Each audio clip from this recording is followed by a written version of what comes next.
Fly without boarding pass. Couldn't catch me, I'll be moving fast. Call me a shooting star. Let 'em know who you are. Flying up in a bar. Wish on a star.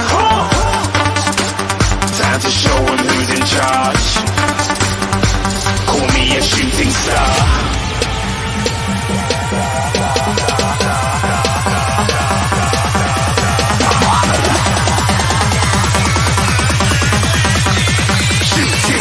Didn't even get to cross.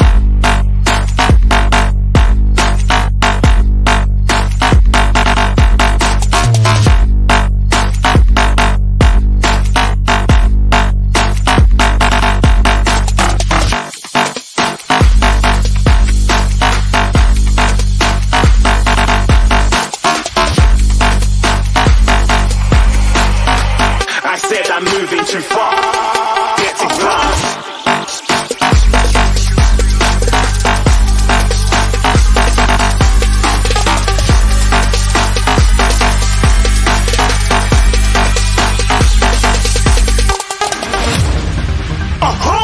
Looking at a shooting star. Got more than a couple of people going mad. I swear they're rooting hard. Tell them I be big in the game like she went and got them breast implants. I said I'm moving too fast. Didn't even get a glance. I'm ready to eat up track like I'm seated in a restaurant. If you had swag like mine, you know it's best to flaunt. We aren't hating because you aren't. Shining like it's neon. Rock like kings of Leon. Shooting stars across the galaxy. I stand out, so don't be mad at me. Infiltrate, I'm with my strategy. When I turn up, they never just have to leave. Shooting stars across the galaxy. I stand out, so don't be mad at me. Infiltrate, I'm with my strategy. When I turn up, they never just have to leave. Yeah, shooting. Yeah, shooting. Yeah, shooting. Yeah, shooting shots.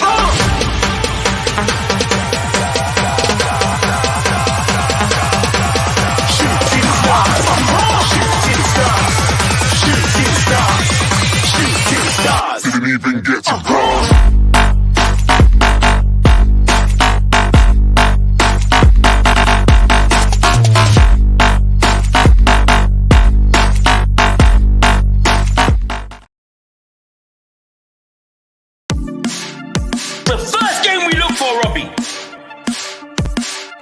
Tottenham away.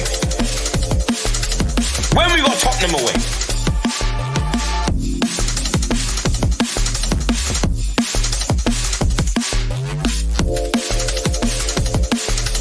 Tottenham away. When we got Tottenham away?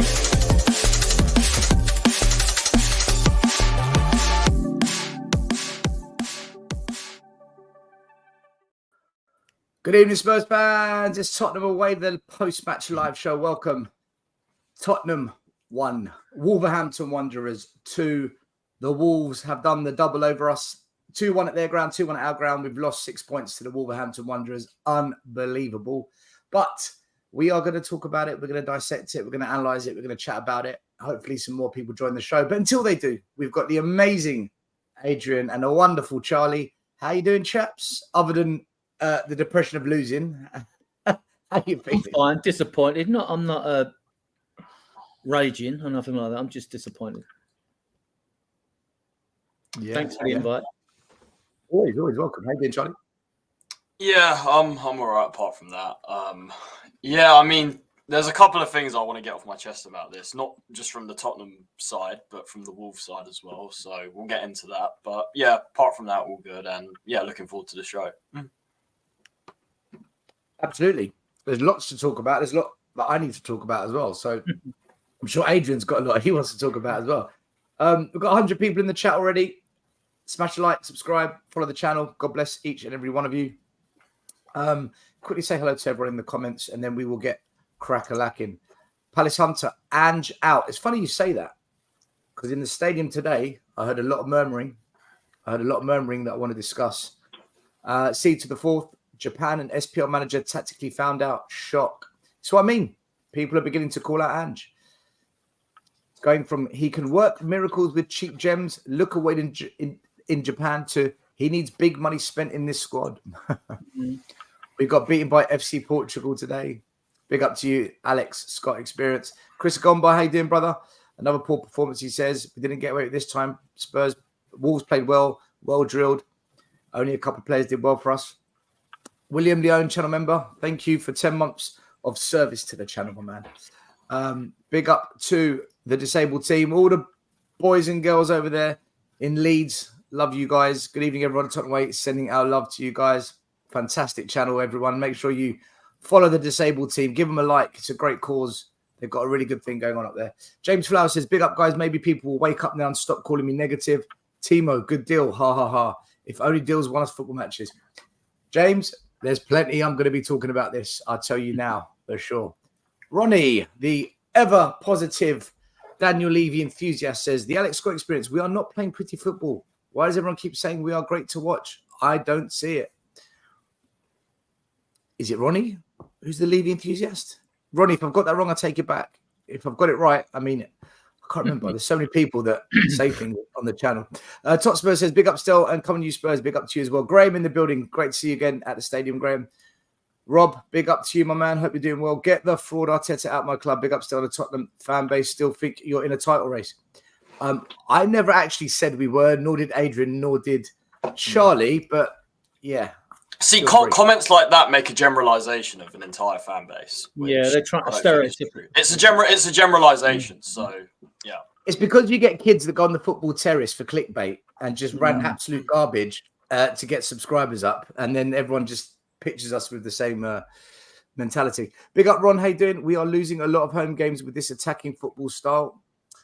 Tom81, how you doing? Big up, everyone. This should be an interesting one. Hold on, everyone. It's about to get bumpy. Come on. Patrick Duffy, big up. Son, Matters, Kulu all remained on the pitch much too long. Very poor, no threat whatsoever. Hard to see where we go from here. 0 positives from the game. Same shit, different week. Big up, Swifty. How you doing, my man? Hit the like, subscribe, he says, and get your super chats in. El Said, how you doing, brother? Hope you're doing well. Emerson is really... Don't get me started. Della Spurs, big up the channel. Love all the chat. Della Spurs, if you want to jump on, let me know. John George, this is Greek. What's he saying? Levy. Oh, he's saying Levy out. Big up, Jay. Whole team was shite and should have played 3 in the back. Richie banging in goals against bottom teams is fool's gold. I've been telling you. I've been saying it. Wayne Holland, here for the banter. Yes, I know we lost. That's a Leicester fan. Big up to Wayne Holland. True Say says Spurs anal.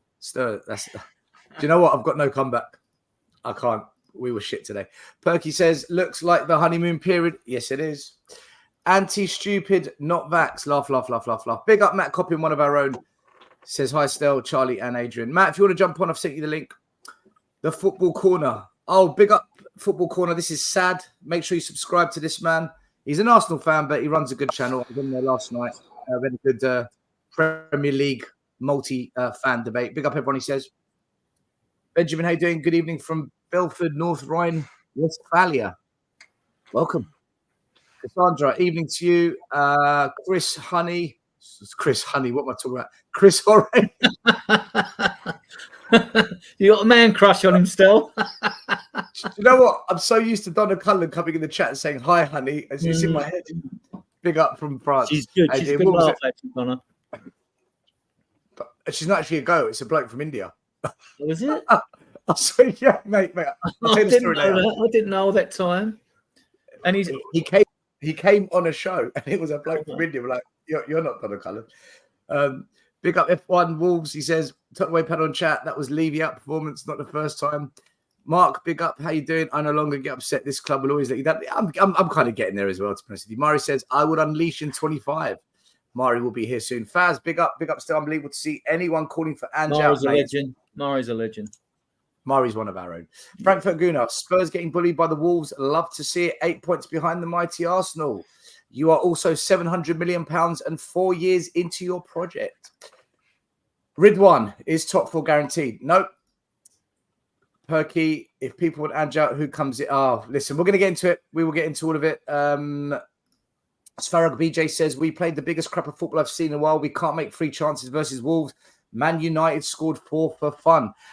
That was a very close game, that one, though. Although they did dominate. Man United did dominate them. Ray says, Dragusin didn't sniff a single minute. So disappointing. Today was uninspiring. 0 conviction. I agree, buddy. Jamie, get in the house. Big up still on the gang. This team is not making full performances like that. And with United and Villa finding form, it's kind of up and down at the moment, I think, Jamie. Get Izzy Wizzy. Is Will a kid? No. He's a man. He's an adult. Ryan G. Oh, no. Big up still on Cole. Up the Wolves. I don't believe it. He's beaten us. Ryan G's beaten us. Rahul, Australian Bielsa has been sussed out. Big up, Daniela. Looking forward to this. We just lack quality. I don't think we've played well last couple of games. I agree. Stephen, big up to you as well. Richie's terrible tapping merchant. Correct. Well, my opinion is correct. Bill says kids and Jim. True say. Fair play, Stel. Super chat here. Thank you so much from the Football Heritage. It's Sava in the house. Stel, you're the most negative Spurs fan out there. Go and support someone else. He's a closet gooner. Yeah, I know. Do you know what? This is the classic comment Sava and I get when we say he's not good. He's not good. The performances, we're going to get found out. And anyway, big up Sava. If you want to come on, you've got the link as well. I know you're busy though, but if you change your mind. Who else we've got? Ray have done. Disabled team have done. Bada, big up to you. Everyone, 14K soon. Subscribers. Yeah, it will get there soon. Hey, Samatar, we've been putting up consistent bad performances for a while now and have been lucky several times. There's a long way to go, but won't be getting top 4 this season. We're going to have to wait and see. Uncle Mad, lol, you said this about Conte project with Conte, you bunch of gimps. Says the man who's won nothing under Arteta. Well done. Want to be phenomenal. Good evening, guys. Hopefully you guys go into Ange today because his tactics and stubbornness to change is costing us. I disagree, but we will get into it. He needs to start being tactically flexible. Well. Jonas, big up still. Big up to you as well. Mo Lester, big up to you, my man. Anyone else on the show? They'll be coming as the clock ticks.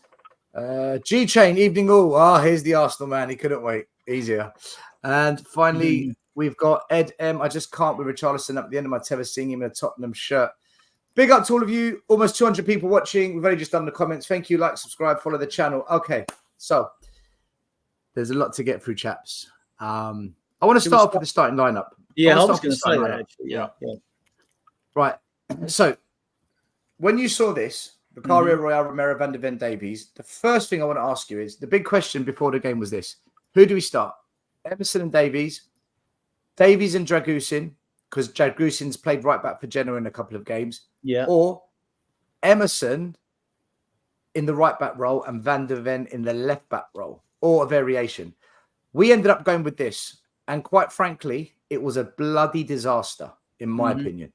Yeah. Now, we also played Saar, Basuma and Madison in midfield. I don't think anyone had too many complaints with that. If you did, we can discuss. No. And then Kulu, Son and Richie across the front three, who I think is the best 3 options we've got at the moment. You might disagree, but let's start with the defence first. Adrian, these two. Yeah. Is this the right call? Obviously, we lost, so it's easy to blame them. In my group, I made this call. I picked that team as it is. I don't always get a team right, obviously, because Ange's thrown curveballs at us in the past.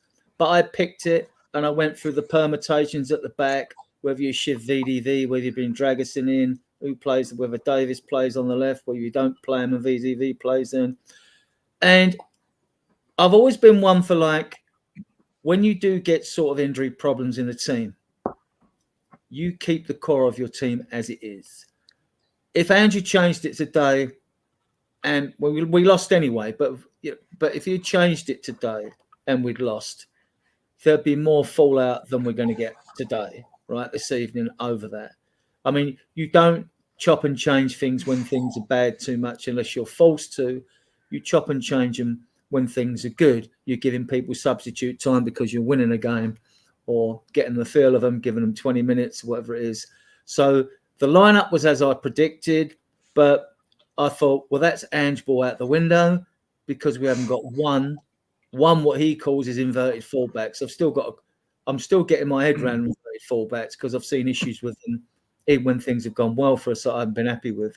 But yeah, so I thought that's the inverted fullbacks go. Where's our drive going to be on the left and right from the back positions? Where's it going to be? I know Davies got forward a bit, and so did Emerson. Davies did a little bit better in the forward positions than Emerson does. Emerson just runs around like a headless chicken, as far as I'm concerned, and he's just hasn't got the technique, you know what I mean? I mean, the guy's got the touch of a rapist still, you know what I mean? He's just useless, like, you know what I mean? So, like, that's that. And midfield was non-existent. I mean, but we're talking about a team, so I don't want to wander off unless you want to bring something else in, like, or whatever. But back to you then for now. Are you happy with the wing backs that were started, or would you have done something different? No, but we had no choice. And when you look at the bench, we only had one defender on the bench, and that was Dragusin. But we did have a choice. We did have a choice. We could have played Davies at left back.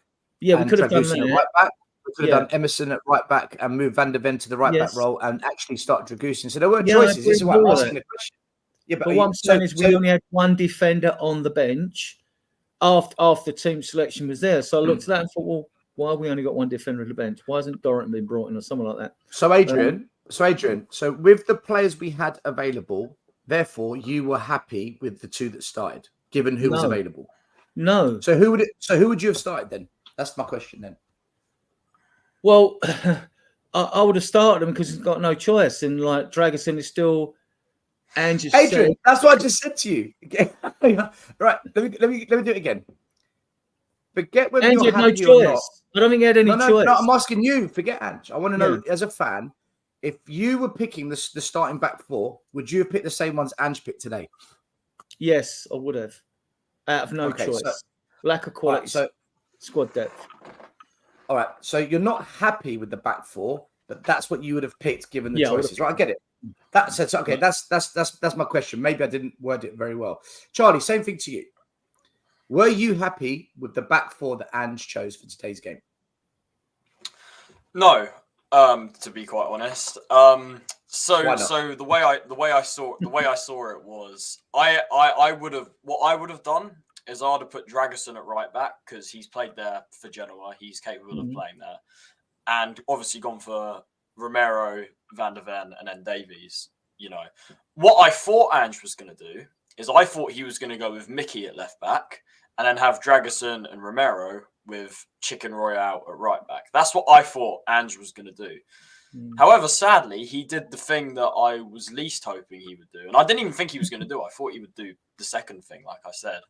And yeah, as soon as I saw it, I was worried. I was really worried because, I'm going to talk a bit about Wolves in a minute, but what I will give them credit for is the two players they have out wide, Pedro Neto and Hwang Hee-chan, two very quick wide players who, their output might not be the greatest, but they can cause you a lot of problems, especially when it comes to pace. And we knew from the start that our fullbacks would have no pace today. So, yeah, I was worried.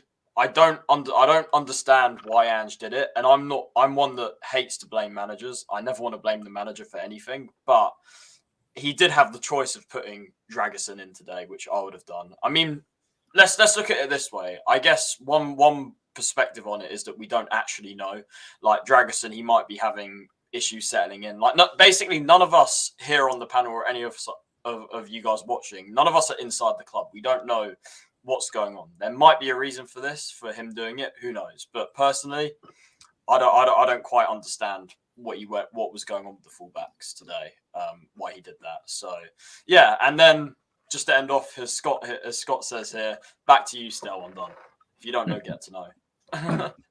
Back to me. Back to you, Stel. I'm done. Well, look, my take on the fullbacks is this.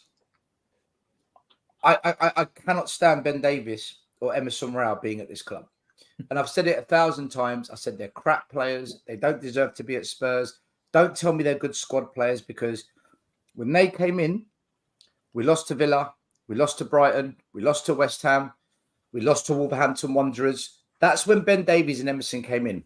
But what I hear from so many other channels, what I hear from people in the media, and what I hear from so many Spurs fans is, look how they stepped up.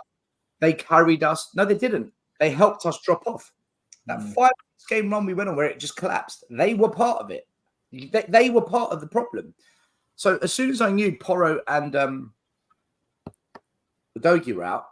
We did a show yesterday on I did a show with Matt, and I said, I know what's going to happen. He's going to start Ben Davies and Chicken Royale, and they're going to get ripped.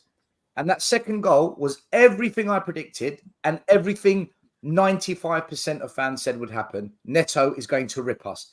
He had one chance to rip, and he tore us a new one. Personally, I would have started Dragusin right back and gone to a back three. And I said to Matt yesterday, go and listen to the show. I said, I would go 3-4-3, the diamond in the middle, and have the diamond, the player at the back of the diamond, he shifts out left, he shifts out right. When they break, it's his job to go and intercept, and you still got 3 centre-backs. So throughout the game, you know, Emerson Royal and Ben Davies technically do not have what it takes to invert and play in that forward type position. Ben Davies is slightly better at it because under Conte, when we used to attack, Davies played in a lopsided 4-4-2, and he got up quite high up the pitch quite often. He's not as bad, but Emerson Royal, how many times did you see him give the ball away high up the pitch, or how many times did you see him in a deeper role? No Porro, no party is what it is. The passing was abysmal. There was one pass Emerson Royal made where he literally gave it to Wolves to attack us, and I think Vicaria made an unbelievable save to save us. Oh, was that the Sarabia chance when he was like 1-1? Yeah. Charlie, the problem we've got is our system depends on high quality, highly technical, intelligent decision makers. We do not have the squad for this. We've got a starting 11 that can do it. A starting 11 that has to be the exact same people. Can't be Richarlison. Doesn't have the technical ability. You saw it today. Rubbish. Emerson Royal. Can't be him. Ben Davies can't be him. Højbjerg, Skip can't be them. Timo Werner, Brennan Johnson, it can't be them either. Right? As soon as these players come in, the system will slightly break down or it won't quite tick. So as soon as these two wing-backs were playing, I knew this was going to be trouble, but I believed that we'd have more in attack to overcome it. How wrong was I? Because we'll get into the attack in a minute, but I would have gone. I would have gone 3-4-3 today, and I said it to Matt yesterday. So with the evidence the is online. fullbacks, we know. Look, we've known for years the lack of quality of Emerson and Davies, but I think the worst thing was them having to invert is like the worst thing that they can do. Because at least if you put them in like a back five or something, you know, when they just say just defend out wide. Sometimes, not all the time, but yeah, there's been a few games against some weak teams where they can do a job. But asking them to invert, isn't that like the worst thing that you could ask of them? That literally, the inverting thing exposes them more than any other system. And that's exactly what we saw today. When they step into midfield, they can't do it. They cannot do it. The problem we've got, by the way, very quickly, let's get a couple of super chats done. Stixie, I've got you on mute because I can hear background noise. I will bring you in. Big up to RW, new channel member. And Mari, one of our own super chat, says, you took my point. 3-4-3 will sell, so flood the mid. Look, I agree, Mari. I agree. The thing is, we are stuck between two worlds, right? Are we going to do what we did to Conte? You're stubborn. You're rigid. You're not flexible. You won't budge from a 3-4-3. You never change it. You never play a different system. Are we going to do what we did to Conte? To Ange at its beginning, he's not flexible. He doesn't budge. He doesn't change it. Or are we going to say, let Ange stick to his way and give him the tools to play his way, and we've got to be patient for when that day comes? My concern with that is, how far do you drop off in that patient process? If he's going to keep Chicken Royale and Ben Davies as squad players for part of this process, it will fail. And will he get the players he needs for a squad? So if Porro gets injured, a similar type player comes on. If Udogie's out, a similar type player comes on. At least if Van de Ven or Romero get injured, we don't know yet, but we think Dragusin is a similar type player, right? We don't know yet. He is. He's still. He's similar. He's more similar to. He's more similar to Romero than he is to VEV. All right. So we got cover there, but in the wide areas, we don't have the decent cover. So for me, Spurs fans, you need to make a decision. In my opinion, what do you want? Should we start turning on Ange now and get rid of him within the next 2 years or maybe this season, because that's the way it will go. Mark my words, that's what will happen. Fans will turn on manager number 17. This is what we do. And then moan that we're Spursy and moan why we don't win trophies and moan why everyone laughs at us. Or are we going to get behind this manager and demand the ownership, give him the players to build a squad for his system? This is only going to go one or two ways, guys. I don't know. What do you guys think? Like, do you think this is a bit dramatic, or do you think Ange should be doing better with these players? Well, I mean, I think if you took the beginning of the season, right? So, go on, Charlie, you go. Go on. No, you go. Well, if you took the beginning of the season, everyone was predicting doom and gloom. We're going to finish 8th. We haven't got Ainge. Kane's going. Blah blah blah. You know, the world's going to end, right? He is actually all right. It's been a little bit bumpy. We had all them injuries. But he has given us a style of football that's excited the fans. He's united the fan base. The fan base are not against him. They'll be disappointed today, but they're not against him. And actually, it's a good reality check. Adrian, you're underestimating the noises. The people are now saying he's not flexible. He doesn't budge. They don't like it. I'm glad he's that way, though, still. Look, you don't rip things up. Right? If you've got a belief in your system, you don't knee-jerk and keep changing things. You'll never get nowhere doing that. Nowhere at all. Right? You stick to your principles. So you should stick to. And when people talk about plan B is BS. Right? You know, as a coach, and like I know from my experience with football and all that in the past, that basically you have your game plan against certain teams if you get a time to research them and their players and find out their weaknesses and things like that. But other than that, you don't have plan B. There's no such, you can't sort of, if you've got to half time, you can change things a bit. But I mean, like, you can't sort of say, right, if this don't go wrong, lads, we're going to change to this, like, click your fingers. Doesn't happen. What happens is you hope that you've got players on the bench that will bring you something different and can make things happen because things aren't quite working for you, right? Or they might be going really badly for you. So that's what you do. You have options on the bench. I've never believed in plan B. I mean, to me, it's just rubbish. But I mean, that's me being harsh. And you stick with him. What are we going to do? Change a manager every 6 months? The way we're going, if we let the fan base dictate who plays for the team and what manager we're going to have, we'd still never get nowhere. We'll never get nowhere. We need a period of stability. We've had 3 managers in the past, and I didn't like any of them. I didn't know much about Nuno, but I knew that Mourinho and Conte would end badly because it ends badly wherever they are. Wherever they go, right? And they didn't even leave us with a better team, right? Now, you would expect that so-called world-class managers like those, if you're world-class, like all the fan base kept saying, it's like, well, why can't a world-class manager build an attractive attacking style football team? Why can't they do that, right? Because it's all about them saving their asses and looking good. Now we've got a manager who's more humble. He's a bit blunt. I think he's great for this club. I want to see. I don't see what was wrong. I don't see why people hate on Conte so much. I always say it. The hate was ridiculous for Conte. That's just my opinion. No, but I'm not talking about you. I'm not talking about you, Adrian. I'm just talking about the myth. That's fine, Charlie. I didn't want either of them before. Because our fan base, the hate is ridiculous. Conte isn't any of these things that people say. Our fan base hasn't got a clue what it wants. It doesn't know what it wants. We are the most divided fan base. Trophies is what we want still. No, that's what you want, right? You are surely that's what everyone should want. That's what they should want. No, that's what they should. Yeah, you're right, Charlie. You're right. But if you ask Spurs fans, what do you want? If you said, what's your number one priority above anything else? What do you want? Trophies. A journey. You want to go on a journey? You want entertaining football? Yes, definitely. Or see, there you go. So it's not trophies. Or I'm just saying, you proved my point. Or do you want an ownership that isn't like Chelsea and isn't like Man City? You don't want that kind of an ownership. So then, Stel, my question. Charlie, if you ask that question, 25% will say trophies, 25% will say entertainment, 25% will say a journey, 25% will say no, we want a stable, ethical, moral ownership above anything else. So when that happens, what is your culture? There's no culture because you're so split. And this is why you will get fans that will go in on the managers, or they'll go in on the players, or they'll go in on the board, or they'll go in on each other.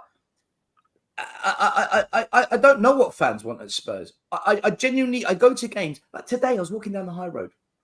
This guy's walking past me, older boys, and this is what they said. You got to take your hats off to Daniel Levy for what he's done for us. He really has pulled a blinder. What with that accent still?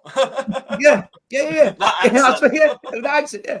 I'm like, pulled a blinder, but that goes to show they really care about the ownership. It means a lot to them. But other fans will say, I'm sick of this shit. How dare you disrespect the Carabao Cup? How dare you go out of the FA Cup? Because trophies mean something to them. But then you get someone like Adrian, who's seen us win everything, who will say, I want to be entertained above anything else.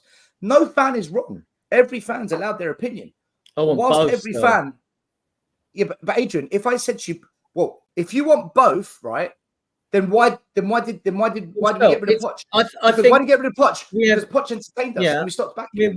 We have different Spurs fans' perspective, which are based on the fact you've got the fan who's just as good a fan as me. I'm a season to get older. I know there's hundreds of thousands of fans that can't afford to go to games, or they live too far away to go to games, and they're just as good as fan as I am, right? I don't put myself above any of them because I live 40 minutes from the ground night and go to every game, right? But I'm paying, £1,300 for a season ticket. I want to be entertained still. Now, if I want to go down a show in a West End or Broadway in America, right, I can read the reviews and know it's a good show before I go. When I'm going to a football match, I don't know what I'm going to get.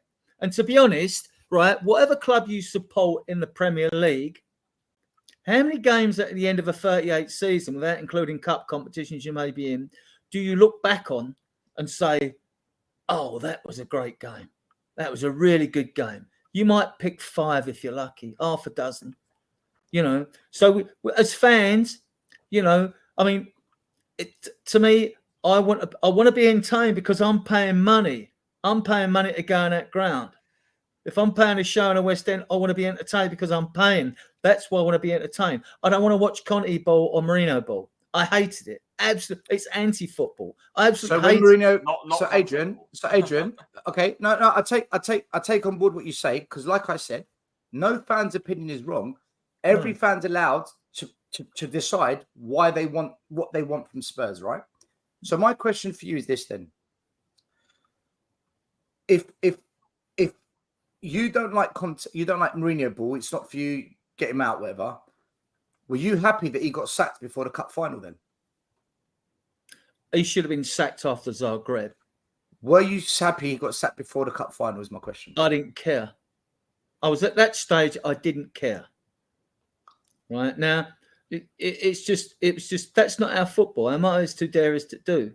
Right. It's not as to dare as to bore. Adrian. I know I just came in. And I also just add a little thing. There's also regarding it's good points. Good questions still. I mean, you've got different perspectives among Spurs fans because you've got generational perspectives. Yeah. So you have old people like me down to the youngest. I don't want to talk about Jose Mourinho today because I want to talk about and big up Sava for that point because I'm going to get to that point. Let's read it out quickly. Sava says, thanks to Super Chat. Still, let's be honest. It's all about the Q word, quality. No manager is given the quality to take us to the next level. Some fans are happy with the likes of Werner and Johnson. We need more quality. I've been banging this drum for the last month. It's music 100%. To my ears. And so let me go to my rant, guys. I'm waiting for it. I'm going to go to my rant. And it relates to what Sava just pointed out. Right? This is the year one. This is year one in the process. We have clearly overachieved. But you have people saying we're going to win the league, right? And then I sent a super chat. I sent this to on Sava's show. Our fans have believed the myth that we have a set 11. That we have a set 11. I got crucified 2 months ago by saying we don't have a set 11. We should do better. Other than Sonny starting and Vicario, We can improve in every position. The myth that we only need 1 or 2 players, it's a myth.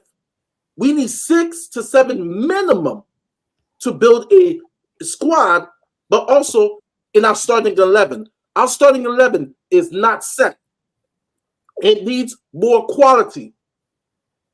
Kulu, yeah, he scored the goal. Was atrocious the first half. Atrocious.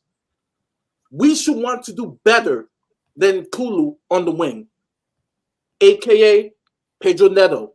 We should want to do better. We don't have a central defensive midfielder. We should want better than Basuma. Basuma has been inconsistent. We should want to do better. The midfield was terrible today. It's the same with our phone line, with Charleston. No touch with Charleston. He's terrible. We should want to improve that forward line. We need more quality. We don't have to spend boatloads of money, right? Look at Kudus, right? At West Ham. Look at Diaby at Aston Villa, right? We're bigger than those clubs, right? We're the biggest club in London. We should at least get that type of quality in our attack. We lack quality. That's what it is. The first year. So we have brought in quality. I say this. Our fan base, I blame in the sense of expectations. Everybody knows I said we're going to finish 8th or 7th. And as long as we have an identity, I'm happy with it. Right? This year, we're overachieving. Cool. But don't come around and tell me that we have our set 11. We do not have our set 11. It can improve.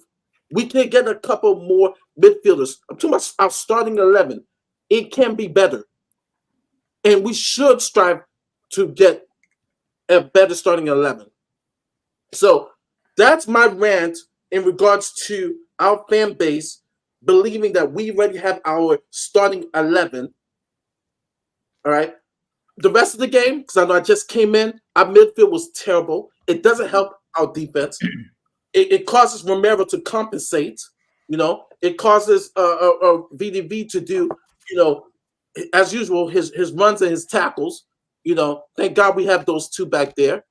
I agree with Stell. We should have played a 3-4-3 today because Emerson Royale and Davies, they just can't do the job.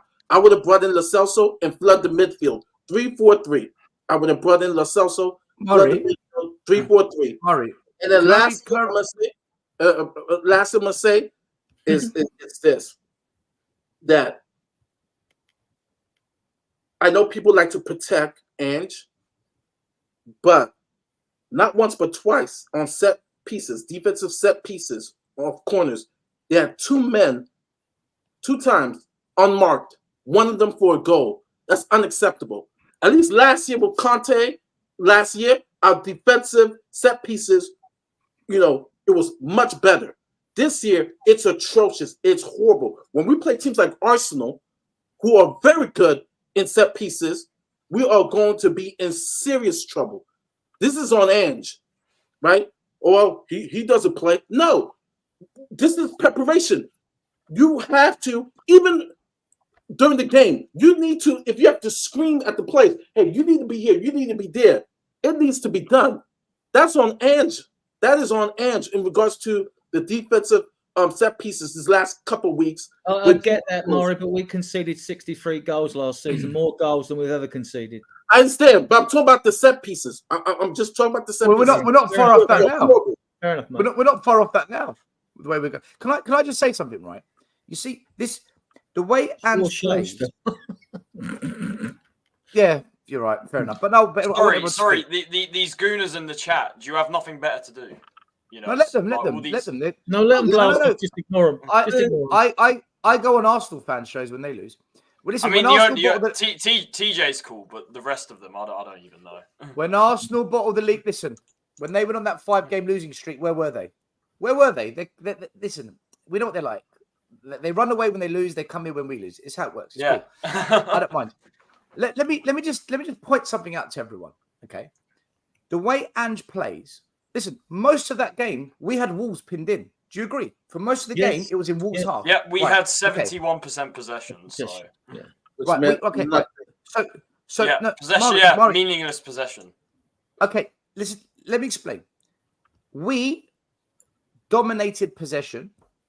It wasn't meaningless because we had it in their half, right? Where it was a problem is this, and this is where I will not let another fan the audacity. Do you know what? In fact, I'll show you. Fans like this, whoever you are, who's this one? This one here, Ren and Anthony. You're negative. You're toxic because all you do is bash Timo. You bash Brennan Johnson. You bash Richie. I'll tell you why. You're negative because you live in fake positivity, and that fake positivity spreads and masks the reality, and that is negative. Let me explain something to you. We've got them pinned in. So now you're thinking, let's get some goals with all this pressure. In the 7th minute of the game, I made notes. I sat there and I made notes today because I knew if this was to happen, I'm going to cover my ass. 7th minute of the game, Richarlison takes a shot, edge of the box, no pressure on him. He misses, wild, goes up in the stands, right? And it goes falls up in over. the stands, and he falls over. Right. If that's Harry Kane, that's on target. The 29th minute, we counter-attack. There's a simple left-sided pass. If Richarlison plays that, we're in. He gives it straight to the Wolves player. Awful pass. Yep. If that's Harry Kane, that's a through ball, and we're in. Yep. On the 63rd minute, Wolves break. Emerson Royale is there. Go over and deal with it. He lets him run. Okay, I'll get into a foot race. He's running side by side. Go to him, man. He lets him. Even once the foot race ends and they're both by the byline, you're thinking, right, you can't shoot now. Don't let him cut back in. What does he do? He lets him cut back in and he squares the pass. Okay.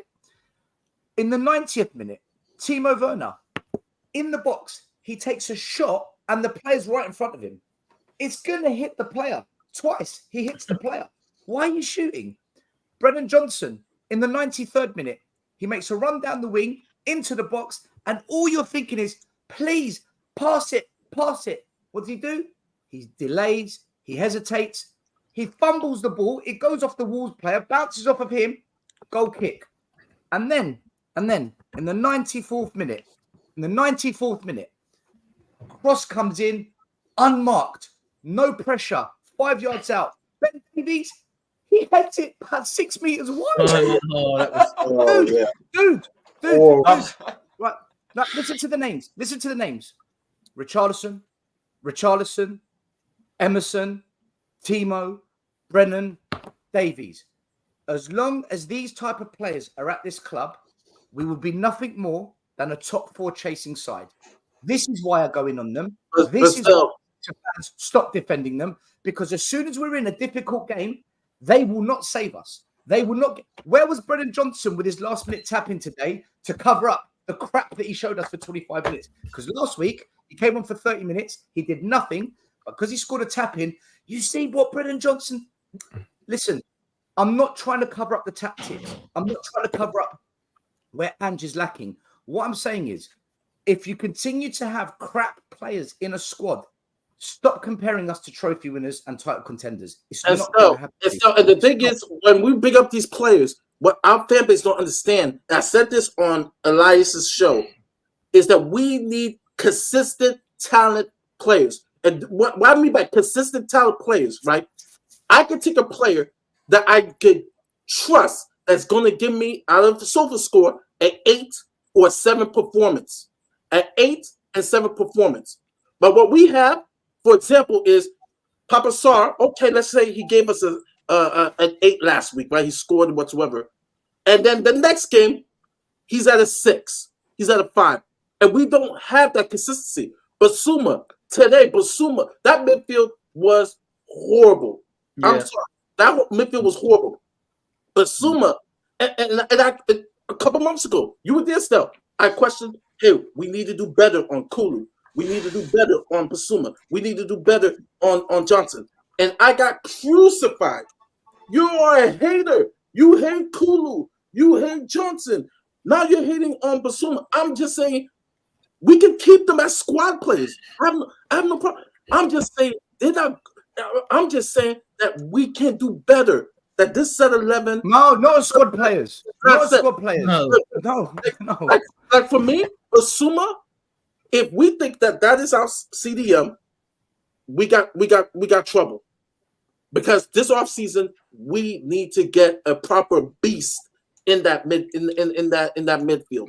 Manu Kono. We need to. Like, yeah, guys, Kono would be a good call. Murray, let me do the super chats, and then I wanna let Della Spurs, Stixie, Maz, and Danny speak because they haven't spoken yet, and then we'll come back to us because I do want to talk about the midfield and the attack because we need to have a discussion about it. Tom81 says 7 or 8 decent players in the squads of 25. It's the same old story, season in, season out, same old Spurs, never going to change under Enoch. We're going to find out this summer because if not, we're done. Big up TJ, member for 10 months, telling you again, Levy ain't back in Ange. Again, we're going to find out in the summer. We'll see. TJ's an Arsenal fan saying that, by the way, so imagine. And then Faz says, big up the panel. We need top players and patience, Ange. Well, when we say we need to sprinkle some stardust on this squad and we say we need quality, we get abuse and called negative. So I've given up. But anyway, let me bring in who came in first. I think it was Stixie. Stixie, you there? All right, Della Spurs, you go, and then I'll go to the other boys. How you doing, brother? You all right? I'm good, man. Big up everybody on the panel. Big up the channel. Everybody drop a like, subscribe to the channel. It's one of the hardest working Spurs channels I see on YouTube. So definitely show some love there. Big up. I was kind of furious this morning. It was early in the morning for me to watch the game, but I was pretty mad because it just seems like, again, kind of like what you guys have been highlighting. We have possession, yes. We pass the ball around, yes. But where is the bite as far as our attacking play? It feels that, and people blame Ange for this, and I get it. When we have this type of gung-ho football, everybody's going to say if you're not sure enough in the back, it's up to the tactics. But we obviously see that the way that Ange plays, it requires a high level of personnel. We saw today when we don't have our first choice right backs and left backs. I mean, Royale, Davies. I don't know why Davies is still here, but he's still here. Missing chances, having Wolves score on us. It's the same thing. So it's, for me, it's just like, how should I say it? It's like, if we want to progress and be better and actually take another step, we have to start raising the levels, even at the bare minimum. So everyone's saying, oh, well, Davies can be a squad player. Royale could be a squad player. Richarlison could be a squad player. Why don't we try to up the levels of our squad players? Why is it that we still have to hang on to these players that aren't good enough? And we're saying that we have to be loyal to them. So we have to offer them a squad spot or something like that. It doesn't make any sense. You move on to the midfield. Honestly, I think Sarr has kind of been he's really like the engine of the midfield right now, with Bentancur and Basuma not performing. So I really don't want to say too much on Sarr, but obviously he's young, so he's still kind of raw. He still has room to grow. And then Bentancur coming on, I don't really think he did much. Basuma, he kind of just, he hasn't really been performing well in the last couple of games. So I wonder if it's like a confidence issue, because we saw at the beginning of the season the way he would just pick up the ball, the way he could have his back turn up field and just completely open it up for everybody. It was so important to how he started off with 10 wins in a row. And then finally the attack, obviously that fraud German, Timo Werner. I can't believe he's here. We were bantering. I was bantering so many Arsenal fans about having Havertz. And then what do we go? We go and buy an even worse German player in Timo Werner. So he didn't do anything. I think Son, obviously we were missing Son, but today, he didn't necessarily have the impact as far as GA that we were, I guess, hoping or wanting for. But and then obviously Richarlison hold up play wasn't too good. Just no bite out of the offense. And if we're not going to have a good offense, you're going to have to take a strong defense. And if we're going to play a high line, we need the right and left backs have to be not only good on the ball, but they have to be good defensively. And I think there needs to be some pace in there too, because it seems like they're going to need that recovery speed as well. So we're going to need a lot. I was disappointed today. Wolves, I don't necessarily think is that good, like player-wise, but I think is it Gary O'Neill, their manager? I forgot the manager's name, but he has them playing well, has them set up well. So it's just disappointing, man, that a lower that are Spurs. That are Spurs. Do you know what Gary O'Neill did today? He played exactly how you're supposed to play against Spurs. Yeah. Deep, pragmatic. Make sure you take your chance when you counter. And where Brentford and where Brighton did that to us and we struggled, they made the mistake of they pushed up a bit and they gave us the space behind. Not once did Sheffield give us that space behind. Not in the second half. They sat deep. Tactically, he was bang on the money, bro. I thought he was spot on with his tactics. That's how you beat Spurs. That's how you do it. So, and yes, and when you. I'll let you finish. No, finish. Let us both finish. Yeah, finish. Yeah, go ahead. I was going to say, and then when you have Pedro Neto, I just saw someone put up a comment about Pedro Neto. Man, he showed his ass to us today. He showed us exactly why we need him on this team. If we're going to try to play fast, players out wide, cutting in, putting in crosses in front of the goal, he obviously showed just how good he is at doing that. And honestly, he was, other than the goal scorer, João Gomez, he was really the only person that was providing them any sort of offense, going forward on the counterattack. So the fact that we couldn't even deal with him, we only had Van de Ven, and obviously Royale is just not good enough to deal with him.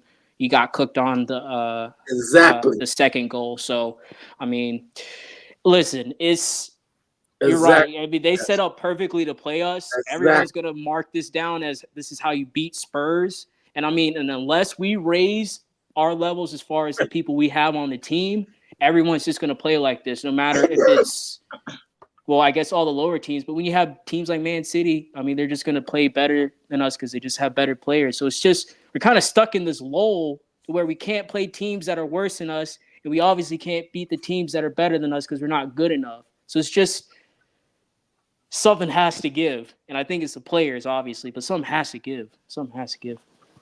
Let me come to Dean because he's back now, and then we'll go to Maz and Danny. Dean, I know you're going to swear, but try and keep it to a minimum. Yeah, you already seen my comment earlier, didn't you? So, when the fuckers. Our winger's going to be able to get to the byline and cross the fucking ball rather than cutting in.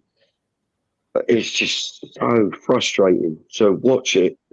I'm jumping up and down, stamping me effing feet, in the ground. And for fuck's sake, just get to the byline. You'll get more and more of a chance to score goals if you get to the byline, beating players than what you will keep cutting in all the time and keep hitting other players and you're making the game so fucking narrow that all they're going to do is just sit deep, like you're saying, they're going to just soak it all up. And it's on the break. And that was a fine example today of we got done. And then it was down to Emerson for the second fucking goal. And once that went in, I thought, fuck. And I knew just looking at the clock, I kept looking at the clock. We're going to struggle. We're never going to score as long as we're in a fucking brothel. It just didn't look like we were going to score. It just didn't. And like you say, some of the control was just not good enough. And, but hey, obviously we need some backup left and right backs, that's for sure. Because the two backups are not good enough. And we need a striker that's absolutely clinical. People say, that Harry, we don't miss Harry, we play better without him and all the rest of it. Bollocks. He would score I think he'd have probably had about 15 goals by now this season. You know, I think we'd have won a lot more games with him than without him. I certainly miss him with his finishing, that's for sure. You know, I thought that they were going to play Van der Ven at left back, bring the new guy in at centre back, and obviously they'd have had Emerson at right back. But we just seemed to run out of ideas. You know what I mean? All we kept doing was cutting inside all the time, and just it was all too close. It was too narrow. You've got to get wide. In that system, you've got to play wide, get to the byline. How many times do we cut in? Why don't wingers do what they should do? Tell me. It frustrates the life out of me. Dean, in your opinion, are the wingers at Spurs, right? So let's look at the competition.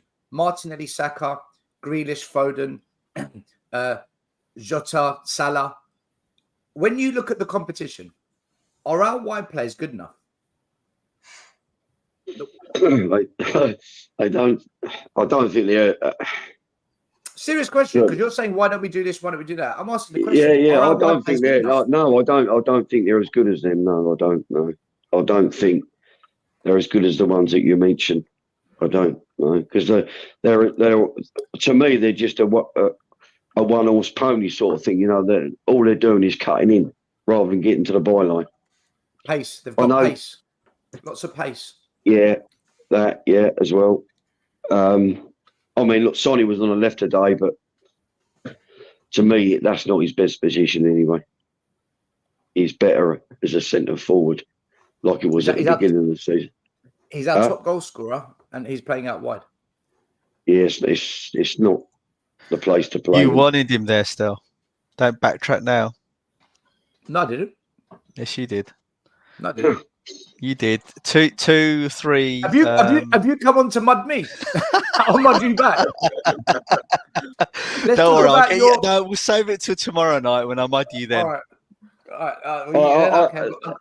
Anyway, I think we have to wait really until summer and see what happens, and maybe we'll strengthen in certain areas. But I did hear of a thing, whether it's not true or not, is that Spurs want to sign Werner on a full-time contract. But whether that's true or not, I don't know. Do you know what? We'll get into that as well. Let me bring in who was next? Is it Danny or Maz? Maz. It was Maz. No, go on, Maz. Maz, you can only say my name once, right? During your whole chat. No, we'll save it till tomorrow. The jokes. Say what you want. I'm right. I was incredibly frustrated with the performance. I do pin a lot of it on Ange and the coaching, to be frank with you. But this is not to say I'm Ange out or anything like that. I was just disappointed in the way this game was managed today. There's in terms of the selection at the back. Why are we the only club that buys players and then it takes us like 6 months to bed them in? With every other club that goes and buys players, within a few weeks, they're in the team. You know, it's because they're confident in who they're buying for the system. It seems like us, we buy. It's not like we're buying the player for the manager's system, even though we've got Ange at the moment. It's like we're buying them based on whether we think they fit the club rather than the system, the formation, the manager, etc. That's what it feels like to me. Because if we bought Dragusin to be a credible backup in our defence and he's versatile, i.e. he can play centre, right back, and he's also played defensive mid, then why aren't we utilising him? Surely he's better than Davies and Emerson. Otherwise, why pay 30 million for him? So from that perspective, I was really disappointed because seeing Davies and Emerson come in, knowing that they'll have to invert and flood that midfield and participate in the attacks, that was a disaster. Any fan that's seen Spurs would know that, and seeing their past performances. So I think that was a bit daft, if I'm honest with you. They were better at centre backs because they didn't need to do their jobs that they did today, and that's not exactly positive praise, right? in terms of the attack, Maz, yes. Sorry, you say they did well at centre back. With them at centre backs, we lost to I say Brighton, well. we lost to Villa, we lost to Yeah, West Ham. I say we well, lost to but I'm Wolves. not. I don't really mean it well, as in they're good centre backs. As in, I preferred them in the centre back role than what I did today. That's just my gut feeling, but I can't back that up statistically. But you can't have them going forward because they do a disservice to the rest of the forwards, in my opinion. When we attack, I don't understand why we're so narrow when we attack. Every time we attack, there's a severe lack of movement from the front three, right? And we know that a lot of the teams are going to park the bus and defend deep. So then why aren't we sending our forwards out wide? And when I mean wide, I mean at the byline. It's to stretch that back line. I mean, I'm not a coach, but fuck me, at least I played a little bit of football and I understand that, and I'm sure a lot of people understand that, and we just don't do it. Every time our wide players get the ball, they cut inside, it compresses the center of the park, and then we're trying to tap in Merchant in the goal every single time, and that has actually stopped us from actually shooting at goal as well. We hardly take shots outside the box. We hardly have the opportunities where the defense opens up for them to take a shot because of that passage of play when they're always cutting inside and they're not stretching the field. None of the wide players can take on a man, right? And none of them can whip in a proper cross.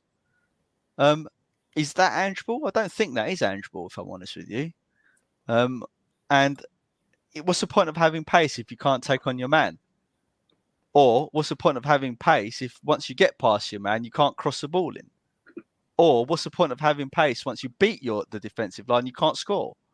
It doesn't make sense, right? Maz, do you know what it is? There's a difference between having pace and there's a difference between having pace with the ball at your feet. No, absolutely. Yeah, I'm well aware Gareth of that. Bale had pace. No.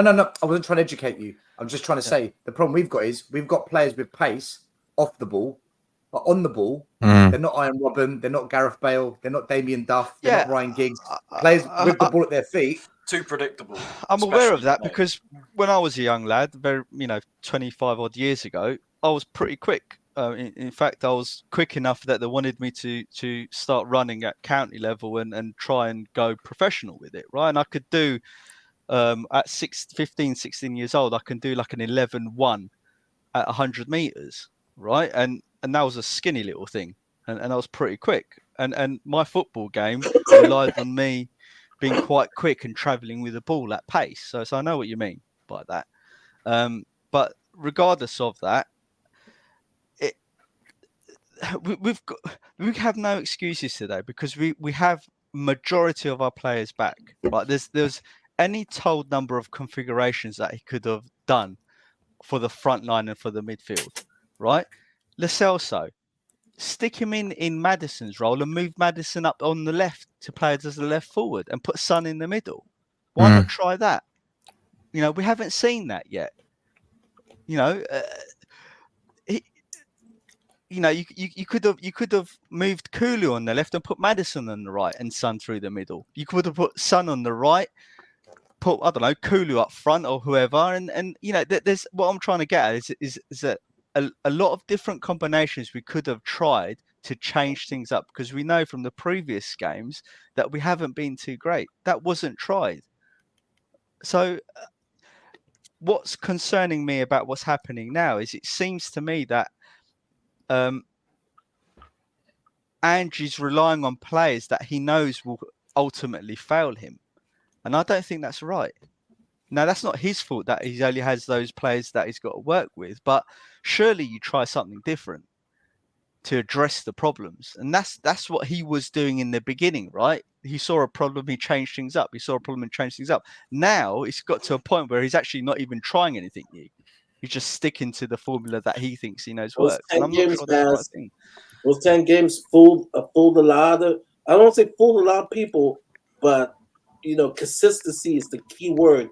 Those first 10 games were like the highest of where we can go and now you're starting to see reality consistency. And I mentioned Basuma because the first 10 games he looked like the best midfielder in the world. Since and the Luton game with Basuma. Yeah.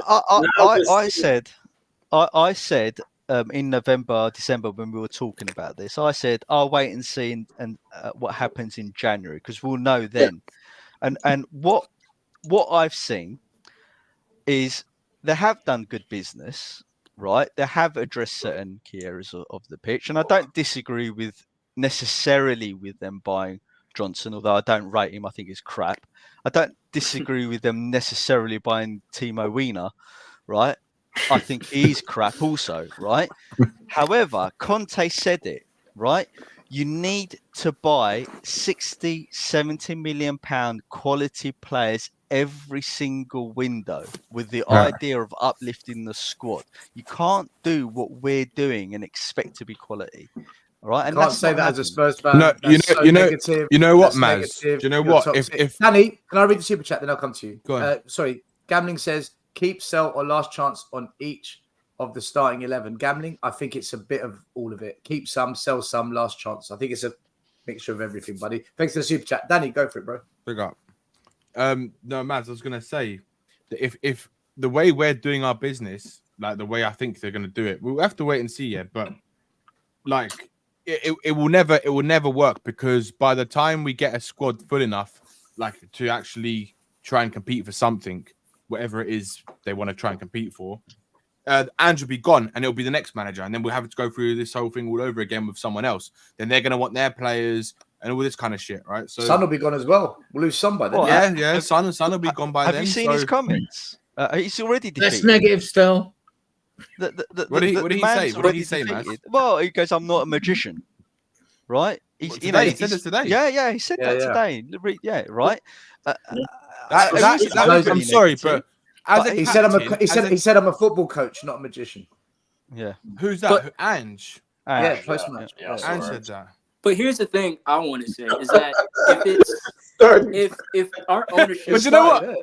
If our ownership and everything has the plan with Ange, if the fans get upset that we're not getting results, I mean, I hate to bring up our rivals, but Arsenal, Arteta didn't deliver. Well, he delivered in the FA And he's Cup, still not but afterwards he was Still not struggling. delivering. But in the fans Still wanted him struggling. out, but the ownership said we have a plan for him. We're going to keep him in. But why is it that after 2 or 3 seasons, when our fans get upset, it's already he's on the last rope, especially with I guess you could say Conte, even though we I think by the time he left, we were out of Champions League, but I think No, we were when he still left close to the top Spurs, 4. when he left, we were 4th.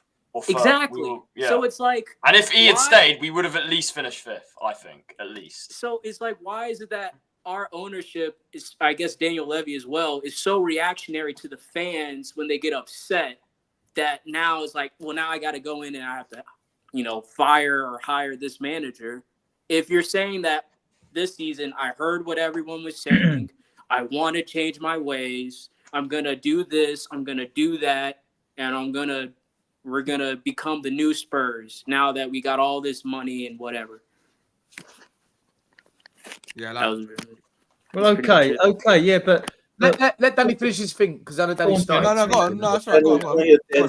I'm just going to say with regard to the squad. I mean, to me personally, when you're talking about 2 players in each position, which gives you 23, which gives you because you've got 3 goalkeepers, that gives you an extra 2. I'd always want them to be midfielders because, like, most games are won and lost in midfield. But if you look, I agree with what Mario was saying earlier. Actually, when you look at our forward line, basically we have 1 forward, and the 3 positions. That's Son. That's it. He's the shoe-in. I like Kulu. Probably see him more as a 10. I really like Kulu, actually. I'm a big fan of him because I think he gives us so much. He's so versatile. But excluding him if you can have him as a number 10, that's 1 forward. Now, we're supposed to have 6 positions up there, and we've got 1. We've got Brennan Johnson, who's a work in progress that cost us 50 million quid. Now, he may well come good, but he should be oven ready for whatever he costs with the add-ons. He should be oven ready. Werner, good on the ball and he's quick, but he's passive. He seems to lack conviction. He's got no confidence in front of goal. He gets a lot of assists. You're never going to win a league title with just a player on the wing who gives you assists. You need on average 82 goals to win the Premier League since 1992. In the last 10 seasons, that's been upped because Man City have up Apple Adrian, you know what gets me so mad, Adrian, though?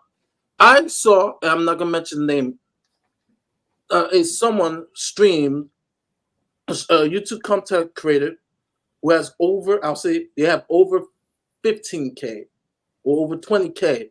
So you practically told us who it is. Long hair. And literally said Johnson, has 7 or 8 goal contributions, and trying to compare. And I'm like, I think he mostly got for Forest this with is about the 10 problem in a with our season. fan base. And I'm like, are you seriously trying to? But Ange loves him. Say that person is having a good year because they have, and they'll talk about Johnson having 8 goal contributions, and I'm like, context in regards to Ange loves him though. In training, read reports on him. Ange loves him, says he's got great technique. He loves him. Fine, well, show us it then. You know what I mean, on the field, right? You know. So what I'm saying is basically we've got one proven forward. Cooley's Mr. Versatile. Can play loads of. I think he could play as a 6 and 8. He could play as a fullback. He could play as an inverted fullback. I think Kulu is that versatile. And check his stats out for, goal scoring chances and all this. And he's in the top 3. He's up there. Whether fan, I know he's Marmite. Just my opinion. I like the player. Some of you might not. That's fair enough. So we got one striker and we need 6. So we're 5 short. Six strikers. 6 forwards. No, 6 forwards. No, he means forwards. You got front 3. Right, okay. Yeah, sorry, I say striker. I should have made myself more clearer. Today, in midfield, we know we've got 4 quality midfielders, but they're not on point for injuries or whatever. We know we've got Saab, Basuma, Bentancur, and Madison. That's it. And Celso. Good enough. And Lo Celso. Yeah, I put him in. But today, do you know what happened today, Adrian? I'll tell you what happened today, right? Today, this is what happened today, right? The way we play our football at the moment, people might not see it, but I'm telling you this, I guarantee you this, that the majority of the way we play comes from our fullbacks, right? That is the reason why we lost that game today. And it was completely it's like we didn't know how to play football. We didn't know how to do anything today. It's because it was more than that, no. Just hear me out, right? So because of the way Udogie and Porro get so far up the field and what they do, how good they are on the ball, right? What Udogie does on the left-hand side is he's so strong. He's everywhere when he's up front, right? When he bursts forward, he creates so much space, right? I know he has his issues defensively because he's still young. He makes mistakes, right? But what he does in terms of creating space and attracting players towards him, open space up for the others, right? Like what we're doing in the first 10 games of the season, if you watch it. Now, the biggest problems today were the wing-backs, Richarlison, and obviously, I think Basuma was also a massive problem today, right? He was a huge problem. Of course, don't get me wrong, every player was shit today, right? But I'm saying they were the biggest problems today, right? The fullbacks were the biggest problem because of the way that Ange has drilled them to play with Porro and Udogie. Because Adrian, they have been the 2 best fullbacks in the league this season in form. Pedro Porro has got more assists than any other wingback this season, right? Not only is his corners that good, it's his passing ability and what else he does on an attacking sense, right?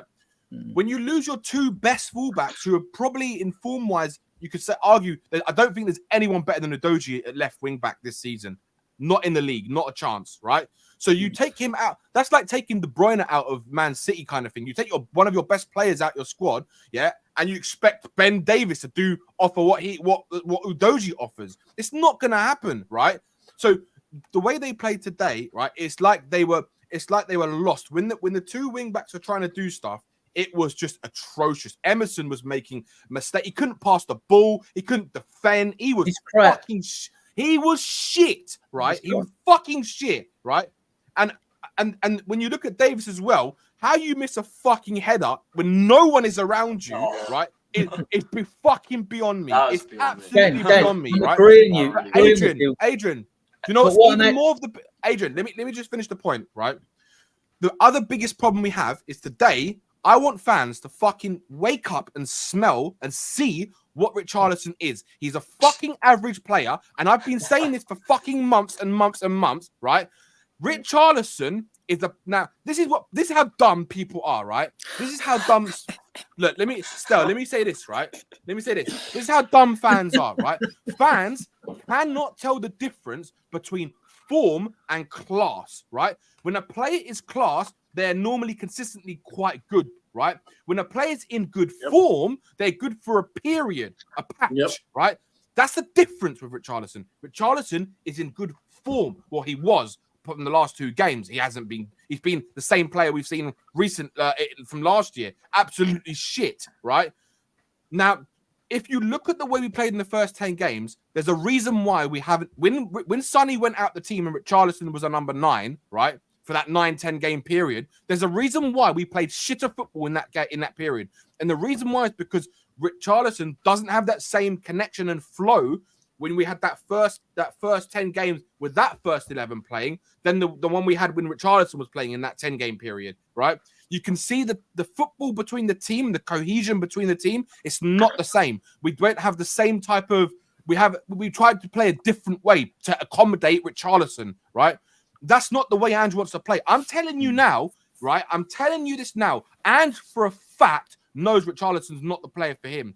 And the way Richarlison's playing, and if you look at his facial reaction, you look at his facial expressions, every game, watch him, right? I'm telling you, watch him. Watch the way he celebrates a goal. He knows he's a marked man. He knows that what he's trying to do is trying to prove a point to the manager. That's the only person Richarlison's trying to prove a point to. No one else, right?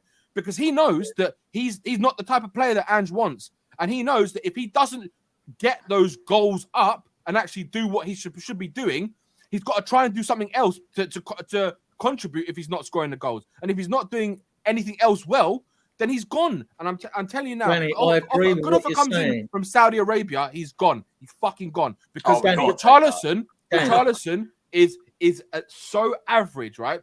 And today made me realize I've been saying all season as well. If Richarlison manages to get 10 goals, 10 assists, something, or 15 goals, 10, whatever it is, 7 assists, I'd say, okay, he's a good squad option. But when I spoke about it last night, right, the problem with Richarlison is that you have to play him because he's a confidence player, right?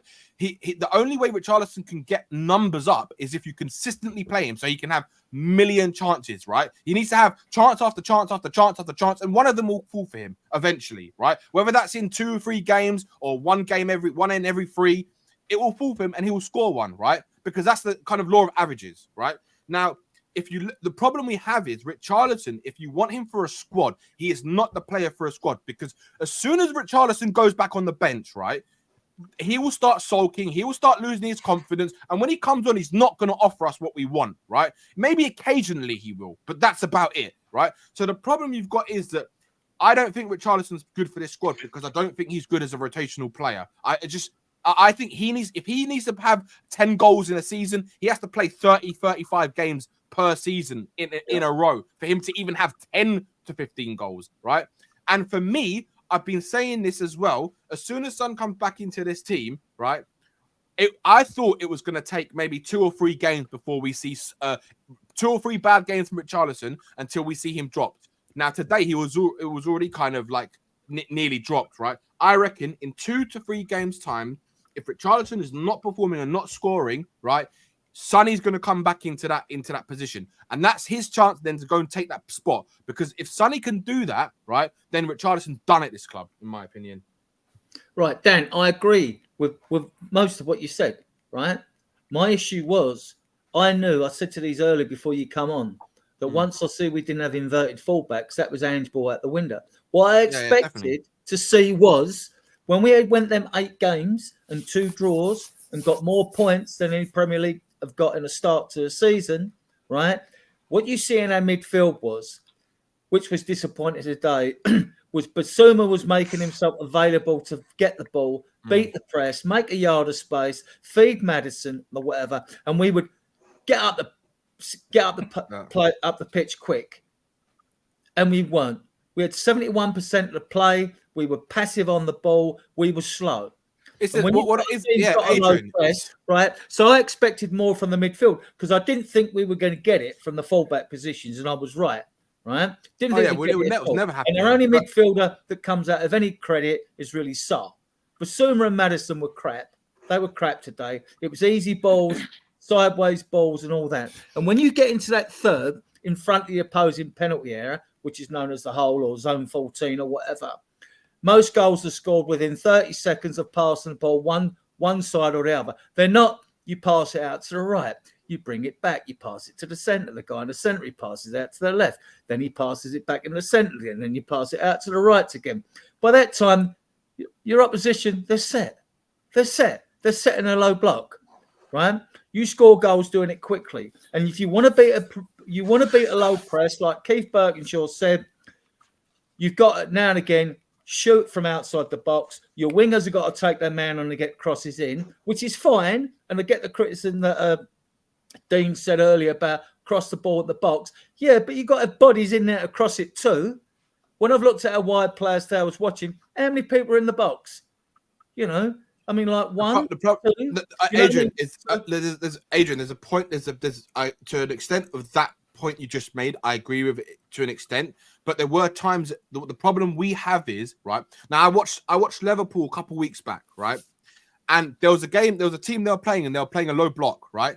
Do you know what Liverpool were doing? They were whipping that ball into the box in the air, right? They were just saying, "Go on, someone get on it." That's what they were doing. Spurs do not have the wingers capable of doing that. That's why Pedro Porro does it, right? Because he's the only one in our team, other than Maddison, who can fucking cross the ball, right? Maybe Son as well. But the problem we is, do, Dan, but they don't do it. We do. No, Adrian, we don't. We don't have players that can cross a ball like that. I'm sorry, we don't. If you actually think we've got players who can cross a ball, then to me, you're deluded, right? And I'm going to say that because the only player I can see in our team who can cross the ball, right, is Porro. Kulu at times, who's inconsistent, as we all know, right? The one who's consistent can consistently do it is Pedro Porro and James Maddison. They're the only two players that can cross. The problem is James Maddison's not a winger. He plays, so he has to play through the lines because that's what he's trying to do, break those lines, right? That's his job. He's a central attacking midfielder, right? So we don't have anyone capable of actually crossing a ball properly. Kulu, like I said, can do it sometimes, but the problem with Kulu is he can only do it on one foot. You never see him do it on the other foot. So he's so predictable, right? Like today, that he wasn't it Kulu that crossed that ball to Ben Davis. And what happened? We had bodies in the box. But then you got shit players who get on at the end of it. I also so we can't fucking score. And I get why players play through the middle. And you can Google this now because it's a while back, so I might be wrong, right? How many crosses from open play result in a goal? I think you find it's 1 in 60. How many crosses from a corner result in a goal? A direct corner into the box, not a short corner. 1 in 30. What's that stat based on? So the point is like if all the coaching staff know these stats, if they know the stats, then that's averaging all the teams together. Yeah, that doesn't make sense. There's a lot of rubbish teams. There's a lot of rubbish teams in that. That doesn't make any sense, Adrian. That stat. It's a pointless stat. You're trying to compare. You're trying to compare Luton crossing a ball into the box from a corner to Tottenham to Arsenal to Everton. Yeah. That doesn't make any sense. I'm all for crosses into the box. Don't get me wrong. Defenders can make mistakes. You can cause chaos. Mr. Post Office. I have to address something. Mr. Post Office. I have no idea what you're talking about. Because according to you, apparently we have to accept that we're apparently a nothing club, right? Okay, so then I say if we did that, then you'd just be like, oh, we have no standards. But I'm sorry, I mean, just be mature, just grow up. Like it's a stupid statement. Like you come in here, yeah, you can bant and stuff, but I'm sorry, you don't need to make statements like that. Just grow up. It's immature. Can I hear? Carry on with Danny. I agree with the crosses in the box. Where's the runners? You want to beat a low press. You have late runners in the box when you aren't marked, right? You don't have static players in that are marked, right? You have runners. You beat a low press as Burton's or shoot. You have players that shoot from outside the box, right? How often do we shoot outside the box? You beat a low press, like Danny said rightly. You have wingers that take a man on. You might get a penalty, get into the box or something like that. You do it like that. but you moved the ball quickly. Even today, I thought Romero was good and Van der Ven. I thought Sarr was okay, right, as well. You know, and then like you look at Romero, people saying, "Oh, Romero's moving the ball slowly," and where's the movement? You don't get it with Man City. No, There's that always is movement. true. Then There was midfielders are moving, the strikers are no moving. movement today. We're standing And like again, statues. Sorry. I was going to say on Danny's point, I've seen a lot of times Udogie, when he pushes up forward, be the man that kind of helps in that half space with intricate passes to help get the ball wide and then back into the center. So when he was gone today, you just saw the ball keep going back out wide and then going backwards. Do you know it reminded me of De La Spurs? It reminded me of when we had under the Poch days, because whenever we used to come up against teams with Poch, right? This is exactly what used to happen against low block teams or teams that sat back, right, and played on the counter, right. We used to what would happen is our wing play would then go more narrow. Everything would go centrally, and because I've got all the men behind the ball, we just can't do anything with it. And then the wingers are just not confident enough to go on the wing, or we're not good enough to go and whip those balls back in the box, which is what Mads is alluding to. Yeah. And the problem we have at Spurs is that we don't have wingers who can get to the byline, like Adrian and Mads have said, right? Or players who can actually beat a man. Again, Johnson today, right? He was running against that one of the defenders again today, right? And he just looked like a player who's a championship level footballer against a Premier League defender, right? That's what he looked like. He couldn't do anything. He was getting shut down at every single moment. He couldn't do anything, right? And again, that just for me, I will call this out, and I've said this about Johnson. I think that is for me. That is Ange's biggest fuck up so far in his Tottenham tenure, is signing Brennan Johnson. I think personally, I do think that he was brought in as a not a first team player, and I do also think that the plan probably wasn't to use him as much as they have done this season because of injuries. But I also think there's an element. So if you just it's read between the lines, right? Just listen to the way Ange speaks about him. It's like he's like a school kid. Like, yeah, he's doing well. He's listening. He's kind of. But in the back of his head, he's like, fuck, man. Like, what have I got on my hands? Like, I've got to try and like turn water into wine, sort of thing, right? I'm telling you now that there's a reason why we're targeting other wingers, because they know the wingers that we've got are not good enough, and I trust that they will hopefully try and get a higher quality winger. Because if we don't in the summer, one or two, we're fucked. Because at the moment, Werner is not it, and I want to bring on Brennan Johnson. I want to bring in Alex because he hasn't said anything. Yeah. One second before Alex comes on. Maz, I'll come to you. Let me do a super chat, then I'll do Alex. Okay. Gameling has said, in my opinion, we need a player like Akram Afif, 27-year-old, high value. Under the radar, the likes of Madrid, Real Madrid, PSG, etc. I don't know much about him, bro, but listen, if you feel he's for Spurs, I don't know if he can be any much worse than what we've got. Very quickly, regarding what Danny said, and then I'll come to Maz, and then for sure Alex has to speak because I know he wants to unleash. I went on We Are Tottenham TV 3 weeks ago. I said, Brennan Johnson is a massive mistake. I said the same about Timo. I got 300 messages of abuse and hate. Do you know what? You're all in the mud because the reality is now sinking in, people. Maz, I'll turn her a Bailey. Yeah, I think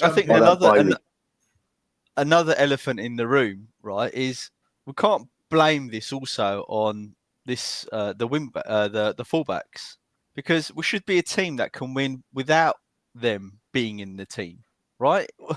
There should be more than one way of scoring a goal rather than relying on Porro or Doji being in the team. It's the way he sets out to play, Maz. It's the philosophy and style. I get of play. that, and if you don't have, and I know you get it, right, but it's like I get what Andy's trying to do. He's trying to instill that and drill it into their heads. No matter what, that is the way we play. Because I think deep down that if he gets what he wants over the next 2-3 years, right, if he's still there, that he will have a team where he fully trusts every single player in that 25-man squad. And I think that's the problem, Danny. But that's the problem, right?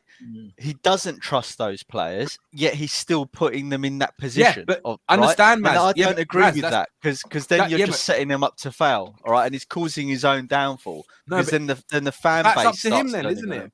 But that's Well, up to No, him, isn't it? the fan base deserves everything it gets because when Yeah, I agree Timo with that. and Brennan Johnson play half decent against Brentford, they're waxing lyrical. When they go missing at Brighton, missing against Everton, missing at Man City in the FA But that's Cup, not my and point, missing today. Stel.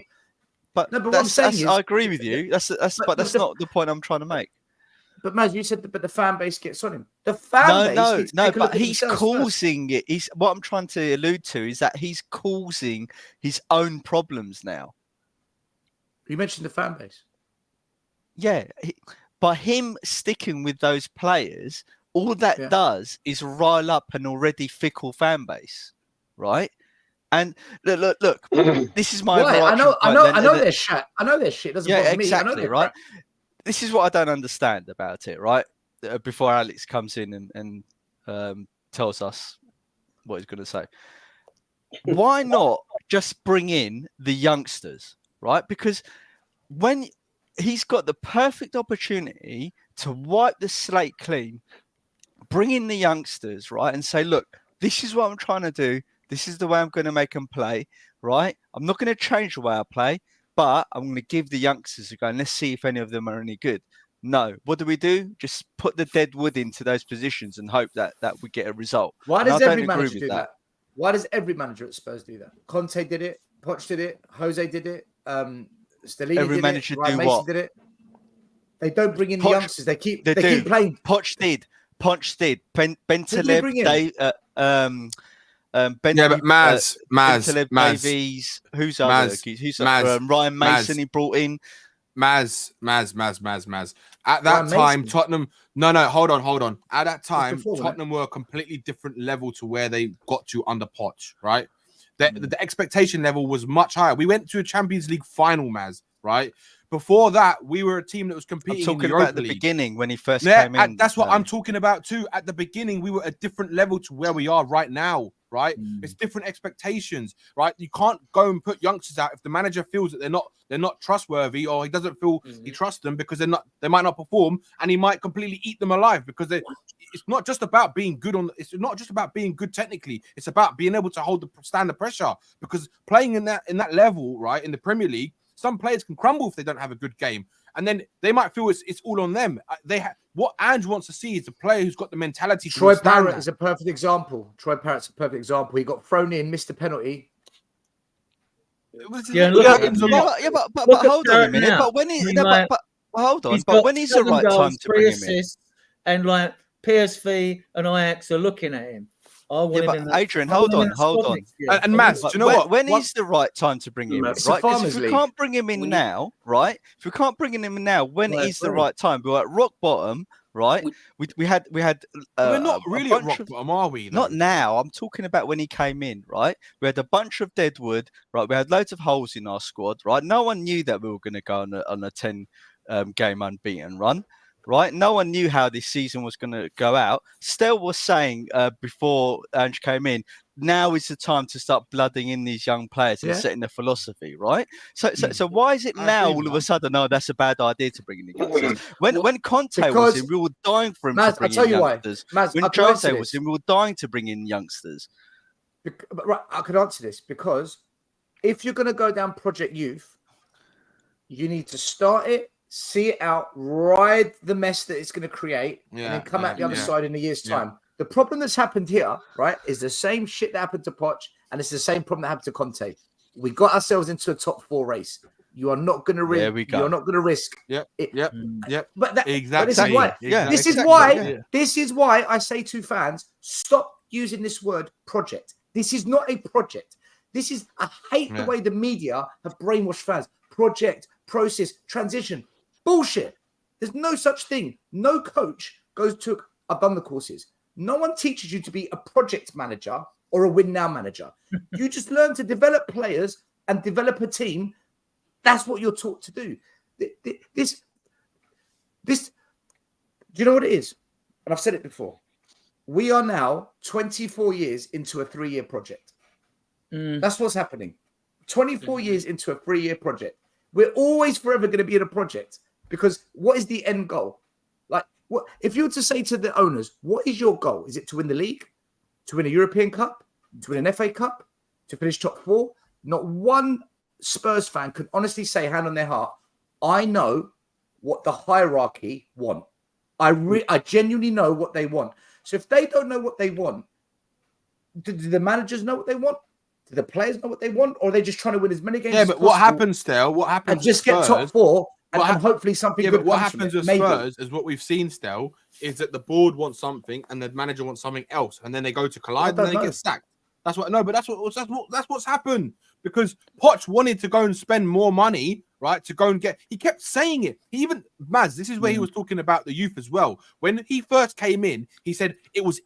Go back and look at the quotes that he said. It was something on the lines of that. When I first came in, it was easier to go and look at the youth because we were at a certain level, right? And when it was easier to bed the youth in because our expectations weren't as high. As soon as the expectations got high and we started playing at a high level, it's harder to go into youth because he said the words were something like he needs to go and get 7 and 8s from the when I say 7 and 8s, as in like 7 and 8s out of 10 rather than 5 and 6 out of 10s, right? Because before it was easier. You raise the level, then the youngsters have to be better as well. Otherwise, those managers, because of what the board want, right? They're not going to risk it. They're not going to do it. They're just not. And that's the problem. This is the problem. This fucking media hype about what Daniel Levy wants or what the board want is to get them to play young players. That is the biggest load of lies ever. That's the worst lie of them all. And the other myth, and there's another myth. But Adrian, the board do not want them to play youngsters. What the board want, they just want to. All they want, right, is for the youth coaches to develop players so that they're Champions League ready, as Stel is seen at first sight, right? That's all they want, right? But you're never going to get Champions League ready players unless you're a generational talent, right? But you still have to play. You still have to play to actually unlock that talent, right? It's not going to work. It's not going to happen overnight. And the problem you've got as well is that the board just their priority is top 4. So if Ange's going to try and deliver that, he's not going to go and trust a youngster he doesn't have 100% faith in. That's where we are. That's exactly why. Let me bring in Alex. No, guys. We got 400 Adrian, wait. No, Adrian. No, I'm just saying we got 400 people here. Please hit the like and subscribe. We gotta do at least 200. Guys, please hit the like and subscribe. We got 400 people on the stream. Please hit the like, subscribe. It's free. Right, can I, Murray, I'll just do a super chat, one comment, and then Alex has to speak. A-user, thank you for the super chat. He says, I watched the game today. I saw no unity, no passion, no hunger to win the game. Why tactics not being changed? Question mark. What I want to see Dragusin today was ideal for it. Bro, yes, I don't disagree. Tom81, I've got to call you out, and I've got to call out the other guy, Mia Plonker, in the chat. Because you two, I'm going to say it, you're being absolute muppets right now. I couldn't care less what you think of me. You can't call the owners out and then go pay to be in the ENIC Bowl, double standards. Right. Number one, I support the team, not the regime. You watched the game. How did you watch the game today? You paid money for subscription. That subscription goes where? Back to the club, Sky Sports and TV revenue. So you're double standards for watching the game on TV and paying subscription. Can I just say one thing as well, Stel? No, let me finish. Right. I support the team. I saw. Oh, wait, no, because these are the fans that are the problem, and then they want to call me a plonker. I support the team, not the regime. Number two, you watch the game. Your TV money somehow ends up in the club's hands as well, a percentage of it. So you're just as culpable. And number three, when I'm in the stadium, I call out the board. I shout Levy out. If I give up my seat, it's going to be a fan who loves Levy, loves ENIC, takes my seat, sits there. Well done, Levy. Well done, Daniel. Now you've got a bigger problem.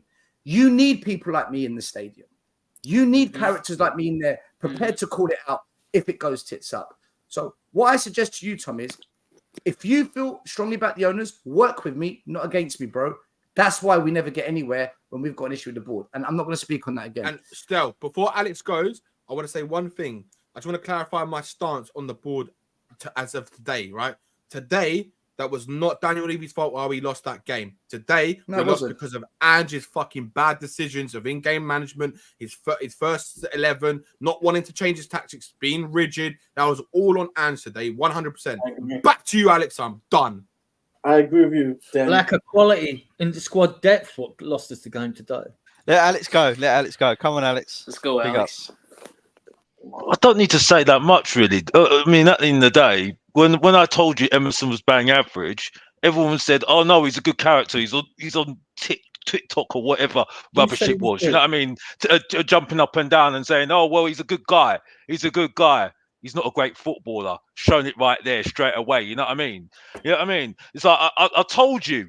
Yeah. Now people are starting to get on the level of Mr. Box Office now, starting to realise, oh, you need to see this long term.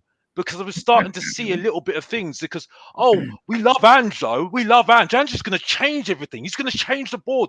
And the thing that sums it up perfectly about our lovely fan base, by the way, we're starting give Daniel Levy credit when it's only been here 5 minutes. You know what I mean? I'm sorry. I told everybody, yeah? I even told Sean. Big up to Sean, by the way, yeah? Right? I told them, yeah? If we could play like this next season, we've got no chance, yeah? Because I'll tell you right now, it was this easy for us to be up there this season, yeah? Why is it not easy for any other team to do it right now, by the way, yeah? And people telling me, oh, yeah, we didn't have a Doji. We didn't have Poro. What if they're injured next season then? Tell me. What if they're injured next season? Tell me what's going to happen then. You know what I mean? Are we going to start screaming again? You know what I mean? I'm But sorry Alex, again, like I said before, Mr. Box Office is still Alex. speaking. The main event's still speaking. Alex, the main event is still speaking. The main event's still speaking. I've sat here for 20 minutes and kept quiet when everybody else is speaking. My point is, is that today, right, Wolves shown why I have concerns, yeah? And why is no other team going to do the same thing we did? The same old patterns I've seen against Brentford, Bournemouth, against the last team we played, Everton. We've seen the same old patterns every single time. Yeah. The only reason why we got through it is because we got lucky. Yeah.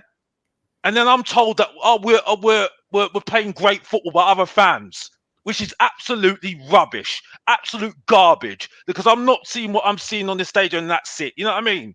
Yeah. And when people call me, I'm in the mud and I'm Mr. Post Office, all I will say is this: where's your receipts now, bro? Where's your receipts now? Where's your receipts now?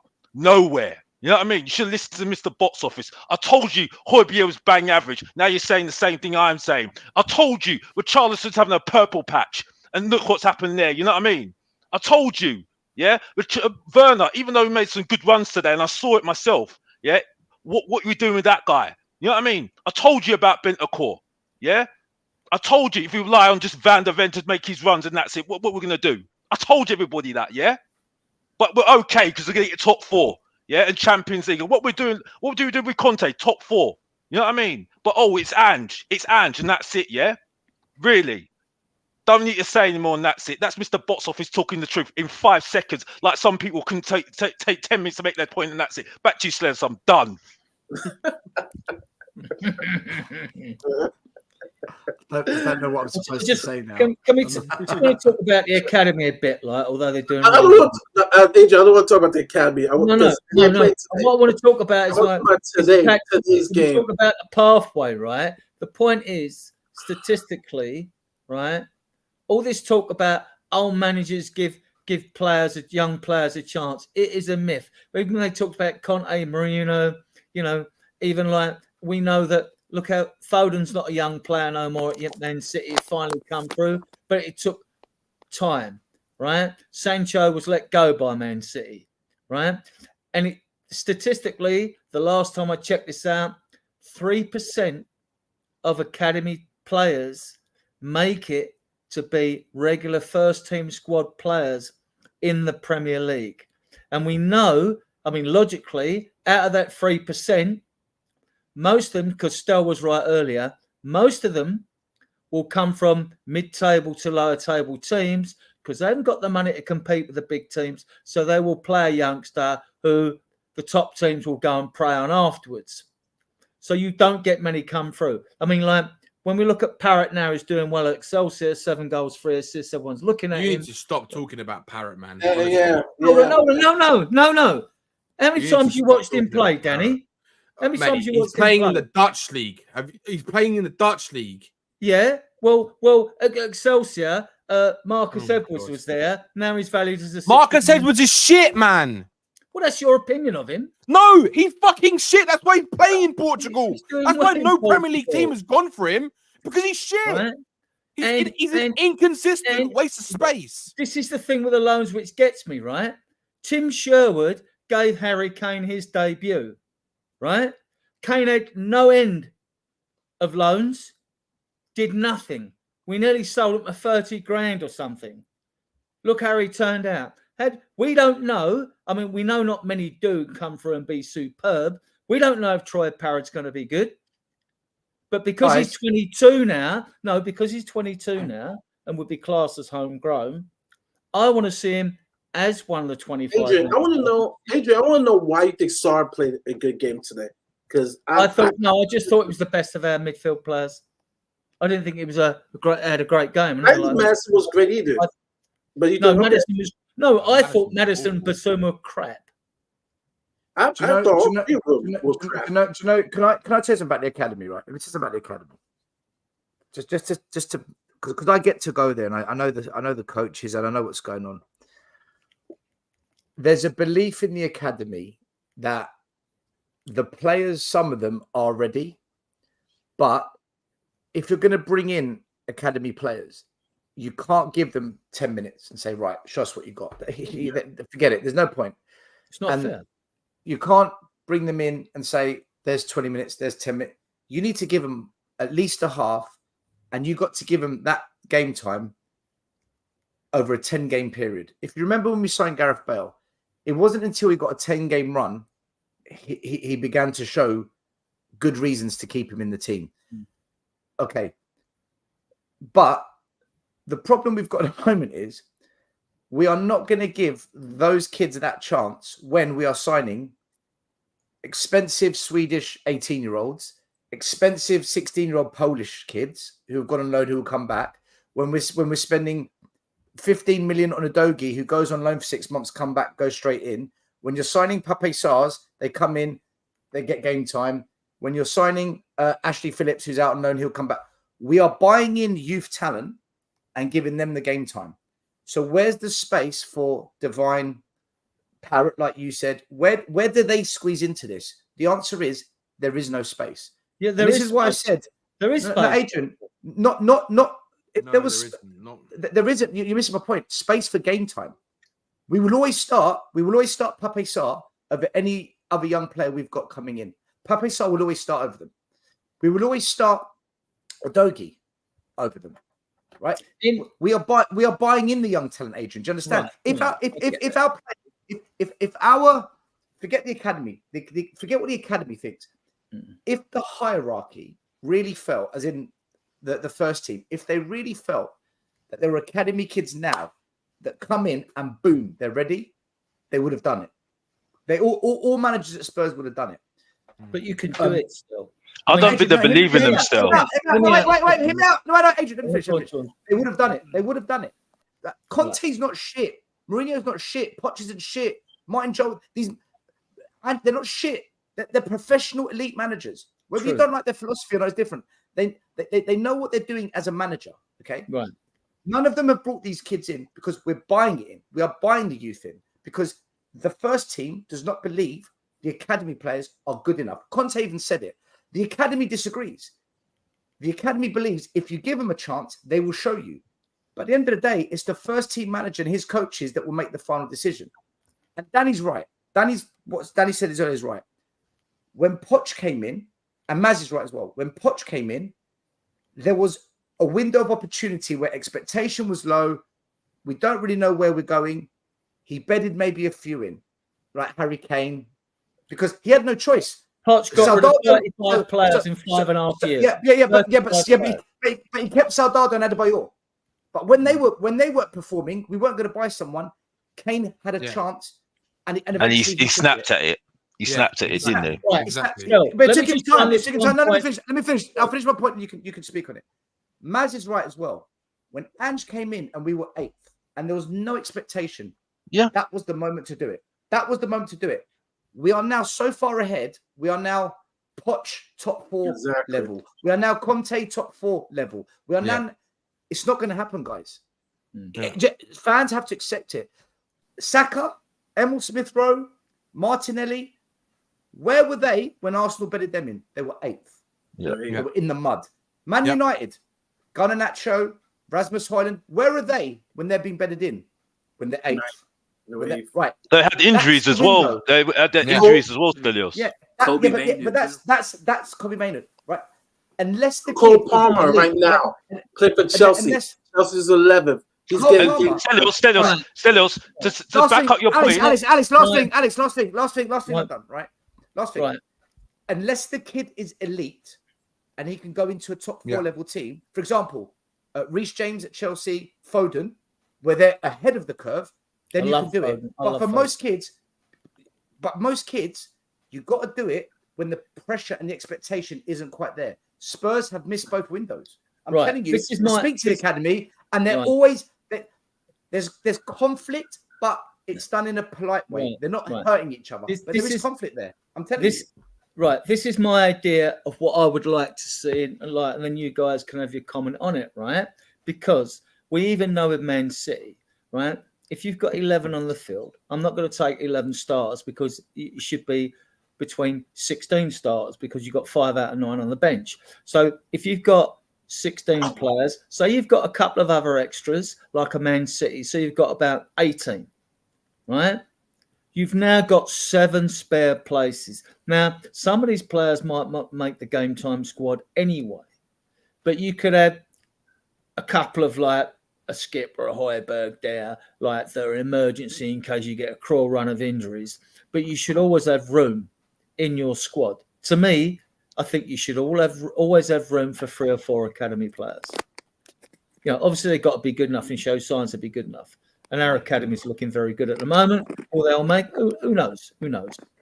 But one thing I'm sure of, it will pay for itself. They'll make money by selling it, even if they play in the ECL or whatever. You know what I mean? The championship and all that. But I think there should be a pathway that the academy players know, right, each season there's always going to be 4 places in the 25 squad for you guys. It will be rotated or whatever. It should be there, right? Otherwise, we might as well give up with the academy. We might as well give up. And when they talk about other teams giving, oh, well, Lewis has got Adrian. Mm. City or so-and-so's got, it's a totally different circumstance. We have to look at where we are and the players and if they're ready to what we've got. Go on, Danny. Go on. Adrian, do you know why these managers don't risk playing it? To save their arses, basically. Well, no, it's not just that. It's what the board want, right? It's as simple as that. It's the expectations of the board. If the board had the expectations to say, right, they went to Ange and said, over the next 4 to 5 years, we don't care where you finish. We want you to bed in youngsters, right? If that was the expectation, right, then he would have done that from the beginning of the season. No, I guarantee you. What happened was, right? No, Adrian. What happened was that wasn't the target for Ange. The target was to try and get into the top 4 and finish. So he's not going to go and try and risk playing youngsters for 5 to 10 games at a time, right? Because if he doesn't hit his target. Talk about the players. Improved the academy is because when Dean Rastrick went, they scrapped the ceiling because they said we're only going to play young players with the amount of money. Otherwise, if you give them too much money to go to him. He went. Paratici changed it all. He deserves a lot of credit, right? Adrian,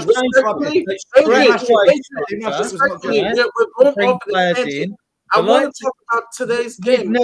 We'd never. Adrian, went from Arsenal to Sheffield United, right?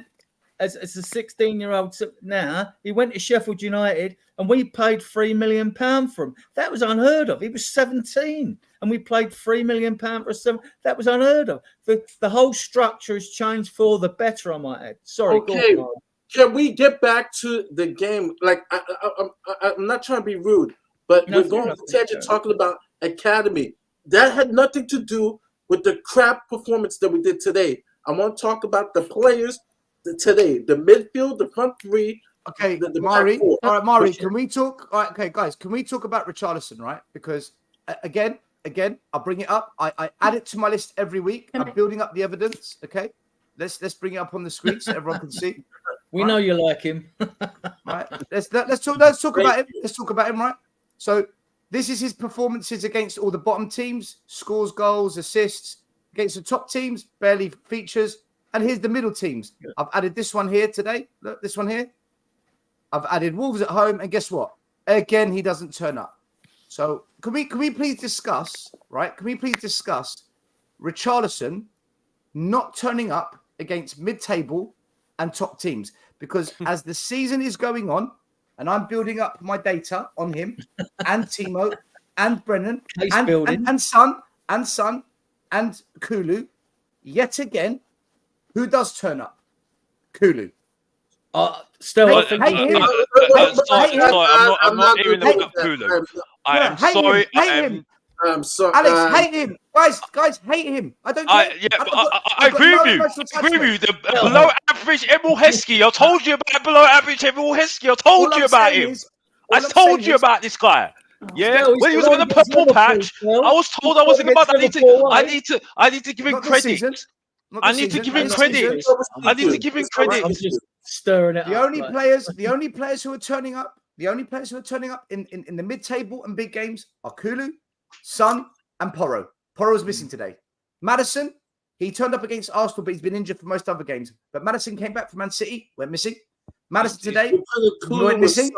You're putting Kulu with Son. No. I'm not putting Kulu with Son. I'm saying who creates the goals and who scores the goals against the. He's in the right position, bro, but he's no Puro. He's not pure. He made that goal by himself today. Are you crazy? But he did.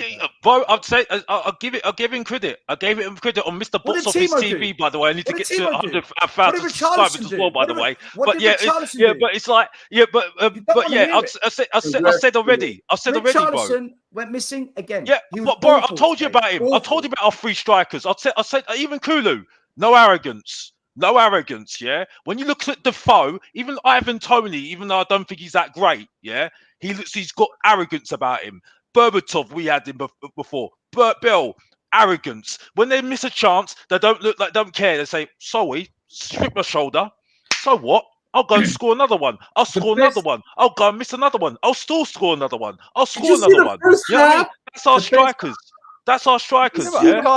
Strikers are just nice guys. Nice guys that sit in the club and don't get anything because they're just such nice guys. That's it. That's all they are. Nice guys. No offense. I'm about you. I'm just trying to say. One at a time, guys.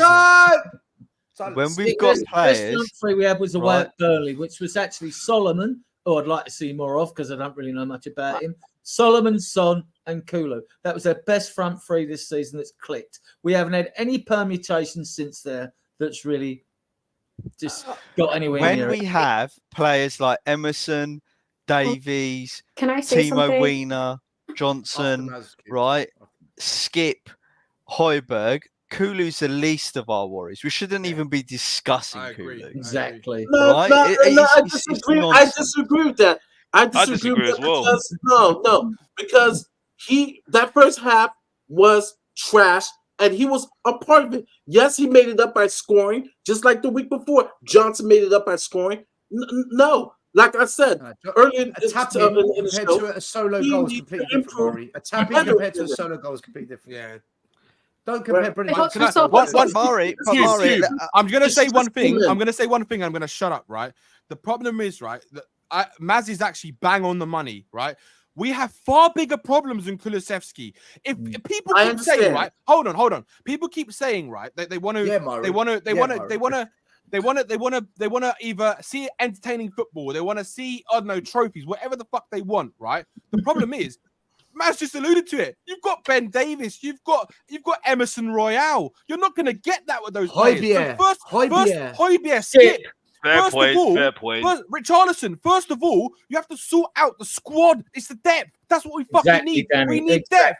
Once you've sorted out the depth, then you can worry about Kulusevski and stuff like that. Because Kulusevski's not our biggest problem, right? He might be inconsistent, but he's actually impacting the season, right? He's actually got goals and assists, right? He might not be loads, but he is 7 impacting goals. the season. It's 2 the other assists. players who are not impacting us at all, right? Who you need to get rid of or change. We need to raise the level of the squad before worrying about the players who are actually not that bad. That's the problem.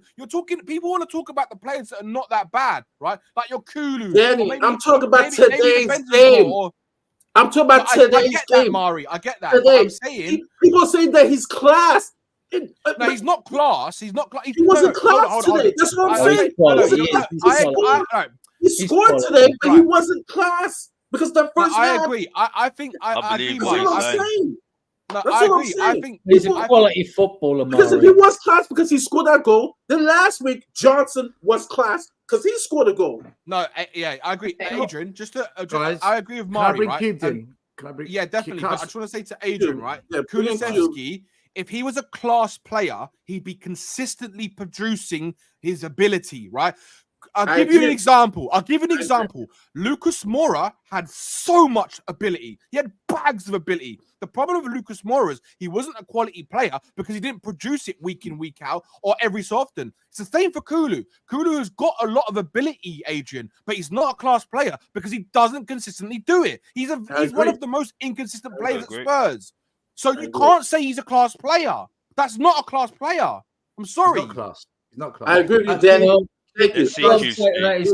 Common ground. Right, back to you, Cube. I'm done. Adrian, 1 second. Guys, right. Cubed. Let me just do 4 super chats because they've been sitting there, and then it's you, okay? Let me just read them out, and then we're done. Matt Coppin, thank you, brother. Check out the show I do with Matt every Friday. It's a really good show. Really good. Matt says top 4 is the target. Spend ingredients, the least money. Totally agree with you. A user says, carry on like this. Villa will pull away and United will catch up. The performances, yes, they will come and bite us back. He also says, nearly died. Hard listen to Academy talk. Well, to add to that Academy talk, Sava, thank you, Sava. He says, spot on still. The Dogi, Sunit Bell, Phillips, Bergvall, Saar, Van der Ven, the Croatian kid, all signed under the age of 22. Our academy kids don't stand a chance. This is the point I was trying to make. Cubed, you can say whatever you like. Feel free, because everyone else has said whatever they want. Yeah, I mean, I wasn't listening earlier because I was out, getting a cupcake because I was trying to eat my problems right now because my misery after watching that game I was in a dark place. Okay, it wasn't good. It wasn't good. But I have a sense now after listening to you guys while I've been on that it seems like you guys are in the same place as me, which is a dark and bad place. So my thoughts on the game. We were shit. We were poor. We were poor in both halves. And everyone was poor. Like everyone, okay? There was nobody that was good. And I am really annoyed and frustrated because I know that we were missing 2 key players, which, by the way, it really highlighted how much Udogie and Porro contribute to us. It really showed how big the drop off is between Porro and Emerson and Udogie and Davies. But I still think no excuses. And the reason why is because we finally have most of our players back. We were unlucky to, as soon as we have all of our players back, we played 1 game, and then the next game we got 2 of our main players out. Unlucky for us. But it is only 2 players. We shouldn't, Wolves played well, but we should not be losing this game with the starting, 11 that we have, only missing 2 players. That should not happen. I don't think that there's any excuse for the way that our players performed today. Our players did not turn up. It was really frustrating. And even, I've been give Ange time, which I think we should still give Ange time.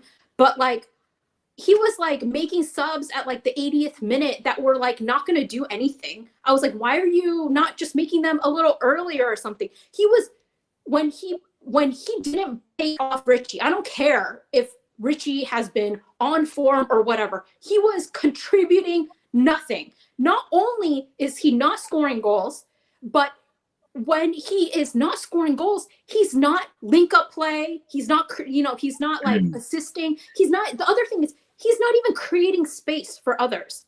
At least some of our other players, like even when they're off the ball, whatever, they will make some moves to create space for others. He was not creating space. And anytime, typical Richie, anytime he got on the ball, he would immediately fall down and lose it. This happens every single time. And then our fans just gas him up so much just because he has, a purple patch of goals. If you actually throw facts in, okay, even with his form right now, he still has a lower than average compared to like the top strikers in our league, a lower than average shooting accuracy. And with the amount of chances that we create with the type of football that Ange plays, he should still be scoring even more than he was scoring. Like, we create the same amount of chances as Man City, and their players are scoring more than ours, which shows that our players are just not scoring enough because we create way more chances than them. And so it's really bullshit. And like Emerson he had a purple patch last season, and people were just, Emerson Cafu, and like gassing him up and everything. Emerson and Cafu. all along last season, and I said it this season, I said, this guy is not good enough. I don't care if he had a purple patch where he was defending better when we were in a shit team and we were playing more defensive football. He's always been bad on the ball. He's always been like, he's still bad on the ball, and he will always be bad. Like that he's not going to magically be good. Like, I don't understand why also our fans constantly are like, well, he can turn good. He can turn good. Like, they're just constantly thinking that some players that have always been bad will suddenly turn good. When are they going to turn good? We don't have the time to let that go and have them, turn good eventually. Like, I don't care. Like, do you think that he's going to be good in the future? He is not good now, and he's never been good. So what the chances is going to be good in the future? We don't have time.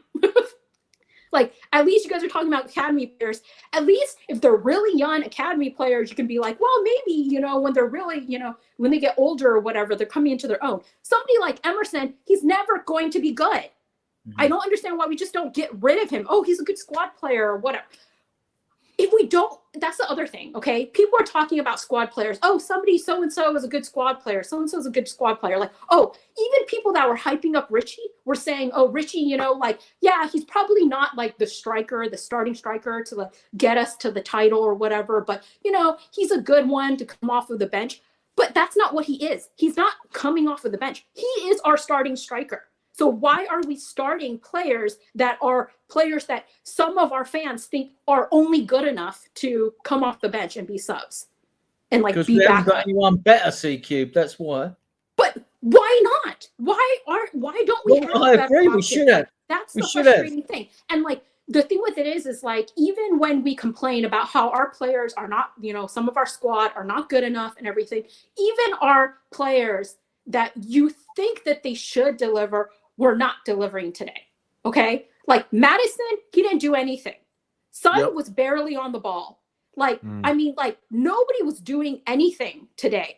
And, you guys are talking about Decky, but at least Decky did something. At least he did something. Okay. And then after he scored the goal, you have to admit this. Okay. After he scored the goal, he was the only one that really looked like he was going to score again. Yep. Like after he scored that goal, did look like he was going to score again. But like everybody else I was like, what are you doing? Like, our fans are obsessed with this attacking style, possession-based football. Well, my question to those fans are, if you're so into this, you're so happy with this attacking possession-based football, how did you like that football today? Was that entertaining for you? Are you happy just watching that entertaining attacking football today and us losing? Because it doesn't matter to me whether we have possession if we're not doing anything with it, because I want to win games. Well said, CQ. Well said. Yep. Well said. It's hard to disagree, right? Mm. How do you disagree with that? Because and Cube, to back up what you're saying, and I said it earlier on before you joined, there's a lot of moans and groans in the stadium towards Ange at the moment, and I put a social media post out today saying, "Here we go. I can see fans beginning to turn on Ange. It starts mildly, and then Exactly what they did to Conte. Stubborn, rigid, doesn't change it. I'm hearing the same thing now. Not flexible. Why didn't we play back three? He needs to adapt. I'm hearing the same things now to Ange. Marcelios, why do you think I'm saying the same? Why do you think I've been saying the same thing? I've Is been that fair, consistent. though? Why do you think I've been consistent throughout since June? Why do you think? And you're saying the same. You're here. You're saying the things now. Why I said I need time. I need time because I know how this football club works. Yeah, when we were twerking for this guy, first games. Oh, you don't believe in Ange? Go down the Emirates. Yeah, go down the Emirates. That's what I was told. Alex, yeah? And now you're hearing this. Alex, Let him finish. He summed it up perfectly. This is what the first rounds are. And the fact is, this culture, this culture will not stop, right, until this board prove to us that they have changed. Yeah, exactly that. And unfortunately, this is the same thing with Chelsea. You see Chelsea fans going mad about their club at the moment, right? They've had how much culture with Abramovich, and they think they're going to change it over with this new owner, It's not going to work. You've got to prove it first, and then they change. You can't change a fan base when you learn a culture. Here's the big difference, though. You just can't do it. That's the thing. Alex, I've been breed this culture for how many years now? Yeah, that little boy, that young boy that defended Tottenham has gone after we got Mourinho in. Yeah, Alex, he's not coming back until. I think Alex, Alex, just summed it up perfectly. Let me say this. The big difference, though. These fans who are now lashing out on Alex, look at the love Cuba just got. Just legend, he's a legend. All right, but here's the big difference, Alex. Here's the big difference. Here's the big difference, Alex.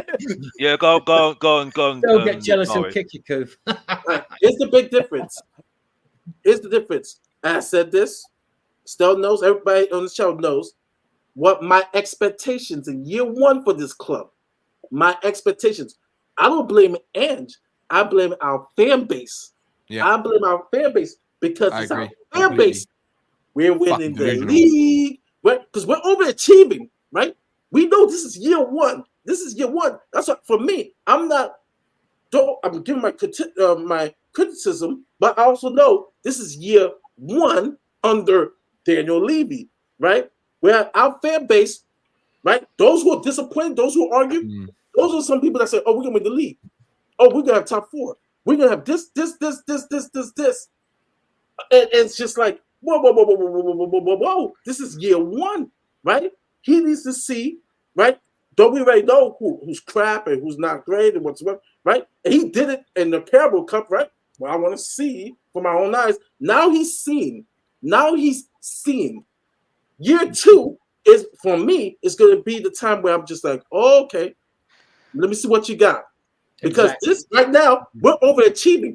Because no one here can say we will be fourth at this place, but now we're fifth, beginning of August. No one said that. But our fan base, right, gets too excited, right?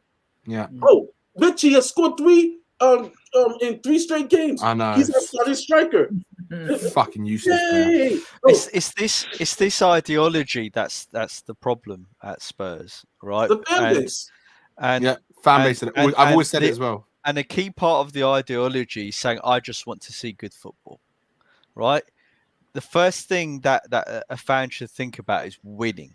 Forget about the good football. We know our history. We know we're a footballing side. We know we want to see good football. Yes, but the first thought should be winning, Adrian. Do you know what? Right? I'm gonna because if you don't think about winning, no, hold on. Let me say my point, then you can. I'm saying something after Maz. I want to say something. If you don't think about winning first, right, then you then compromise everything else, right? You compromise your standards, the quality of player, right, the manager quality, the decision making, everything. Because if you're just going to play good football, then you can be Burnley, right? And lose and get pumped 5-0 every game, right? Tottenham Hotspur is about winning, right? We might not win every game, might not win the leagues, but we're a cup team. We're based on winning and playing good football, right? But winning comes first. Right, Maz. I'm gonna counter that. Right. I'm sorry, but I'm sitting here listening to people and seeing people in the chat saying that they would rather have seen us play counter-attacking football and sat back and won the game. That is the biggest load of fucking shit I've heard from Spurs fans. Right. I agree. Because I'm telling you why now. Right.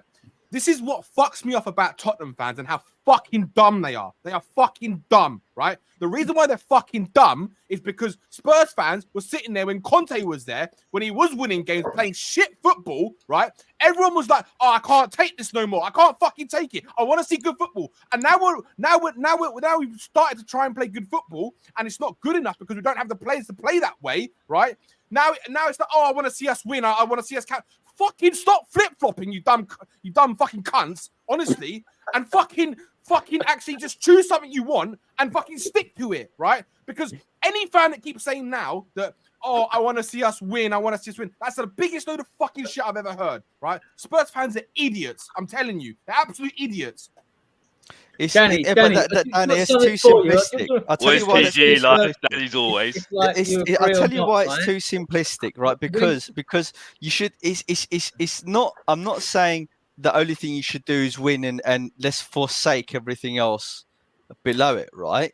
But if you're going to have a good mentality, you need to start from a position of I'm competing. It's a game. Then the object of the game is to win, right?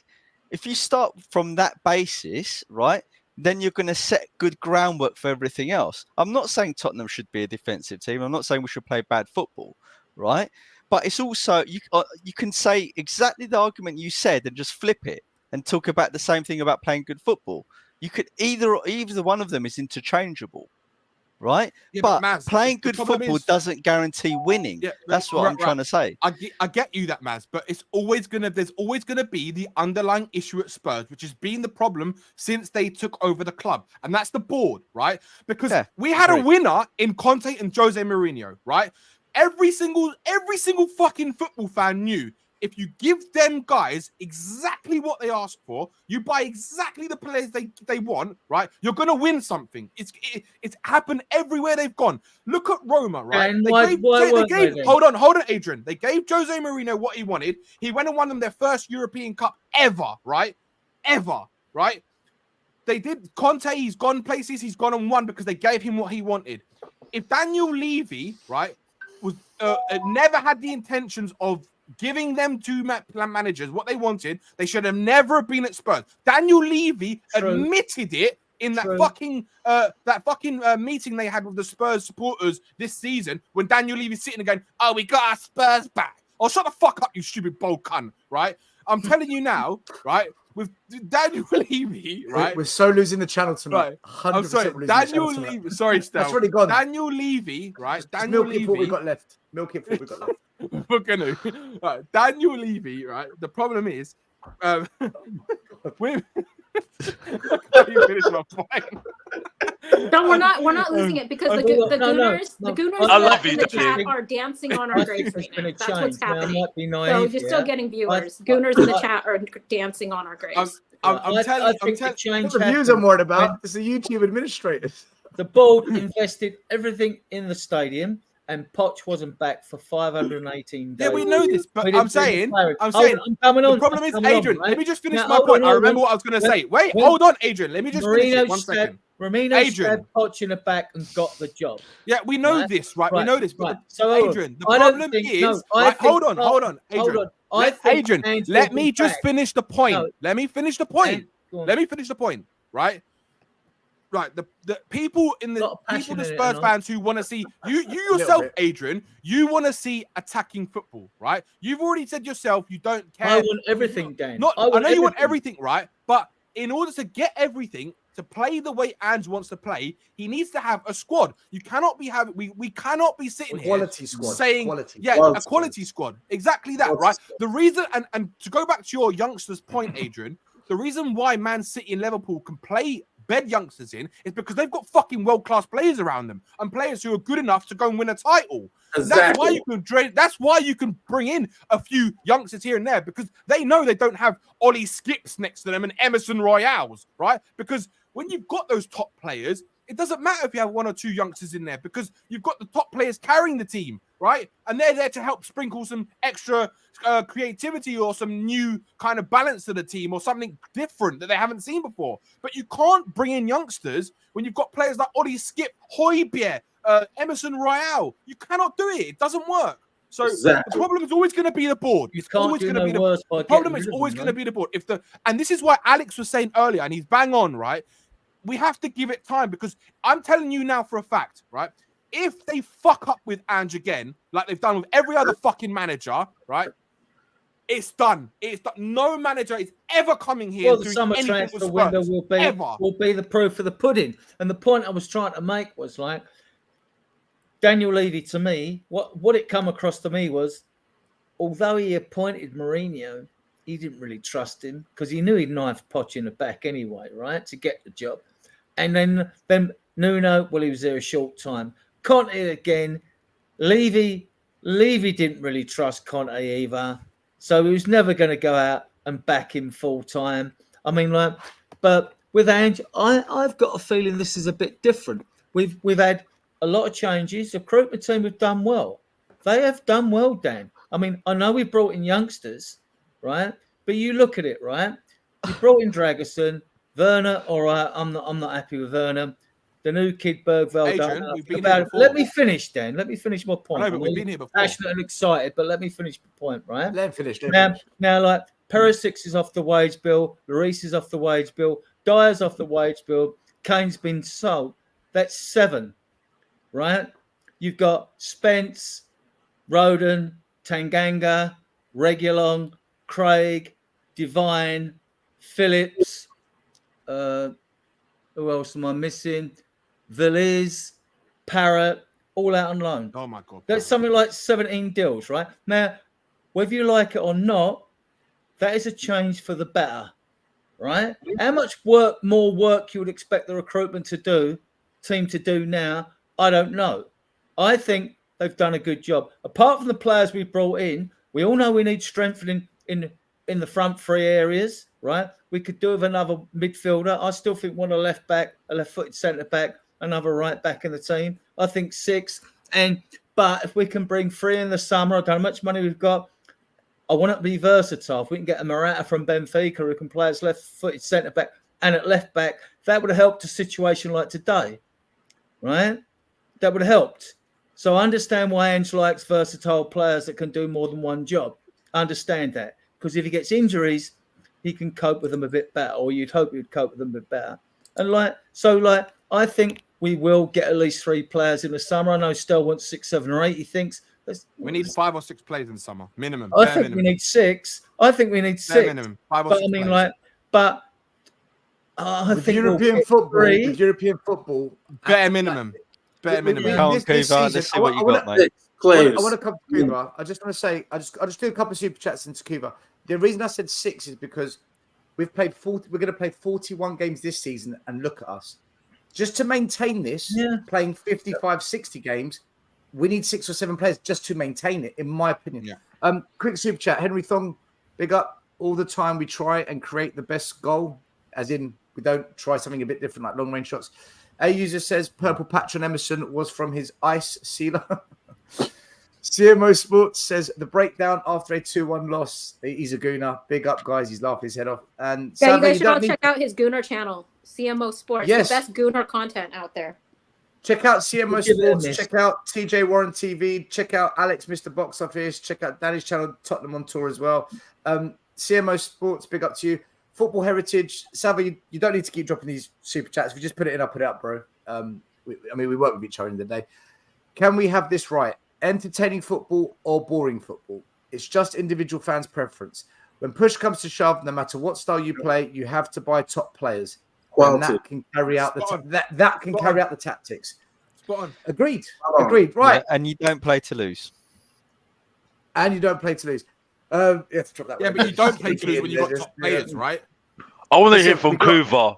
I want to hear let's from let's Kuva. let's bring in the biggest Happy the biggest Cooper. the biggest disruptor in the industry. Kuva. Disrupt away. I don't know where to start. There's been so much going on here. I've got to say, first of all, big up, Danny. I love your rants, mate. Yes, Totally triple X rated. Passion personified. We love losing the channel as well, Kuva. We love it. Let's start off with where I'm coming from anyway. I mean, I was brought up watching the likes of Glenn Hoddle, Mickey Hazard, Ozzy Ardiles, quality footballers. Yeah. We played attacking football back in the 80s, but we added grit to it and we won trophies doing that. I will always maintain you can play good attacking football and win at the same time. Exactly. I don't know why it's always turned into this binary argument of one or the other. You can do both, and teams do both. I would argue that in our history, it's the only times we've ever won trophies is when we play attacking football. Yep. So that's where I'm coming from to start with. But having said that, in recent seasons, if we are going to get in the likes of Mourinho or Conte or managers of that ilk, I'm against that style of play. But if the board is going to go in that direction, you have got to provide for them, and you've got to ensure that they win stuff. But we didn't do that. So we're doing neither one nor the other. What we're seeing now under Ange was that brilliant start to the season, and it did fall away. I mean, of course, I got carried away. I said I was getting carried away with saying we're going to win the league and do the treble and things like that because I was having fun. Why? Because last season utterly broke me as a fan. I got to the point where I was no longer watching matches by choice. It was so bad. I was so depressed with my team. I was thinking about just walking away from watching Premier League football altogether. Brighton kept me going though, because they play the sort of football I like watching. Now, I think we can do what Brighton do, but at a higher level and actually win things doing this. So I now believe we have a manager that can do that. Yep. But we are looking at a squad that is going to, unfortunately, it will take many seasons to build that squad. Yeah. Because at Celtic, Ange could come in, splash out on 15, 20 players, and he could get fairly average players who were much better quality than the rest of the Scottish league. Yeah. It was easy to do. You can't do that at Spurs. The league's too strong. It's going to take longer. Now, today's result, as painful as it was to watch, I looked at it last night and I went against my usual optimistic grain and I said, I think we're going to lose, because I looked at what Wolves did to us last time. And then when I saw Porro and the doggy out, I just thought, what are our flanks going to offer? The pace, the power had gone. The quality of Porro's delivery had gone. Who's going to be getting to the byline and beating that low block? Nobody. We don't have wingers that can do it, and we don't have any replacements for our wing backs when they add that quality to the midfield. We were always going to struggle. You put on top of that the likes of Richarlison, who I think I'm going to give him praise for upping his game to okay, nothing more than that. He's doing what I'd expect a striker to do, in the right place and put the ball away sometimes. You generous bastard, Kuva. Richarlison would do a lot better if we had players capable of actually getting to the byline, pulling the ball back for him to a few more tap-ins. Of course, you get criticism for being a tap-in merchant, but I mean, Gary Lineker made a career doing that sort of thing. Yeah. So Michael Owen, I mean, that's the sort of thing you do. Anyway, to get back to where we are as a club right now, I got carried away. That start to the season was fantastic. The football wasn't always brilliant, but we were finding a way, and it was fun. When I said we can win the league, I'd still say that even recently. It all depends on perfect set of circumstances. We had to go injury-free. Players had to maintain their form throughout the season. Yep. And we had to see other teams around us not at their best.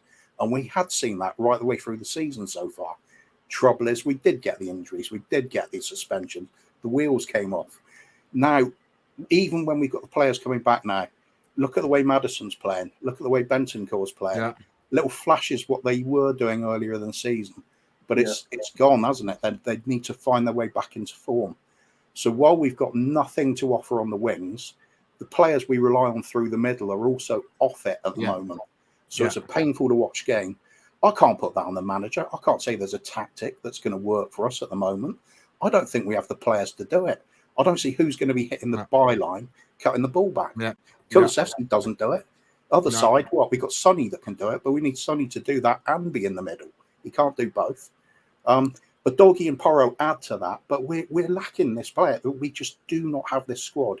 And unfortunately, as much as I'd like to say we blame Levy for everything, and I do, it's also going to take him many years to fix this problem. I can't expect him to do it this season. And I said at the beginning of the season, I'm going to judge what's going on with this newfound outlook to attacking football and a style of play that runs throughout the club, including the academy. And I can't really judge that until I've seen several summer transfer windows. Exactly. We get a longer term view of how we are doing things. Yeah. Now, I'll pick on Maddison again, because when he is off form, what weren't we all saying at the time? We were desperate to sign a James Maddison. Now, the fantastic signing, but look at the squad. We're crying out for 4 or 5 players like that, not just one. Yeah, that's how far off having a good team. Minimum. When you then throw in the fact we've got only 2 wing backs worth shit, only no wingers worth anything. I don't rate any of them. I don't buy into Timo Werner whatsoever. No. You're asking about expecting a player that was good 4 years ago to suddenly be good again. Exactly. We signed Dele Alli. He's 27. So are you counting Son as a striker or a winger now? For me, Son's kind of a striker. He's the finishing touch. He's a finished player. I think he can play out wide a little bit. As long as you can get him in and around the box as much as possible, he'll be He needs fine. to be striker. In Andy's system, he's perfect for Andy's I think he's our top goal scorer. It's a no-brainer. I think the most important thing with Sonny is you have to have players around him that are on his wavelength. And I only see Maddison. Kulusevski sometimes plays off form. No, exactly. Richarlison tries hard, gets in the right place for a few tap-in goals, wins a few headers. He's going to score a few goals to the end of the season, which is fair play to him. It's not his fault he's not good enough. But I look at that forward line. It is really only Maddison and Son that I'd keep out of it. Kuva, whose fault is it? Whose fault is it for Richarlison? It's just not his fault. It's whoever signed him, isn't it? It's the club's fault. The club have been tracking Richarlison way before Conte joined. They wanted him for a long time. Can I ask a question? This squad has been built this badly over a long period of time. Exactly. We're just feeling the consequences of that now. Conte felt it. Mourinho felt it. I actually felt sorry for Mourinho at one point because he had all these glut of players thrown at him, and they were all crap. Absolutely crap. And Kuva, what's impressing is what they were able, especially Conte, what he was able to achieve with an even worse squad than what we've got right now. Yeah. Well, honestly, people don't realize that Conte, I know that he was more defensive or more counterattacking, but if you watch his other teams, like at Inter and everything, he wasn't just super defensive football. He scored some of the most goals in the league. Is that with the players that we had, it was a good footballing team. The players that we had last season, they show that they cannot play possession football. Dyer cannot play possession football. Davies cannot play possession football. Emerson cannot play possession football. And these were the players, Højbjerg, these were the players that Conte had to work with. Clement Longley. You expect him to play attacking or possession football with those players. Dyer. He was playing the football he was playing because they were shit. But anyways, that's neither here nor there. The question I had that I wanted to ask you guys was, okay, so a couple of you guys are saying Sonny is a striker. Okay, Danny said it Kuva. You guys you're saying that Sonny is more of a striker. 100%. So when do you think that it's time to move Sonny back to the center? Cubed. I was saying this the other night on Sean's channel. I said Ange won't do it for another 2 to 3 games. Give it. I reckon if Richarlison has a real stinker the next game, it could even be the game after that where Son's finally returned to the striker. But I reckon it's a matter of time. His days are numbered as a striker at Spurs. Right? I'm telling you this. Right? It's a matter of time until Richarlison is dropped and Sonny goes back into that role.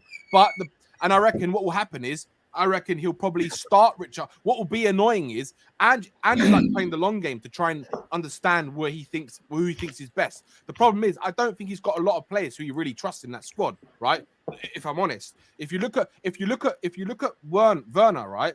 Werner, I don't want to hear dumb fucking Tottenham fans say, oh, Werner was an Ange signing. No, he was not. Lange offered it to him, and he's going to say yes because at the time we needed players, and it was either no Werner or Werner, right? He's not going to say no to an extra player who kind of has got some characteristics that he likes in a player, right? Doesn't mean he's what he wanted. He's going to say yes, right? Just like all the other Spurs managers of the past. It's what the club offer them, and the club have offered them that. They're going to say yes, right? So the problem we've got is that I reckon what will happen is when Richarlison eventually comes out of the team in terms of striker, right?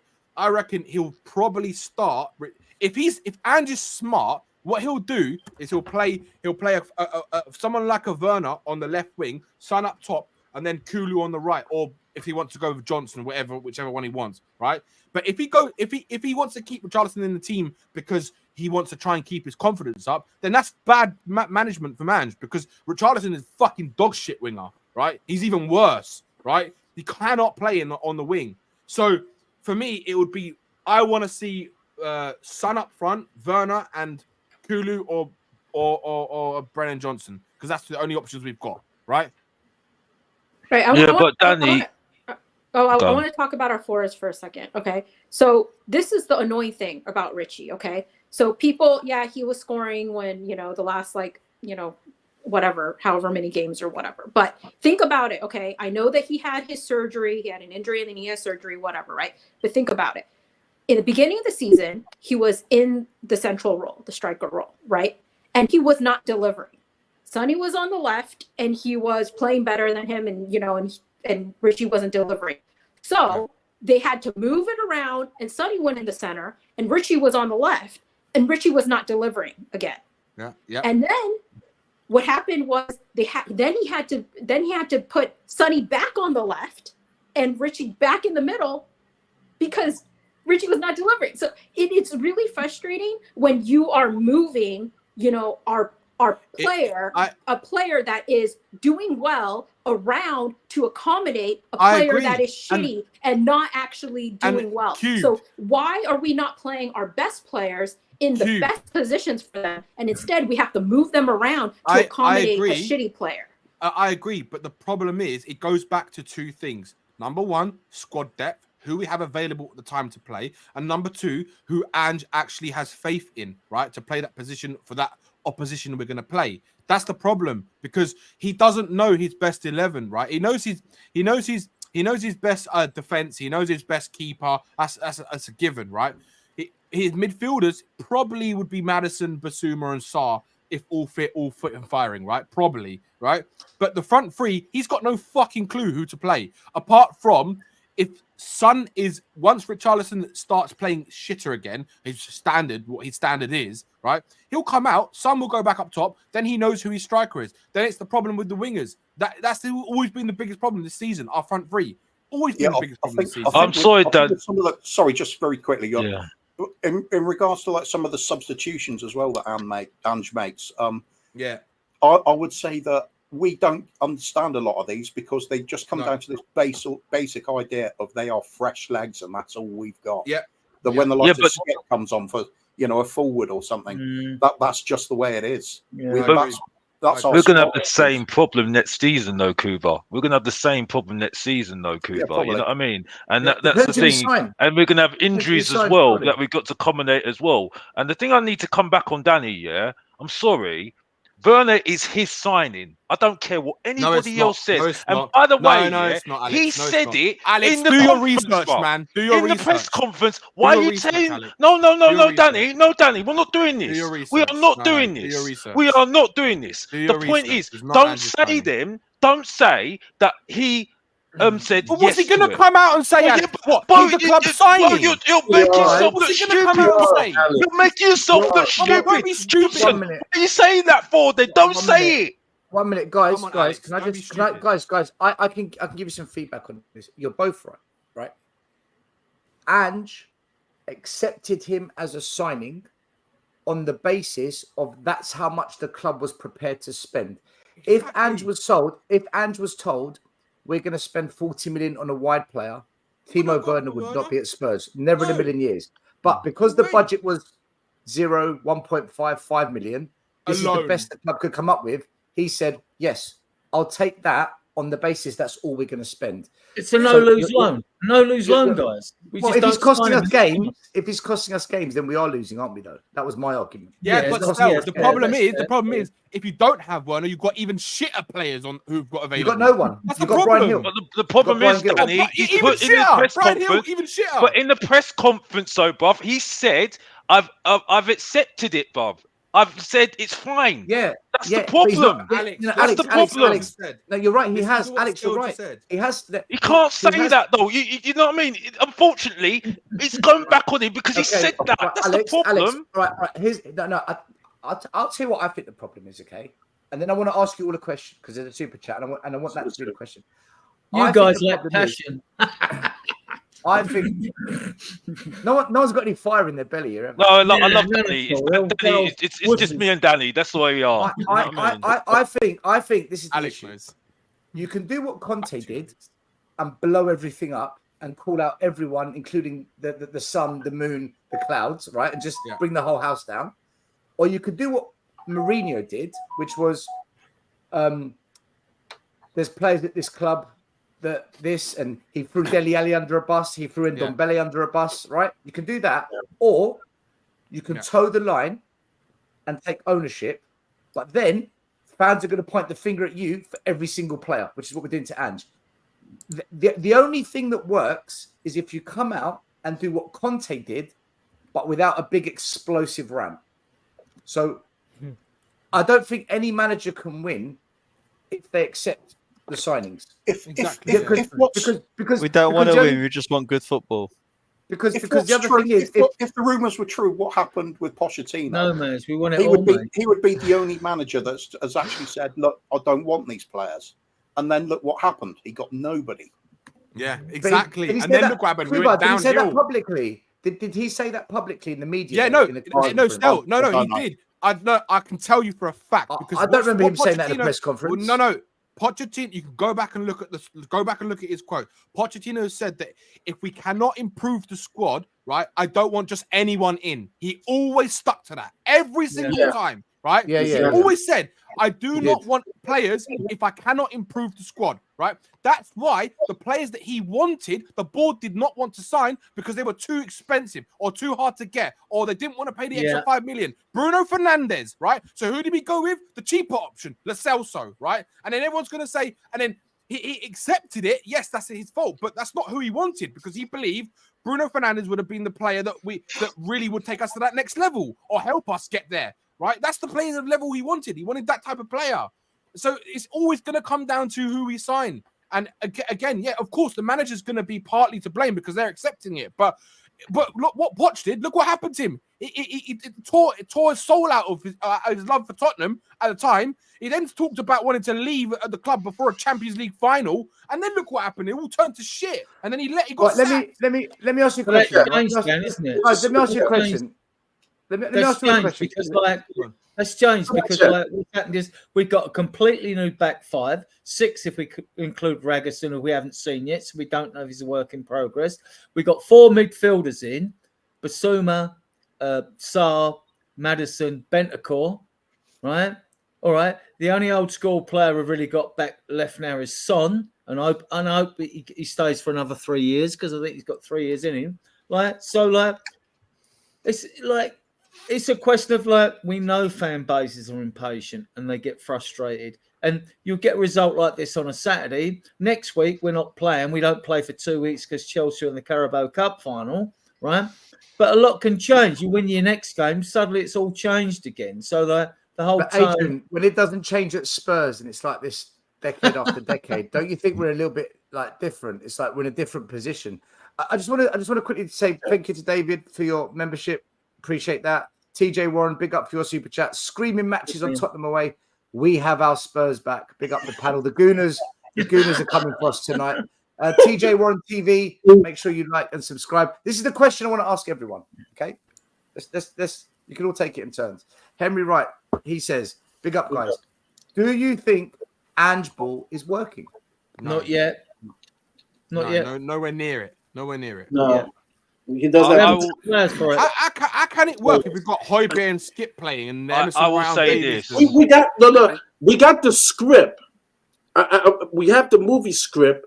The ingredients. But we don't have the actors. Yeah, we have maybe 1 or 2 actors, but it's a movie that needs the better actors. Right now, we got the B-rated actors, but we reserves, but we need more quality actors to make this movie a really good movie. Because we have an idea, right? I will say this. Even the neutrals like the way we play of football. They say Spurs are very entertaining, right? So we have the script. The problem is we have bad actors like Ben Davies, and right now, and we have inconsistent actors like Basuma and stuff. Right now, they're playing inconsistent. If we can get the good actors to make this a great movie, then it's using it as an analogy. It's the same thing across this team. We need talent. We need talent for Ange Ball to be to succeed. All I would say this. All I would say is this. As succeed. I'm talking about win trophies as success. All I will say is this. I've seen our team at the home ground mostly all the games. Yeah, for me at the moment, he's getting found out. He's getting found out, and I think it's getting found out because of our players. I think also he is making certain mistakes now. Okay, it's his first season. I'll give him that, and that's it.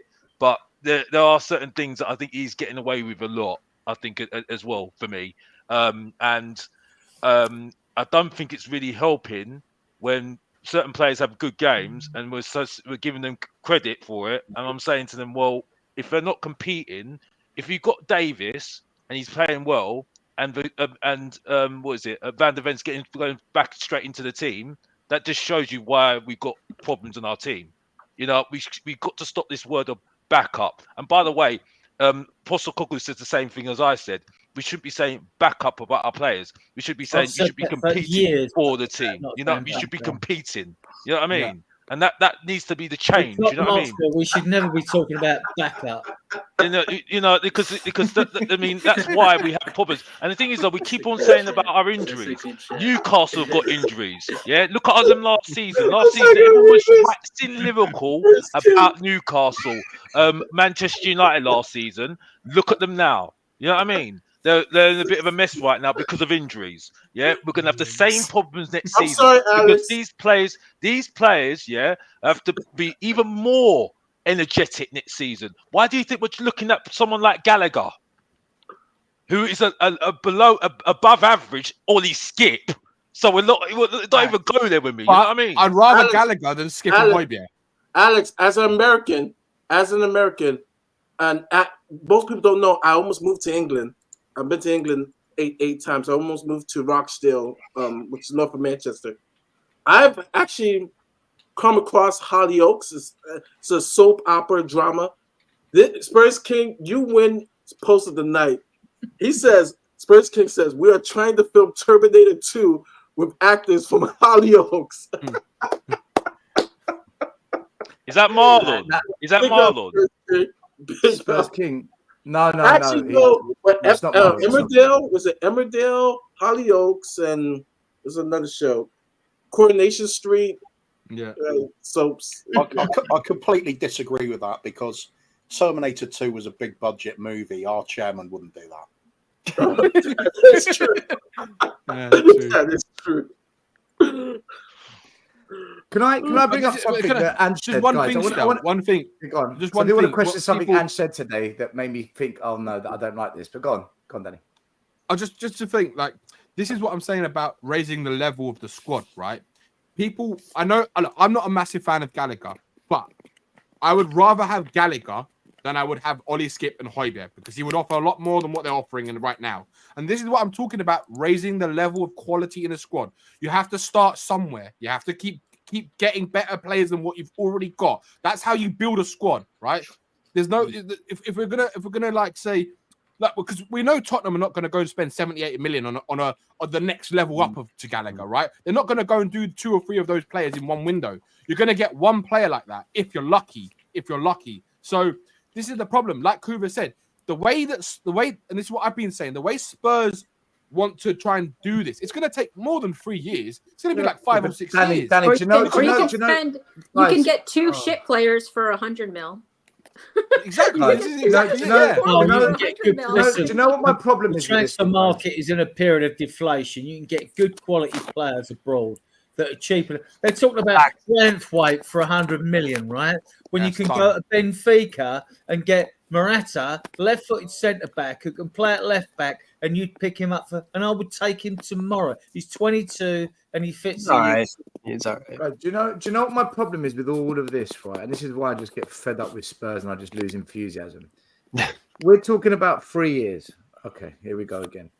In the next 2 years, I pretty much promise you all, Man United will be back.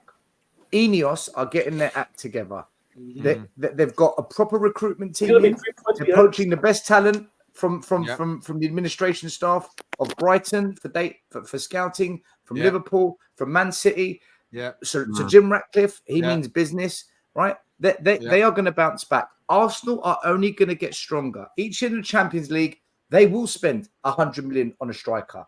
They've proven it with Declan Rice. They will do this stuff. They mean business. And Stan Kroenke's got a history of winning at the clubs that he owns in America.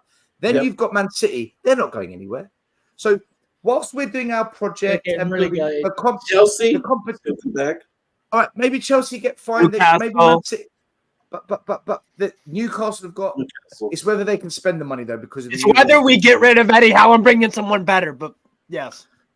But this is why, still, this is why listen, you need to have an elite winning mentality, right? And that's where it all starts from, right?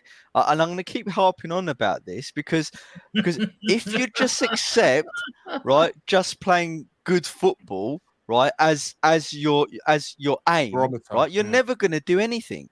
You have to have a winning mentality that runs from the top of the club all the way to the bottom, right? And you can do that, yes, by playing good football. Of course you can. Pep and Klopp and all of those guys prove it, right?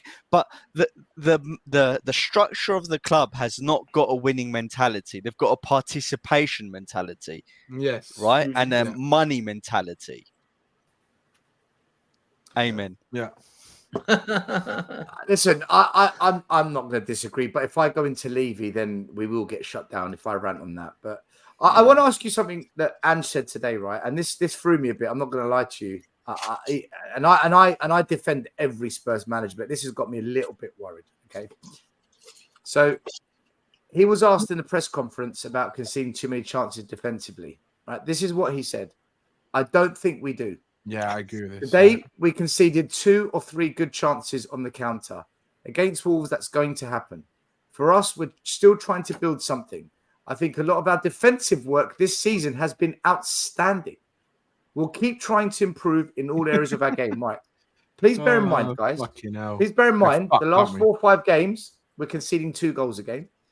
We've currently got the 8th or 9th worst defensive record in the Premier League. And just from today's game, and bear in mind, Wolves, they sat back most of the game.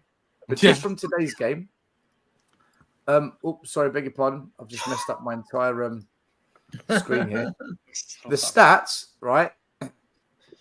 Wolves had 12 shots, 7 on target, more than Spurs, and they had more clear-cut chances than us as well. So in terms of what Ange is saying, it doesn't correlate with what I'm seeing. Guys, are you worried about those comments, or is he just being defensive and just trying to knock off? Do you think still that he's commenting on the fact that, like, in games when we've been under it and we've got across the line, we've shown great resilience? Do you think he means that? Or do you, because the question was about conceding chances. No, it was about today. It was about today's game. I think our defense has shown great resilience, because I think we'd be mid-table otherwise. But we're conceding 2 goals a game. We've got the 8th worst defense in the league. Well, that speaks for itself then. I think what I'm saying. What do you think about Ange's comments though? Like, where's he coming from? I don't know. It worries me. It worries me. Managers always come out like they're always going to be defensive, even if they have a crap game. Yeah, I think we played pretty well, but this, that, and the other. They all do it, don't they? You know what I mean? You know what it is? I think maybe he's trying to not individually, because I think Van Ven's been. I think he's been your player of the season. I'll just say it straight up. I think he's the Yeah, player. I agree. I agree. I think he's straight up has been your player of the season. He's a defender or Vicario. Or And again, Vicario, yeah. another player that's defense, goalkeeper obviously, but he's supposed to keep the ball. They both save us every game. Every game they save us. Vicario a is couple of my times player every of the game. season. I think maybe that's where he's coming from. Maybe, but he doesn't want to single them out because maybe I don't know. I don't know. He's trying to build this unity, right? I think he also wants to protect the defense as well, as far as Yeah. Again, managers have with to Man protect every City, player, don't but they? Man They City, don't, we don't didn't they? even start a center back that No, game. So I think he also wants to try to play a little bit of deflection, as in we haven't had our full strength defense for some time. Even though really it's just Van de Ven that's really been gone. It's just one player, but I think he just wants to play a little bit deflection there too. But I think here's the thing. So if we are going to, play this attacking style and everything like that, then we should be scoring more goals. And even Ange has said this. Yeah. There are more goals that we should have scored. So if we were actually doing what we need to do in the attacking ways and actually putting our chances away, then I don't think that we would have these problems as far as conceding goals even as much. Because what happens is if you're a really big threat and you are scoring goals, then other teams capitulate. Opposition capitulates. Other, teams are so busy defending that they can't even break through to go on goal, and us having to run back and try to defend. Best form of defense is attack. Yeah, Well, exactly. So if because I we were think- doing a better job with pressing and actually Scoring our making those chances. chances worth their while, then we would actually not be conceding as much. The other thing is, I want people to think about like the fact that and I like Ant, right, and I think it's very early on in his tenure. So I was one of the people that was like, hey, like let's give him time and we'll see how this goes, right? And I still maintain that.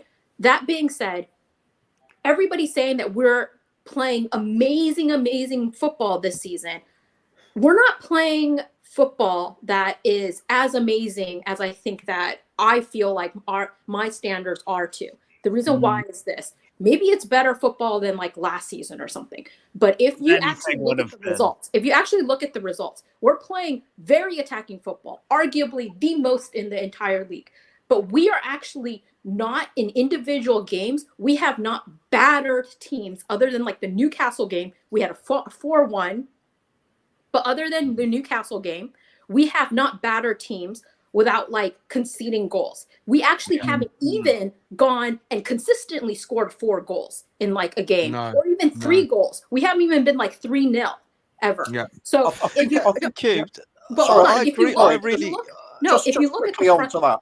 no, but if you hold on, Sorry, go on. if you look at the people like the teams that are the top 3 teams right now on the table. If you look at Man City, if you look at Arsenal, and you look at Liverpool, and you look at their actual results, they have all at some point in the season multiple times completely battered teams. We have, and we suck. 5-0. Even if Newcastle they has concede 1 goal, they're scoring 5 goals. They're doing consistent 3-0. Like I went back and I actually looked at their matches, their results, and looked at ours to actually question whether or not it was true that we are actually scoring like in individual games as many goals as people are thinking that we are, and we are actually battering teams. We're not. That's why we are not in the same league as them right now, because of the fact that we cannot batter teams. And this attacking football, if we're going to concede, we should be scoring goals like so many more. Like, we're saying, oh, we always score a goal. Every game we've been scoring a goal. That's great. We score 2 goals a game. We should be scoring like 5 goals, 4 goals, completely battering teams. And we have yet to do that. Cubed, I completely agree with you. I think that we have created more big chances in games and not finished our dinner. We add up to after a few games ago. It might have changed since then. Someone might have overtaken us. But we created more big chances to score goals, and we haven't. Then we might have got them wins you would Adrian, like. that's not true. Adrian, that's not true. The last 6 games, except for Brighton, the opposition have created more big chances than us. Because No, I I'm bring it talking up about every Monday throughout on the our season. show. I'm talking throughout Yeah, the but season. take the anomaly of the first 10 games. Since then, no, it was after the West Ham game that's dropped off massively. Well, I There's been a stand massive corrected drop off. then, if that's the case. No, you're right for the first half. Like we've played 25 games. For the first 14, I think you're right. But since then, we've seen a big drop off. And it just comes back to quality. That's it. We don't have players who can finish. Simple as that. 25 games, they want to throw him under the bus, and he's like changed the whole psyche around the fan base and around the club. And we lose a game, and what? And we go into like it's the way we're losing. No. Sorry. This is where Mr. Box Office goes mad. This is where Mr. Box Office, the man of. I can't even hear him.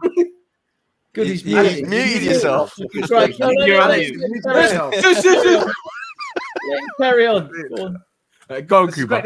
What do you think he's saying? What do you think he's saying? Okay. People are obviously off. Who can I mean, bullshit could fly and have his own Air Force, wouldn't he? So I mean, like, you know. Yo, bang average, man. He's fucking bang average, you know? Yeah, he's bang average, yeah. Back to you, Stelios, I'm done. This is what. Yeah, Dan. And the thing with bang average is, when you ask Alex, people about bang average, right? When you say to them, like, Alex, you're muted. When Alex, you're muted. When wasn't the league? Alex, you're muted. No one can tell you. No one can tell you. No one can answer it, right? When wasn't the link? No one can Alex, answer. all we see is this. Well, I think you realize with Angie's comments about we're conceding less chances. You've got to put context around it as well. Do you remember the home game against Man United? We won 2-0. But do you remember the avalanche of chances we were conceding against them? Yeah, in the we all first talked 20 about how minutes. lucky That's it was. Man United who have scored the same amount of goals as Luton. Yeah, that was a struggling United side. We were hemorrhaging chances earlier in the season. So I think we actually have tightened up. It's just we play a very risky game. Guys, can you show a bit of passion at least? Come on. I'm sorry, but I'm not hearing this. I am not hearing this. Yeah, because I said I had the same energy from June. Yeah, I told people this. Yeah, right. And I'm sorry, I'm not hearing this. Yeah, I told people. You had somebody on Thursday, an Arsenal fan, arguing to me, saying we're playing great football. And I was like, I'm admiring him, saying, "Oh, well done for an Arsenal fan to say that we're playing great football, fantastic." I was like sitting there thinking, "What? Are you really telling me this? Really? No, I'm sorry, I'm not having it. I'm sorry. Even Kuva can back me up. You know what I mean? I've told people this already, bruv. You know what I mean? I'm sorry, I'm not having it. We are not playing great football. Yeah, I know what my eyes are watching. I was telling, stats are telling me this. Stats are telling me that. Stats are telling me this. That's why Mr. Box Office tells you you're playing too much FIFA then. That's what I'm telling you every single time. You're telling me that every single time. I'm sorry, I'm not having it. Yeah, that's what the Mr. Box Office, the main event, the Festival of Truth and Entertainment, the ratings killer. If you don't know, get to know, knows what he's talking about, and that's it. Back to you, Slayers. I'm done. Rip these people to pieces. I think so everybody had a knows, really good point. just so everybody knows, Alex hates FIFA. Like he hates FIFA. Like he talks about it all the time. He has a real, I don't know what FIFA did to you, like what that game did to you, and you don't play it, but you have a real vendetta against FIFA. I think though, Cube, what you said earlier, I think is a really apt point, because you're right. Yes, we are playing attacking football. Yes, we're creating chances. You know, the stats really favour us. But I'm a bit with Alex and you on this. I don't think our football's been good, and it has been enjoyable at times, but I don't think it's been consistently good where, like you said, we've blown teams away, we've dominated, it's been scintillating football. It's been patches in games. Yeah, it's just been patches and moments in games. And so I'm with Alex on this. I think he's right. I haven't really fallen in love with this team yet. I think it's hype, man. It's hype. Just look at the results. If anybody wants to see like the real talk of it, just look. It's hype, and people just love Adams because they love his personality. And I was like sitting there saying, you might as well just get Harry Redknapp back then. You know what I mean? He had lots of personality. I don't see anybody glowing about him. You know what I mean? Sorry. You know what I mean? Sorry to interrupt, but it's just, sometimes Mr. Box Office just has to blow. I'm sorry. I'm just saying, whatever, maybe if you don't want stats or whatever, just look at the results. Look at what our results have been and compare our results with the other teams at the top. Just look at how many goals that we actually score. Look at how many goals we actually score in individual games and what the goal difference is. And you will see that we are not as good as we think we are. Yeah, no, People say that we are brilliant. as well. The fan base is fantastic with this, with that, and I'm like, playing, especially in our style, the style that we play, we should be scoring way more. Which goes to show me, I actually, even though I know we've been conceding, I don't have as much of a problem with our back line. I don't have as much of a problem with our defense, because last season we had a really poor defense, and I think that defense that we had last season, we all know the nightmare that would be this season. Right, playing the kind of ball that we're playing. So our defense, I don't think is as that bad, given even though we are conceding it. But the biggest problem is our attack. I think that our big problem is our attack. Cube. Wait. I wanted to say this after Cube spoke, where he said he thinks we've tightened up. If you look at the first 12 games of the season and you look at the amount of goals we've scored, the average per game, and the average number of goals we've conceded, and you compare it to the next 12 games, which is now, we have progressed the first half of the season and when I say half of the season up to now, the first half of games and the second half of games, the average goals we're scoring per game is almost identical. If you look at goals conceded, the goals we're conceding, we've massively got worse. There is a significant difference. So, and if you think about a lot of the results at the start of the season, 2-2 with Arsenal. There's we're winning like goals by one margin. 2-1 Liverpool. You beat them. 2-1 Liverpool. Right. So we're scoring roughly the same goals. What the problem we've got now is we're conceding more. Our defense is. I'm not saying the defense is the problem, because defending is done as a team. Shall I tell you one thing I've noticed at Spurs? Tell me what you think. And I think it's a big problem with our defense. We're not aggressively pressing like we were start of the season. No, you do for a minute, for a few minutes here and there. Like because I didn't watch the game. Start of the season. Yeah, Strasbourg, Steve, go look at the equaliser against Arsenal. Madison wins the ball high up the pitch, pressing Jorginho. And then, where's that? Where's that pressing? It's become lazy still. It's become lazy. But that's my point. When I said that the defense was, and I don't have as much of a problem with the defense, and my issue was with the attack, is because the attack is not as clinical. We're spending time in the opposition box, and we're just passing it around, and we're not really doing as much with it, and then we lose the ball. And then they get us on the counter. And my thing is that the defense, even though we're conceding, what happens is you know what? If you're hightailing it back, and after losing the ball, then you're going to concede some goals. But our issue is we are not hanging on to the ball and doing anything with it when we are up in the opposition. You are spot on, Cubed. You are absolutely spot on, Cubed. Remember that stat. Remember that stat. Adrian, but a lot more teams are sitting deeper on us because they know that's the best strategy. You remember that stat that there was no fouls by Romero the first couple of games and Van de Ven, those first 10 games, right? Look at the midfield, right? Because if the midfield's playing good, it supports the defense. Right now, our midfield is not playing well. And today, Romero had to compensate. He had to compensate the last couple of games, right? Where he is playing forward. You see Romero more forward. He's trying to help the attack. He's trying to help ball retention, right? And so he's more on the ball, right? As a defender, he has to be. I said this on Elias's show. He might as well be the CDM today. Romero. Mari, the midfield has not helped the defense. Mari, to add on to that, you know what else? You know an exact situation that's happening at Newcastle. That with Fabian Schär, our midfield, it's performing terribly, to be honest. So Schär has to step up. It happened today again. Fabian Schär has to step up into midfield, and then there's space, just like Romero, because Romero has to get forward to play because the midfield's playing poorly. And Romero's doing a good job getting some passes in. He's losing it some too, but he's overcompensating because he has to think about the defense and he has to think about the midfield, and that's not fair. That is not fair when you have to do exact things happening at Newcastle. Maury, we don't press like we did before, because what I see today was, I mean, Richarlison will always press, but he does it on his own. He'll run around like a headless chicken, right? When Son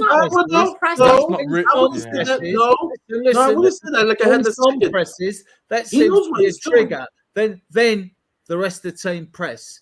But Richarlison doesn't know what pressing is. Romero knows what he's doing. He's trying to set the attack. The last game where he had 4 quality passes to Richarlison and to the and Johnson the game previous, and they just, I mean, no touch Richarlison. They wasted. I felt bad that first half of the last game.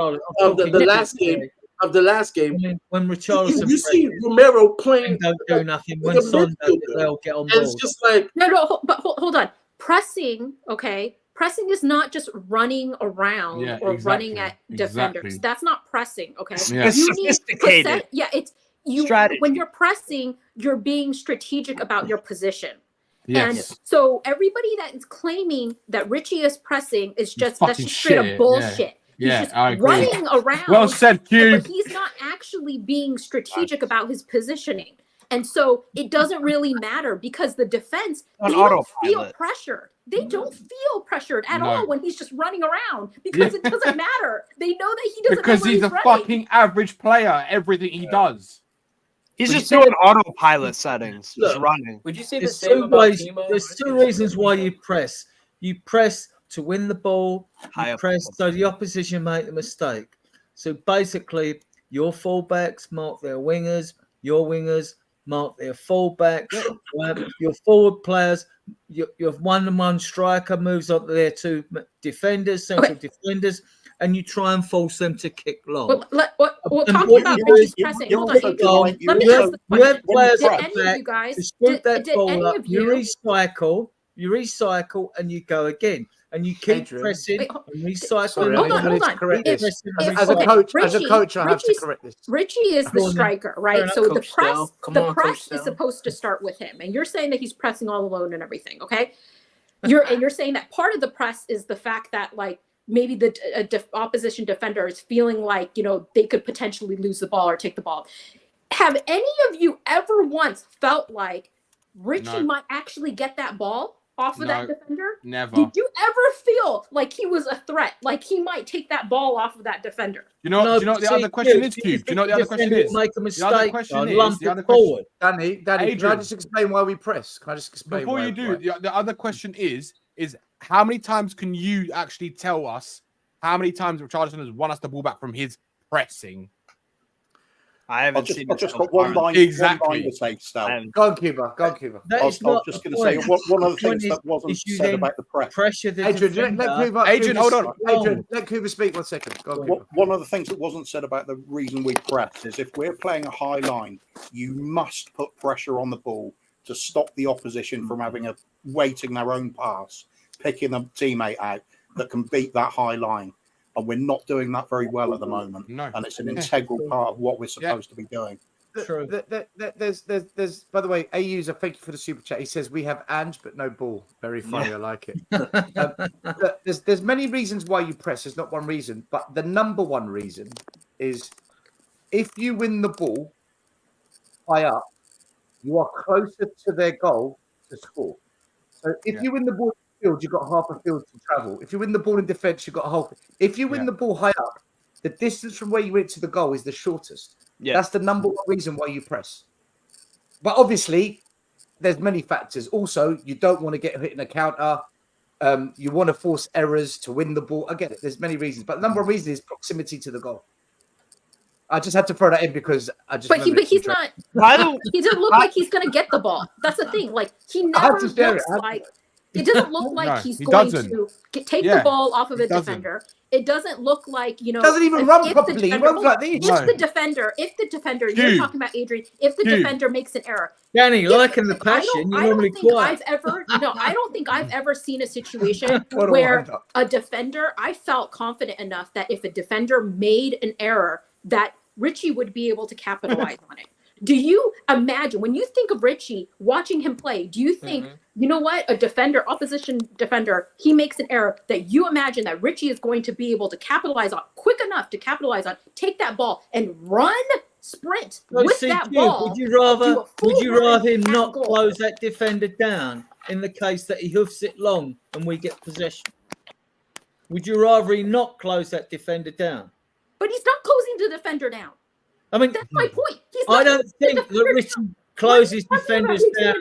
I'm going to win the ball. He's not doing it. He presses because he's not pressing. To set traps. It's to make the central defender kick it long, kick it to the side. But Adrian, what Cube is saying is that he's not pressing. He's not pressing. That's their argument.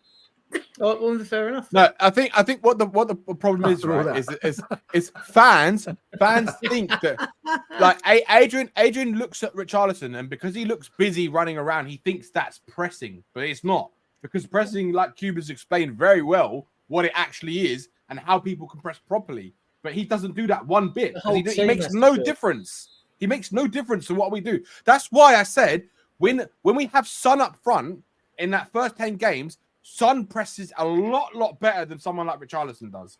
He actually does affect it. And he's won balls back for us this season, and we've scored from goals by Son's pressing up front. And that's why I'm saying there's a massive difference when Son plays up front. I'm telling you now, as soon as Son starts playing up front, we're going to see a different, better style of football. I have a question. I have a good question. It's a point question because it relates to today's game, right? And I mentioned Romero compensating. What do you guys think is going on with Basuma? What do you guys think is going on with Basuma? Right, Murray, malaria. I'm so glad you asked this, right? Because earlier on, you called him out. I right? called you him called out. him out. Right. Yeah. Now, I want to bring it back a year ago. Okay. Do you remember when everyone was calling out Conte? Why doesn't he play Basuma? He doesn't play. Maybe this is the reason. Do you think? I'm not saying this because I'm not in the training ground. Do you think Conte saw something that was lacking in his overall team play? Elias Show said the same thing. Dietrich said it. Dietrich I know a lot of fans dislike Conte, and I have no issue with that, right? Yeah. But I do believe, as a manager, as a brain, he's not top stupid. quality. I don't think he's stupid. Definitely. You see, top quality manager. He got very little wrong. If you as Cubed and Danny, and you know, if you look at what he achieved with such a poor quality squad, it was remarkable. Now, it wasn't good football. I'm with Kuva. It was a bit, you know, at times it was quite hard to watch. Horrible. But I mean, I don't think anyone could have got that team playing well. No way. I just thought that Kulusevski missed, by the way, the Madison. That's where I'm at in the game. How the hell does he not get that? And that's why I say Basuma. Did you guys see? You just derail the conversation, Steve. You just come in and just Basuma is a guy I want to keep. I definitely want to keep on the team, but like I said, he's not automatic starter going next season. Murray, can I ask you a question? Let me ask you a question about Basuma. Or Murray, you're saying all this stuff about Basuma, squad player, right? I think Conte saw something, and I'm just wondering if this is now playing out in front of us. My question is this: what do you, as Spurs fans, and I guess I need to answer this as well. What were you expecting from Basuma that you saw him do at Brighton that you're not seeing him do here? I think people in the first 10 games. I thought it was a N'Golo Kante, but in reality, he's not really a N'Golo Kante type of player because he's not a defensive midfielder, and I don't know if he lost his confidence because he's not making those turn. He's not aggressive going forward. The first 10 games, I'm like, yeah, Basuma, boss Basuma. But ever since those first 10 games, it's just like, dude, what happened? So I think that Basuma's issue, you know, under Conte was obviously Conte was playing a 2 midfield. I think that Basuma, you know, is sometimes he's challenged when it comes to more like tactical, like more strict kind of like tactics and being very confined. Right. So I think that was the issue. I don't think that Conte thought that Basuma wasn't a good player. because he had said he was a good player and that he said that he was doing good things, but that he was still trying to figure out some of the tactics issues, you know? So then this season, the reason why Basuma kind of, you know, did so much better was because Ange is working in a 3 midfield, right? That was a lot more similar to the way that Brighton played. So he was easier for him to grab on to the tactics of that. And I think that Basuma is his issue is inconsistency, like we're all talking about right now. But it's because like Basuma started to, if you remember, you know, when things after like basically it was like the Chelsea game, right? Things we all know things fell apart in the Chelsea game, right? And ever since that Chelsea game, he was actually doing really well. And then that Chelsea game happened, and then he started having a lot of issues because he was pretty rash at times, right? He was having a lot of yellow cards. You know, he got sent off, right? And I think that he seems like you're saying right now that he's not taking risks anymore. That's what he I might not be taking risks. He might not be stepping out anymore because he made so many rash kind of errors and had collected cards. So now he doesn't have the confidence to go and put in those more riskier challenges that he was doing earlier in the season. And I will say that I would give Basuma another chance in the sense that when we were at our best, we had a midfield of Madison, Sarr, and Basuma. That was at our best. And we have not had that midfield again until this game. We finally had that midfield again this game when they finally actually all three of them played together again. And also, to add to your good comments, like when teams came onto us and Basuma was beating the press, he was looking good. With all of a sudden, he was in loads of space. He could pick a pass, and like we were getting up the field. I agree with what you're saying. Now they're sitting deep, and it was that quick, slick interchange passes in midfield, which we haven't seen. Because we moved the ball too slowly, right? And then he was at his best. Today, I see him more on the left, whereas before he used to come more central and always wanted the ball. He always wanted the ball for Romero, someone like that. Always wanted it. I didn't see him that much, unless I missed it, and I can be corrected. But that's the thing with our midfield. See, that midfield, it's so important. The way that it works is all about chemistry, right? Especially in Ange's system, because Ange already said it, and I said it even before Ange actually publicly said it, that what he plays with is he plays not with a specific 8 or a 6. He prefers to play with 7s, basically, whatever you want to call it, like that, a hybrid, somebody that could, actually be a 6 or an 8 and sort of interchange with each other.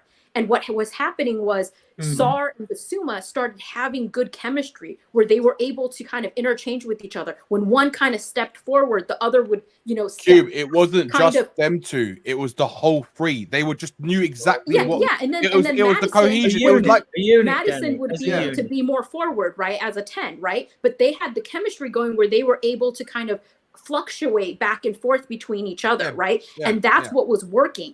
That's the reason why Romero and Van de Ven work as a partnership so well, is because they have an understanding with each other that when Romero steps forward, Van de Ven kind of covers his back, right? So our midfield is all about fluidity and chemistry. And that was what was working. And then they stopped being together because Madison got injured.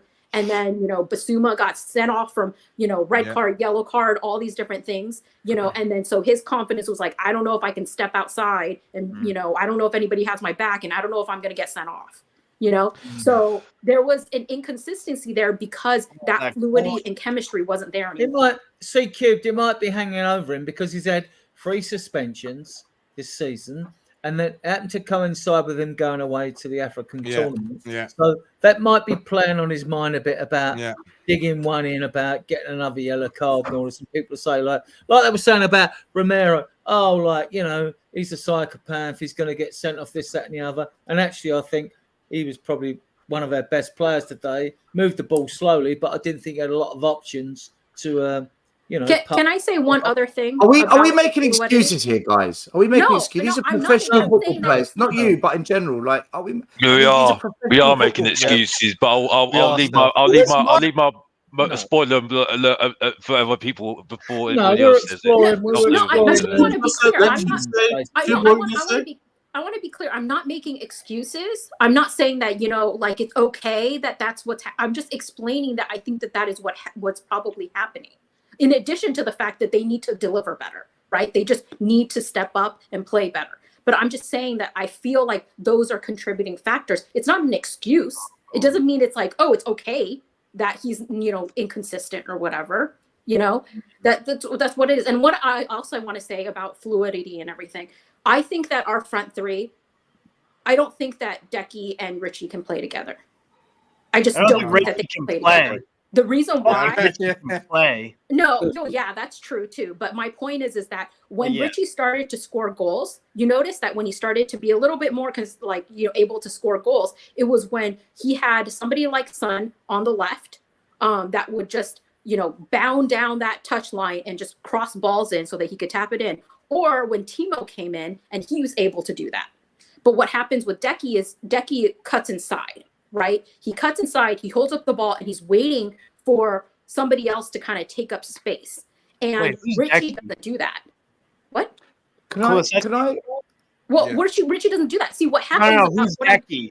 Yeah, Decky Kulusevski. Oh, that's not the. Okay. But what I'm talking about in regards to fluidity is that when Son is in the central role, okay, Decky needs to do a better job of finding, Son and actually giving him the ball. Okay. He was not doing that enough at the beginning of the season. That being said, at least they have more fluidity because when Decky cuts inside, Son is able, you notice that he will go to the right. He will actually pull defenders to the right. He will create space and take up the space that Decky vacated. The problem is that you either have two options with the way Ange plays. You either play one option, which is just your striker just sits in the box and just waits for wingers to just bound down the pitch and just, put balls in left and right, and then they just tap it in. So that's one way of Ange. The other way is if you're going to have players that are more fluid, that you actually are more like a front three wingers kind of situation. It's more like, it's not a striker and wingers, it's like three forwards that can kind of interchange with each other and be fluid in the way that our midfield, he expects our midfield to be kind of fluid.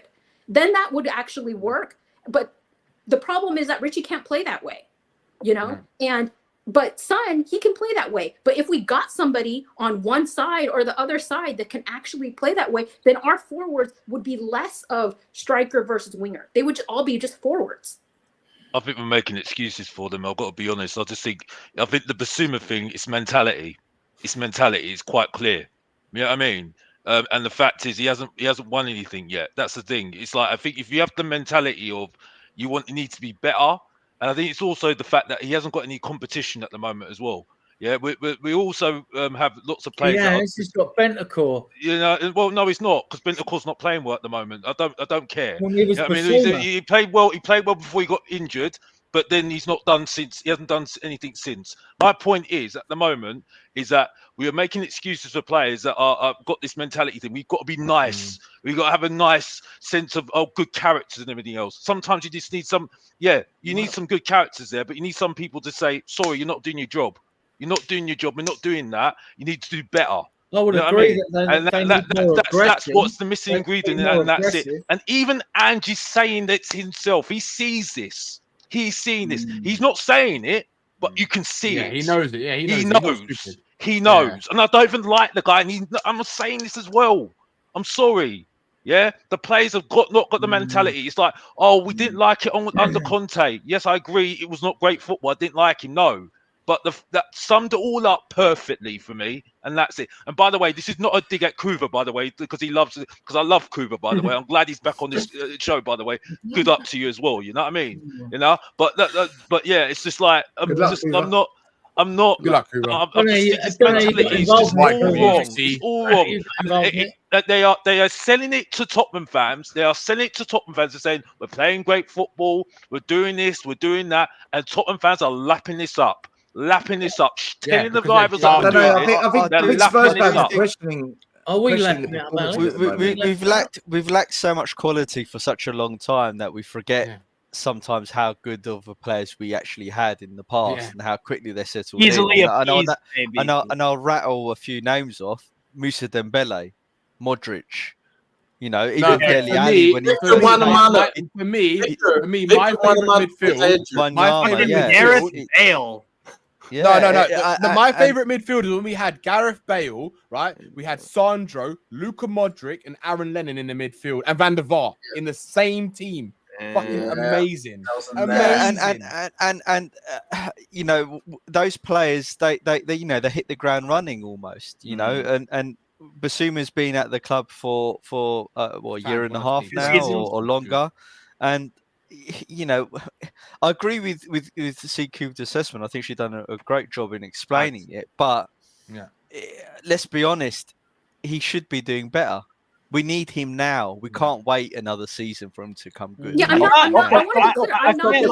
Sorry, I've got a different take on that with Basuma. To be fair, Go on, Chris. I think we are just looking at trying to have a player there that is just never going to be there. For me, he's a wild horse. You take away that ability to just take on a player and sort of strut his stuff, just shrug them off, Dembele style. If you try and take that away from him, which is what I think Conte didn't like about him, because Conte's all about control. He doesn't want to see that individual sort of brilliance on the edge of his own box. That's the other end of the pitch. If you take that away from Bissouma, he is not the same player. And I think he's now scared to play the way he naturally wants to play. Sending off affected him. And I think confidence. And I think Conte just did not like that style about him. He wants to mold that Mustang into a show pony. It's just not going to happen. Yeah, that's exactly what my point was, Kuva. Like, I totally agree with you. And I just want to be very clear. I'm not making excuses for Basuma. I was just talking about, or Rich or anybody, I'm just talking about tactics. Yeah. I was literally just talking about I'm not having a go at you, and what was going on, and what I think that, you know, maybe Ange is trying to do, but we have limitations because our players are not able to do those things. Yeah, I'm not it wasn't aimed at you, CQ. It wasn't aimed at you, CQ. It's just I'm just making an overall point, and what I'm saying about excuses, and that's it. You just brought something up and just triggered something straight away into my head, and that's it. So that's what I want to say, but it's not aimed at you, right? I see your point, but I'm just saying that I just think the mentality is just not there at the moment, and this is why where this thing that we're saying that we're going great places at the moment, based on what? Based on what? I don't see it at the moment, because we don't know how this is going to end at the moment, and that's it. We haven't got to a process yet. We haven't got, and the thing is though, project, yeah, great, but when you go for a bad patch, what's going to happen to Ange? You know what I mean? Is Ange going to leave, or is he going to stay? I don't know. We don't know. We got no idea. And this is where I have to say, I need evidence. I need evidence, because no one's going to change my mind, and that's it. And you know this every single time, Mr. Box Office. He ain't changing. Yeah, I need evidence to prove to me, to say to Alex, say to Mr. Box Office, shut up. And they haven't shut me up yet. Sorry, and it's not shutting me up anytime soon, and that's it. Once you say this, I'm done. I've ripped these people to pieces, and that's it. I'm done. What I want to ask you guys, my concern actually is not the midfield. We know they'll recover their form. We know we're not that bad, right? Even though we haven't performed today, right? We know our defence is good and the goalkeeper's excellent, right? I don't think the defence is good. Well, if we're that good, Adrian, we'll win the league then. Is our front three. Whatever permutation ends I don't think that defence is good. Hasn't worked, apart from probably where Burnley when we won 5-2. Adrian, I want to show you something. Okay. Just to highlight why I think we've got, I really believe we've got a defensive problem, right? If this is this is when they broke for the second goal, right? If you look at the attack, they've got 3 players against how many? 5 Spurs shirts, but they've almost got a 2-on-1 with Emerson, the last man. Yeah. Right. Emerson doesn't go over. He should just close runs with him. Yeah. But in this picture, you've got 1, 2, 3, 4, 5, Emerson, man. 6 versus 3. Yeah. Right. Now you've got 2 versus 5. If you have Emerson, the goalie, we all know Emerson's shit. Yeah, no, but Emerson should have taken him out by now. Just bear with me. Bear with me. Let me get to the outcome. Right. At this point here, because he hasn't got the shot away, we kind of win back control in the sense that now the player on the ball's got to do something special. Well, he pulls the ball back and takes Emerson out. But look here. 1, 2, 3, 4 white shirts versus 1 red. Yeah, and a goalkeeper, obviously. and the goalie. But look, when he passes the ball, we've got 5 shirts in the box against how many Reds? 3. 3. How have we not marked the players running in the box when we've got 5 shirts?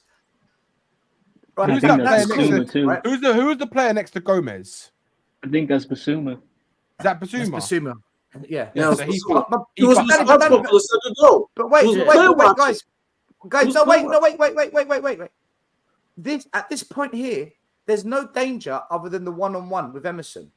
There's no Romero because that's Ben Davies and Van de Ven. Yeah, but the point is, all the Spurs defenders tracking back, none of them know what's coming behind them, right? So when you defend, when you defend, right? When you defend, you either defend outnumbered, or you defend with the overload. We've got the overload. We've got more than them. We've got control. The ball watching, they're following the ball. Maz, and this is what I mean. This isn't good defending. No, it's not. It's training, isn't it? Yeah. So if we had a proper CDM like Victor Wanyama in front of that defense, that CDM can Murray, we've got 5 players, dude. I'm just saying, can one of you go to the runners? Right, because the CDM kind of like the captain of the front. He's in front of the defense. He's like kind of like the captain. So even on the counter attack, right? He's on the run, but he's tracking to see what other players are coming back. If it's a real good CDM, right? They're able to do that. Yeah, but Mari, look, we got the numbers back. We got the numbers back. No, I understand that. Our recovery. Right there. Yeah, amateurs like Basuma right there. And right there who's real young. Okay, all right. In this picture, you've got Emerson Royale, you've got Pape Sarr, Basuma, Van de Ven, and I think that's Ben Davies. Right. Yeah. So for me, our recovery is very good. Like we've recovered, we've got numbers back. My issue is once we get in our box, one person go to the ball, one person go in the middle to block off a pass, and then you got 3 to go to 2 players. None of that happened. Like none of it. So I'm asking myself, are we really good at defending? Because Adrian said, defending, we've got good defenders. I'm putting it out there. I don't think we have. We're disorganized. I do think that our defenders need to do a better job of protecting. We want to believe we've got better. They need to do a better job of protecting Vicario. I agree with you. I think that, you know what, like Vicario was getting a lot of heat for the things that were happening, in the box and everything, but on corners. But I think that our defenders need to do better there. I think, fair play to Madison, at least, and, he was trying to, when he, finally, when they were noticing that, these guys were either fouling him or on him or whatever, Madison was trying to put his body between, the opposition and Vicario. But Madison's not a big guy. he was getting bullied around, man. So I don't understand why our players are not in there trying to protect him. By the way, I agree that Basuma lost the ball, but Basuma lost the ball 80 yards up the pitch. There's 80 yards of defending to do. We've got back. We've got back. Doesn't this beg the bigger question, right? What's popping in my head is we've got Romero, World Cup winning player, right? Meant to be one of the best centre backs in the league. Meant to be, right? We've got Van der Ven, who we all agree is a superstar in the making. Give him a few seasons, and he'll probably go to Real Madrid or someone. Right. We've got Porro, who's probably being one of the most improved players. He's the best wing back in the league this season. Right. Yeah, definitely. Right. Odoji, Danny was waxing lyrical about him, and I agree with Danny as well. Odoji will get there. A couple more years, right? He'll get there. He'll also be at Real Madrid in a few years. We've got Vicario, second best and the stadium will be paid for, right? So we've got the players. Then is that not the coaching? Then purely coaching, right? Yeah. And then is that not then Andrew's fault? Right. I don't think. I think. So in that scenario, I'm looking for one thing: someone in that back line to get control. And say, right, you there. Someone goes out to the player and says, right, I'm going out to him, cover me. Someone makes a call and acts on it. Like what you said, Maz, they're all ball watching. This is what I saw under Conte. I saw the same thing under Jose. Yeah, I agree. Then I think, and I love Romero, and I've been defending him against everybody, but I think Romero needs to do better there because he's our vice captain. He's our defensive. He's our defensive leader in the back. He should be doing better there and actually I telling. think we need to be careful about seeing. I think One minute, Romero wasn't back there. Romero never got back. No, I know, but I'm saying that he needs to do just in general a better job of telling everybody, this is where you need to go. And I've seen him do it a little bit, but I think he maybe needs to, step out more and be like, this is where you need to be and stuff, and take a little bit more of an even bigger leadership step. I mentioned on Elias's channel, and I said I put it on Ange. I don't know if you guys agree or not. We've given up a lot of goals on set pieces, and today we had twice, not once but twice, unmarked. One of them being a goal. Where last year with Conte, our set piece defense was great.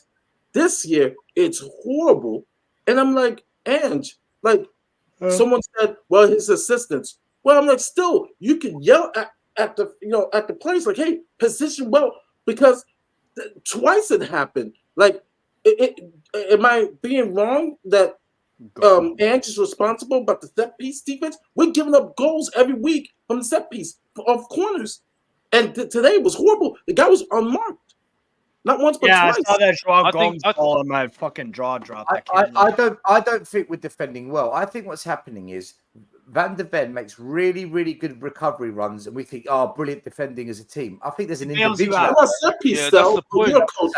And I think the problem is as well. Romero, once in a while, he just nips in front of the player when they're standing, puts his toe, and he gets the ball off, and you think, well done, Romero. Other than that, as a unit, I don't think we're a good defensive unit. I'm a bit worried about. Stop. That's a good. What you're listing there exactly is good plays, not good play. Unit as a coaching. What about set pieces? It's individual. Can I say something? Can I say something? Because this is really important. Set pieces. What about the set pieces? It's concerning the set pieces. Set piece is a unit. You're defending as a unit. Again, that's what Matt said. But can I just put a warning out there when we keep on saying we've got great players like Adoji, Poro, Van de Ven, Romero, Sarr. These players have got to be better next season. They can't be doing the same thing they're doing this season. They can't be doing the same thing they're doing this season. They've got to do better next season, because what teams are going to do, they're going to look at the players that we've got right now and saying, okay, if they do this, we do this, they do this all the time. So if we do this, we can counter that, and that's it. You know what I mean? The point I'm making is, I think it's great they're doing well, but now you need to get to another level now. This is what top players do. You see what I'm saying? I'm not having these people, because this is the problem we had. We had the same problem with Poch. When we got to a certain level, it was like, yeah, cool. But then when you have to get to that next level, because teams will always under Poch, we had the best defense in Europe. The best defense in Europe. Look, I think that if we talk about set pieces, I kept all the stats from Poch. Yeah, look at this. So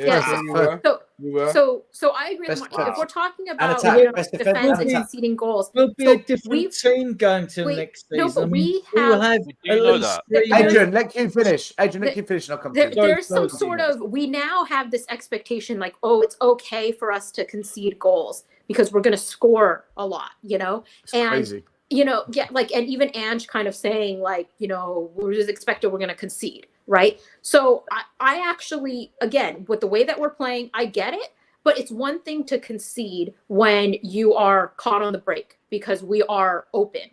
It's another thing to concede from set pieces, to Mari's point. And we should not be conceding to set pieces. We should be strong in set pieces. If we're caught on the break because we're playing very open and we're in the opposition box most of the time, that's one thing. But it's another thing when you are conceding goals from set pieces. That's just straight up. That's not acceptable. You know who liked to score? By the way, I literally just had a moment of realization. You know who's really good at set pieces? Arsenal. Oh yeah, that's the best in the league. Yeah, that could be your undoing in that game. They have the best defensive record in the league as well. Yeah, that could be your undoing there in that game. To be fair to Arsenal, they have had 4 years with one manager, so they do have an advantage. And this is what I was going to say, still. The problem is fans keep forgetting that we've just started this process of Ange. Yeah. So Don't there's use that so word many again. factors. I don't want to hear process project. No, but listen, it is a process still. That's what it is, right? What I'm okay. I know. I just hate the word. That's okay. all. I know, the word. okay. Let's call it cycle, right? Because it's another cycle with another Can manager. Can we go with plan? I like the word plan. That's even worse. Because Tottenham don't But plan. it isn't. But it's it a cycle, isn't. right? This is the myth. This is hold the on, myth. Adrian. Let me finish my point. Adrian, let me finish my fucking point. Let you finish. Let me finish the fucking point. Let me finish the fucking point. Let me finish the fucking point. Let me finish the fucking point. Adrian, I want to hear what Danny the point. Let me finish the point. Tottenham Let me finish the point. Let me finish the point. Because Let me it finish the doesn't point. matter. I'm going to keep saying it. So let me Right? finish the point. It Let me finish doesn't the point. matter. Let me finish the Right? point. Who the Let manager Danny finish the point. Let me finish the Let Danny point. finish the point. Adrian, let him finish. Let me finish the I'll let point. you finish. Right, go on. You've Sorry. got to let someone finish what they're saying, Adrian, before you interrupt them. Danny, go let for them it. finish. Danny, go for it. Danny, go for finish. it. Danny, Go go on, for finish it. then. Right. The whole point of it is, passion, right? go. It's a cycle, right? We're in a cycle. And like Stel has just alluded to, Arteta has got, look, people keep forgetting. Arsenal wanted Arteta gone. Every single Arsenal fan wanted Arteta gone. They finished, what, 8th and 5th. They were terrible. They were shocking. It was shit. Yeah. In our first season with Ange, we've done a lot better than what Arsenal did with their first season with Arteta, right? Yeah, true. There's two factors. Well, they won the FA Cup, Danny. They won the FA Cup. Yeah, okay, they won the FA Cup, right? But that's big. That is a big thing, of course. For us, that's right? massive. But in terms of the league form, in terms of league form, right? In terms of Yeah, league form, we're better. right? We're better. We were better performing as we are right now than what they did with Arteta. So 100%. If you look at what he's spent, how much is 700 million now, right? Something like that. And 4.5 years. He's had that team for 4.5 years now, right? And now he's got them to the point where they need a few more players to then really, really go and win a title, right? I think personally. I know they need a striker, 1,000,000%. I don't think they're winning the league this year because they don't have a striker. I know they're playing even better this year because they've learned how to play more pragmatically. And I think what Spurs fans need to understand is there's two main factors. Number one, the board, and number two, whether or not we're actually gonna allow as a fan base to see if Levy is gonna do what is necessary for Ange to allow him to have that squad to build the team that he seems good enough to do what he wants to do with the team in terms of the way that we play football. If that doesn't happen, then we all know what's going to happen, right? He's going to get sacked. We're going to go through the same shit we do with every single manager we have. It's as simple as that. It's almost like the opposite again of Newcastle. I think Eddie Howe wants to keep some of my bang average bum players.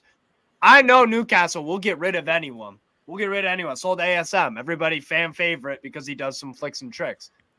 So it would be the perfect thing if it was reversed. If Ange was at Newcastle and he wanted to get rid of the bum players, Longstaff, Byrne, these dudes, we would get better players because, well, the difference is ambition, quite frankly. Yeah, exactly. And that's exactly as a rival, and I would take Tottenham a lot more seriously if they were like, no more Ben Davies, no more Lo Celso. Good player, but clearly it's not working. Just move on. Just move on. It's never going to work.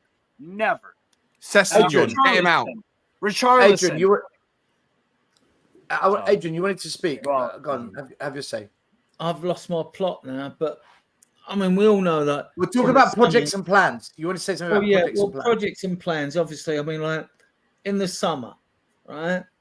We're not going to get the 6 players I want or 7 or 8, if that's what it is. So what? The project has to be that the fact that you bring a player in, you bring. So then you do what Andrew's which he's done, which is clever, right? He wants to bring in versatile players. Werner, get rid of him, but he'll do a job to the end of the season, right? If he's used, right? So what you want to do is you want to bring in a player like, you don't go and get a Branthwaite at Everton for 100 million. Fuck that. He's not going for 100. That's shit. Well, whatever. You know, this is. I would pay 50. Hyping prices up, right? What you do is you go to Benfica, you go and get the Morata, not the Moratas at Juventus, the striker, the defender, the left-footed centre back that can play at left back, because then you've got a bit of versatility. If you can't get all the players you want in, then be clever with your recruitment and get players in that can be versatile for you. that can do one or more jobs, because we're not going to get in the 6. Really, as Stel said before, actually we need 8, right? But like, I'm thinking like that makes me shudder, because I want success now, like we all do. We're all impatient for it, and like it's not going to happen. So bring a player in that can do it. There's been a lot of talk about Neto today, right? Now, I was on a podcast a couple of days ago, I think last week or a week ago. Ash Matic was on there, right? I know Neto's good. We all know he's had injury problems, so that's a question. The medical team, if you went after him, how much would it cost you to go and get him, right? And this is the thing you have to weigh up, you know. You have to do the maths on whether, like, hang on, this player's good. Now, if it's a question, he is that good that you don't care about any baggage, you go and get him, then you get him. If it's a question like you go and get the Brentford striker Tony, whether he's got a gambling addiction or not, and you think that it's not a problem, well then go and get him. Yeah. But if he's gonna screw up what you're trying to build, don't get him. Don't get him, because if there's gonna be problems, don't get him. Right? That's what I'm saying. And like it turned out that actually when Ash Matic, I'm sure you guys know him, right? He did a comparison between Neto and Rafinha, and that surprised me, the outcome. The stats between Neto and Rafinha, right? Rafinha slaughtered him on the stats. Absolutely slaughtered him. But that's obvious. Right? That's obvious, Now, Adrian. Yeah, Neto but has what, injury Danny, issues. what I'm also looking at is, hold on, right? This is what we have to bear in mind, which most fans have missed, right? Since 1992, on average, it has taken 82 goals to win the Premier League, right? In the last 10 seasons, that has been raised to 87 because Man City scored 106 goals in one season and whatever, right? I look at our front three, to be honest, apart from Son, is crap, right? Apart from Son, right? I look through the team, them in the midfield, Maddison will chip in, blah, blah, blah. Where are we going to get 87 goals from? I don't want players that can just create assists. I don't want exciting players like a Neto, who might be a tricky, skillful winger, right? Great, fantastic, yeah? I love watching players that get me off my seat. But if you ain't scoring goals, you are no fucking good to us whatsoever. I don't care. At least have Porro better, can get you some goals. To be fair, Pedro Porro. At least have better link up. Like if you look at, the front, and I know Gomez is, midfielder, but like if you look at Wolves today, you saw Huang, Neto, and Gomez, they were actually linking up very consistently. Gomez just had a good game so far. They were very good at linking up the three of them together. I did not see any good link up between, Sonny, Richie, and Decky and Madison. Where was the link up? That's not my argument. I know that's not your argument. Don't get me wrong. Don't think I don't like Neto. I think he's an exciting player. I like him. He's productive. But when it comes down to the stats and when the recruitment team do the analysis on those players, right? I want the one that's going to be our best fit. Now, I don't want someone who looks necessarily flashy and skillful, right? If his contribution is not going to push us on. Yeah, you want Manor Solomon to play. So Adrian, can't do it. I'm not saying he can't do it, but would Rafinha be a better choice? Adrian, how many goals do you want out of the winger? How many goals? Wait, Adrian, I have a question because I think Neto. Let me look it up. Because he's got a lot of assists this year. To be fair, I think the goals he's a bit low with the injuries. And so, Adrian, you're talking about the goals, yeah? How many goals do you want your winger, right and left, to have? What's the standard? 15, 10? Well, when I was involved in football years ago, right? I'm older than you guys. Okay, but we're not playing years ago. Come on, Adrian. Right, Dan, shut up. Right? Don't disgrace me, right? Adrian, I'm just saying, yeah, in your time, there was players, wingers who scored 10, 15, 20 goals easily. We don't have those type of wingers anymore. Yeah, but Danny. I think I'll answer the look, question. hold on. Steve, When you looked at I think Liverpool, 10 when goals. Firmino plays Attacking against number midfielders, 10 10, goals. Sane, Mane, and Salah scored loads of League goals. goals. Premier right? League goals, Dan. Loads of league goals, right? They did. Right? Now, a good guide was back in the day. I don't know what it is now exactly. Was 1 in 4 for a wide player to score. So 38 league games, not including So cup 10. games. I said You're 10. looking About 10 goals. 10. It's the same I'd today. want 10 goals from my wide players. For a League goals. central League goals. striker, Not all I'd cops. want 20 plus. Right, can I just say something then? Right, Well, guys, you're can I say not something? going to win a On league. that- Now, listen. on that basis, if you want a Adrian, cup, on that Clara, basis- we'll all be celebrating, right? On that But you're not basis, going to win a Kulusevski's league. on 7. Kulusevski's on 7. I'm just saying. Well, I Kulusevski's mean, on 7. but here, but you we Some know from that 12, we know some that from our guys are not good enough. But my issue is that they aren't even linking up. That's the issue. It's one thing to even be able to finish. They Wolves. You know, you can say what you want about Neto, but at least their guys. You know, Juan. Missed a big chance in the beginning, but they were at least linking up. Like there was no chemistry between our Cubed. front players. All right, Cubed, you're right. You said, okay, we need to go back to what Kuba said when he first came on the show, right? He said he knew we were going to lose today because he looked at Wolves and says, I know how you're going to set Kuba, up. boo. I just, right, but he made a great Joking, point mate. because, right, he made a great, yeah, we know, don't worry, we're all joking. But he made a great point because I feel it's not just Tottenham. Any side that does like to push up high, that does like to be more in possession, when a team low blocks it, I've seen Man City struggle with it. I've seen Arsenal struggle with it. I've seen other teams struggle with it, right? Brentford and Brighton, they tried it, but you know what? We still put 3 past them because when they gave us that bit of space, we did link up and get in behind, and we did punish them. Today, there was no space behind, and that's why I said when I started on the show and we started talking about our analysis, I said that is the blueprint. That is how you beat Spurs. That is how you set up. And if you stick to it for 90 minutes, we are going to struggle. You might not win, but you probably get a draw against us. Do not give Tottenham the space in behind because we will punish you. And we've punished everyone. But when teams low block us like that, Cubed, I think we will always struggle to link up the play. And the reason Man City kind of get it over the line and Liverpool do is they've just got better players than us. And I think that's what it comes down to. They've just got better players. And the fact is, like, Arsenal got what better you're players. saying is totally true. They When bring we on Trossard. played- We bring on who? No, Timo. what Are you saying is taking the true. piss? It's just like when we've played Man United at home, I'll take Liverpool it. at home, Yeah. what's I happened? love Trossard. They've came at us. They've yeah, given us good player. space. We struggled against Man United in the first half. They could have scored 2 or 3 goals. Second half, we blew them away because they came at us. They give us space. Liverpool give us space. my More of a point. struggle. We got a lucky own goal to win that game at the end.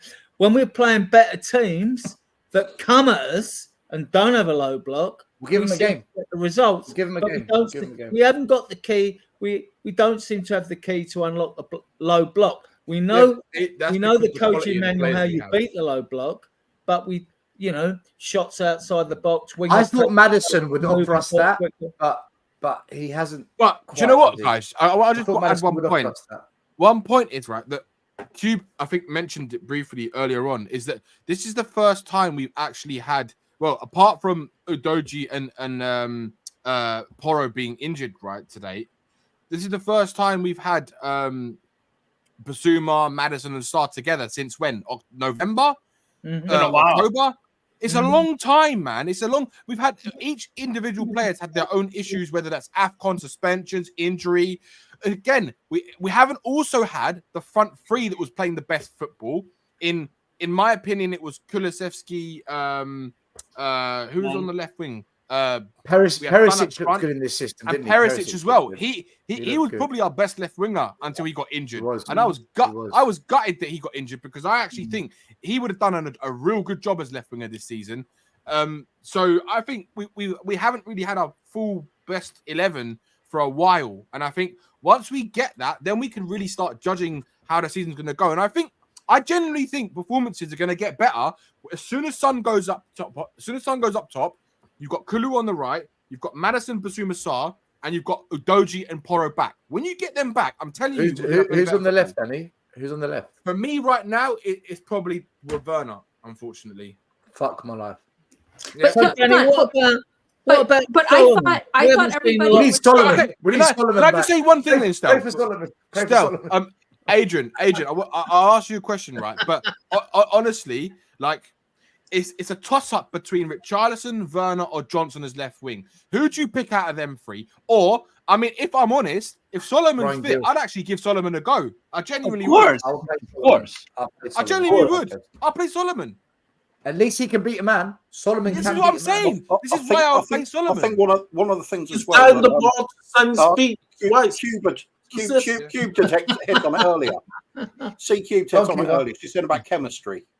You look at our forwards at the moment, Richarlison, whenever any attack is built up with any sort of skill to it, he does not seem on the same wavelength with those around him. No, not at The only two I Oh, but see I doing thought that. he was the. Everybody the only was saying two- he was the striker and the key for low block teams. I thought Only he was D, going to only do D so well Mizzy, and only under- D Mizzy you know. was spitting that Yeah, rhetoric. he's so I good. think the only ones we really got with the capability. Speak up, at man. the moment. Scoring. Where's the I think Madison and Sonny are the two most intelligent forwards we got, Yes, and I think correct. they're capable of creating things. Correct. I'm thinking back to like prime Pochettino years when we had Kane, Sonny, Ericsson, Dele Alli. They could all chip in. They would all interact with each other. Clever little flicks on the edge of the box, killer little passes. They had an understanding with each other because they're all intelligent players.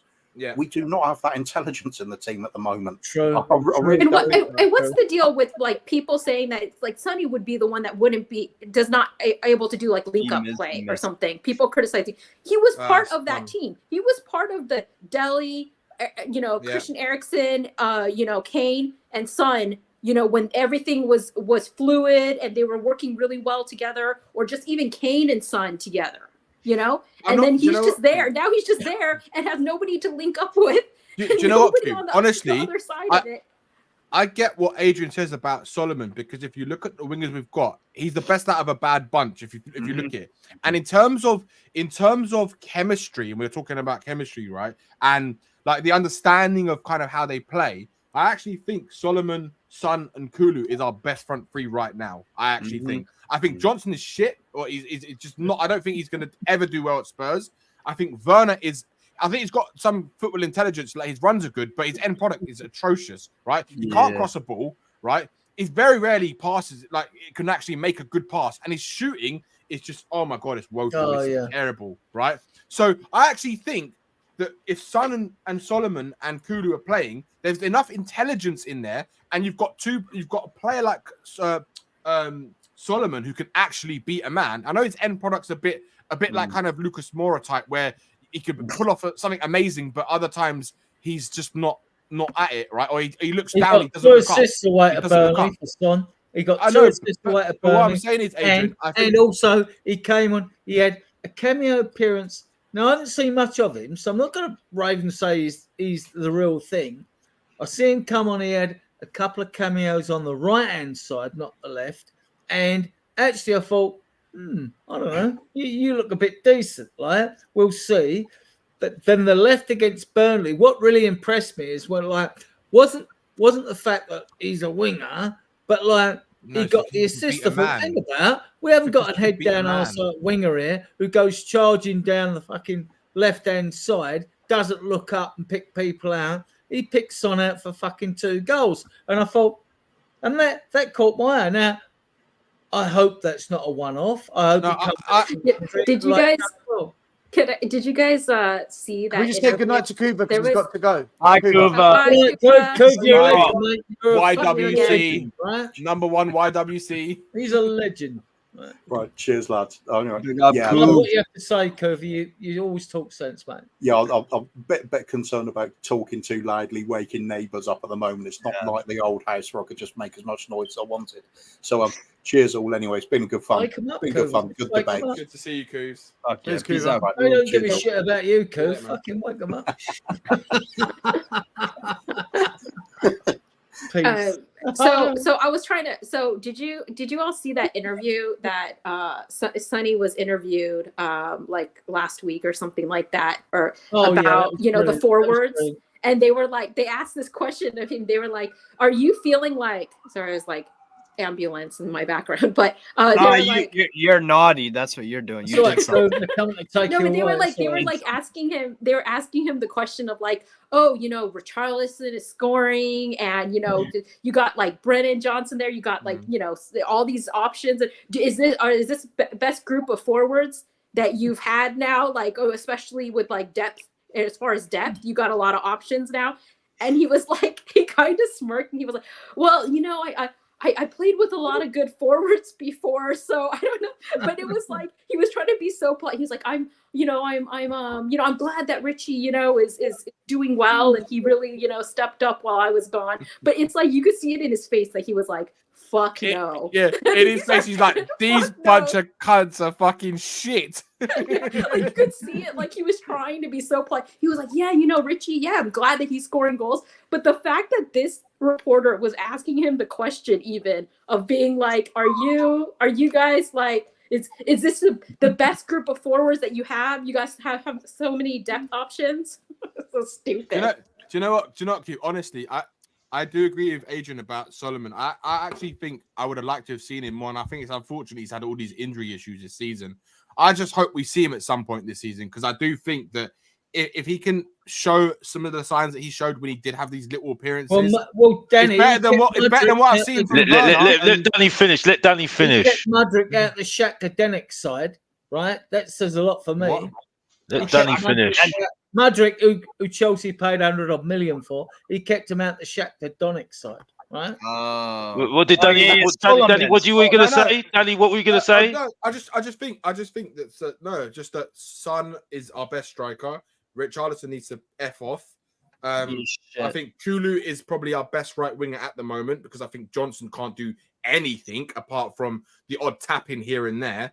And I think Solomon is probably our best left-sided player in the squad right now, but he's injured. So if you're going to go over left-sided player, the default option for me is Werner, because at least he offers something that the other two, like Richarlison and Johnson, cannot offer on the left wing.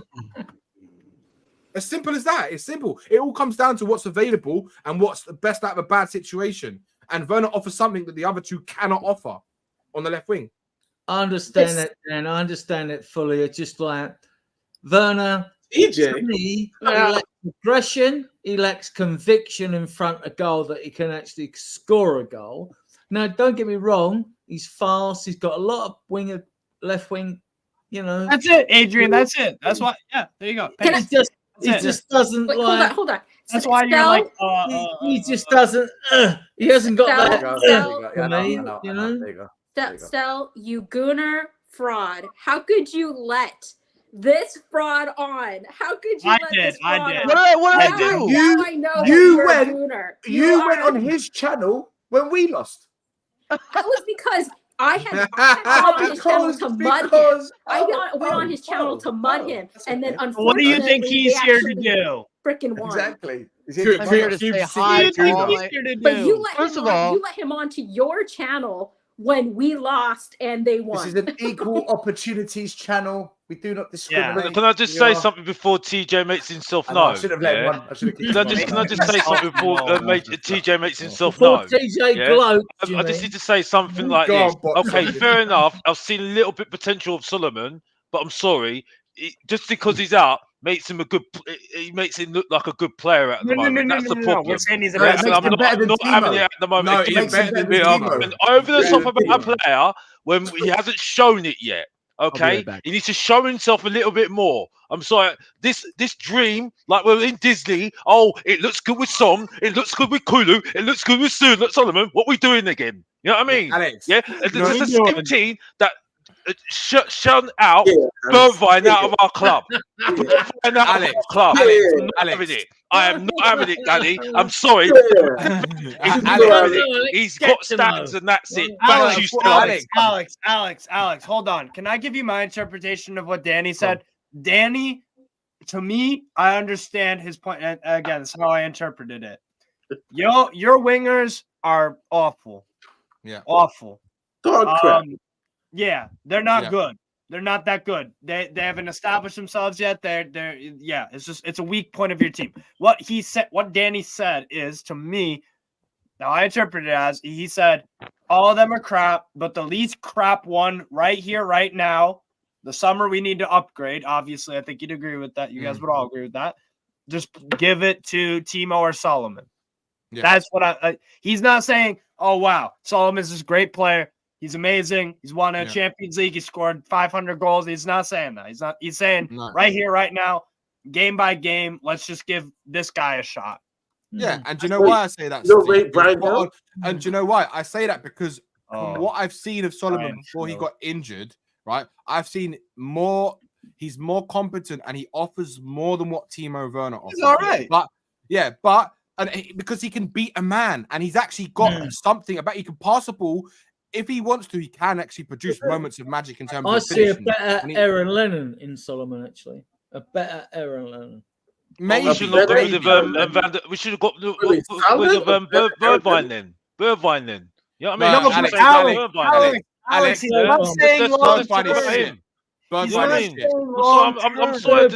heard this before. I'm sorry. Like until he proves himself, which I do see your point, Danny. You're making a good point there. I get what you're saying, but the guy needs to do more. He needs to get himself fit. He needs to get himself fit. He needs to get himself fit. Get himself in the team, and then make himself known. I'm sorry. I know. But the problem is that because we've not got great wingers, that's why we rate him Solomon. I'm sorry. Who needs to do rating Solomon? Sorry. This is the mentality. And this is why we are not going to do anything next season. And that's why Mr. Box Office is talking the truth again every single time, and that's it. And she's still undone. Hold on. Why is it that anytime any of us draw comparisons, like this person is less shit than another person, even though they're all pretty much shit, or anytime we say we think that these are contributing reasons or factors into why they're shit, that it becomes like we're defending them, we think that they're good enough. Like, honestly, we already know they're all shit. They're all shit. Like, well, see, Q, I'm just going to keep on saying it every single time. I'm sorry. I'm not changing my mental, and that's it. Sorry. I'm not changing. Or who smells like more shit? That's what we're trying to figure out. Nobody's defending anybody here, and nobody's saying that someone is not shit. We're all. It's like the reason why Leicester City are more decorated than us every single time, because they've got two best trophies going, and we got nothing. You know what I mean? They're in the Championship. Work that one out. You know what I mean? So I'm sorry. TJ Warren, Alex you must be unhappy with your win today. How are you getting on? Arsenal played today. I don't know if you guys do this, but Arsenal played a game of football today. You guys are bored. I gotta go. I don't know if I can stay on this stream. I think I gotta go because TJ is starting to talk. No. I come in peace. TJ would have to have an operation to take a smile off his face. Right? I've been listening to you guys for about 3 hours, and I wouldn't eating popcorn. Everything was. I'll get to that, Adrian. No, there aren't a lot of Arsenal streamers on right now, honestly. But they're out partying. They're out partying. Yeah, they're asleep, sleeping dreams of 5 wins in a row. But. I just want to say I was waiting for one person to clear out so I could stream once again with the great Danny the Bunt. This guy speaks nothing but truth, and people need to listen to this guy. Period. End of story. We might need he might need to throw Stella tenner after dropping the C word about 5 times. How much has he paid you?